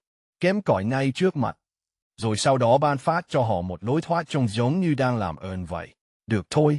Hết kỳ thi này học sinh giỏi nhất trường tôi sẽ so tài với gà nhà ông. Hiệu trưởng đang tức đến sôi máu. Ông vừa đồng ý tham gia một trận đấu chắc chắn nắm phần thu trong tay. Chỉ vì cái sĩ diện háo huyền không cho phép ông cúi đầu nhận thua. Giang Minh cười khẩy rồi nghênh ngang bỏ đi cùng đám học trò. Thậm chí chẳng màng ở lại xem kỳ thi diễn ra thế nào. Hắn ta đã sớm nghiên cứu kỹ lưỡng danh sách học sinh trường trung học số 1 Star City rồi. Đồng thời nắm rõ như lòng bàn tay về thực lực của Li Tu và Jin Son. Hắn biết chắc đám học trò cưng của mình vừa trội hơn hẳn về mọi mặt. Li Minh lúc này đang đứng bẻ tay rôm rốp, với ngọn lửa tự tin sục sôi trở lại. Sau cú sốc bị vùi dập nhục nhã tại kỳ thi chiến binh, bởi chỉ số sức mạnh chiến đấu 3004 của một kẻ nào đó, sư phụ đã phải khuyên nhủ hắn từ bỏ trò so sánh bản thân với mấy con quái vật dị thường đó, và tập trung vào việc đè bẹp những thiên tài tầm trung thôi. Những thiên tài của trường trung học số 1 Star City này đủ bình thường để cho mình hành ra bã rồi. Hôm nay sẽ là ngày công cuộc phục hưng tinh thần võ đạo của tôi bắt đầu, hắn lẩm bẩm. Trong lúc đưa mắt đảo qua đám đông mà hoàn toàn không hay biết sự hiện diện của tôi ở đó. That fractured face remains a total blur to him, even though that bull-headed freak just cracked his ribs open. Not a single clue links this anomaly back to the Warrior tryouts. That savage, bull-headed brawler down in the pits. And that low-key, average kid sitting quietly in regular class turn out to be the exact same dude. One final lingering gaze is cast by the principal toward the elite genius, wishing that 9 Thunderclap prodigy belonged to his own academy. Excuse me, sir. He is literally enrolled right here in your 6th period class, stuck way back in that corner desk by the frosty window pane. You literally greenlit his tuition extension request just last week, before dropping him from your radar completely, simply writing him off as too broke to ever possess any real talent, because you assumed poverty meant zero potential. Fate is literally screaming at you to pivot and check behind you. Yet pride keeps your eyes stubbornly fixed ahead. So I guess reality is about to slap you awake the hard way. Time to kick this trial off right now.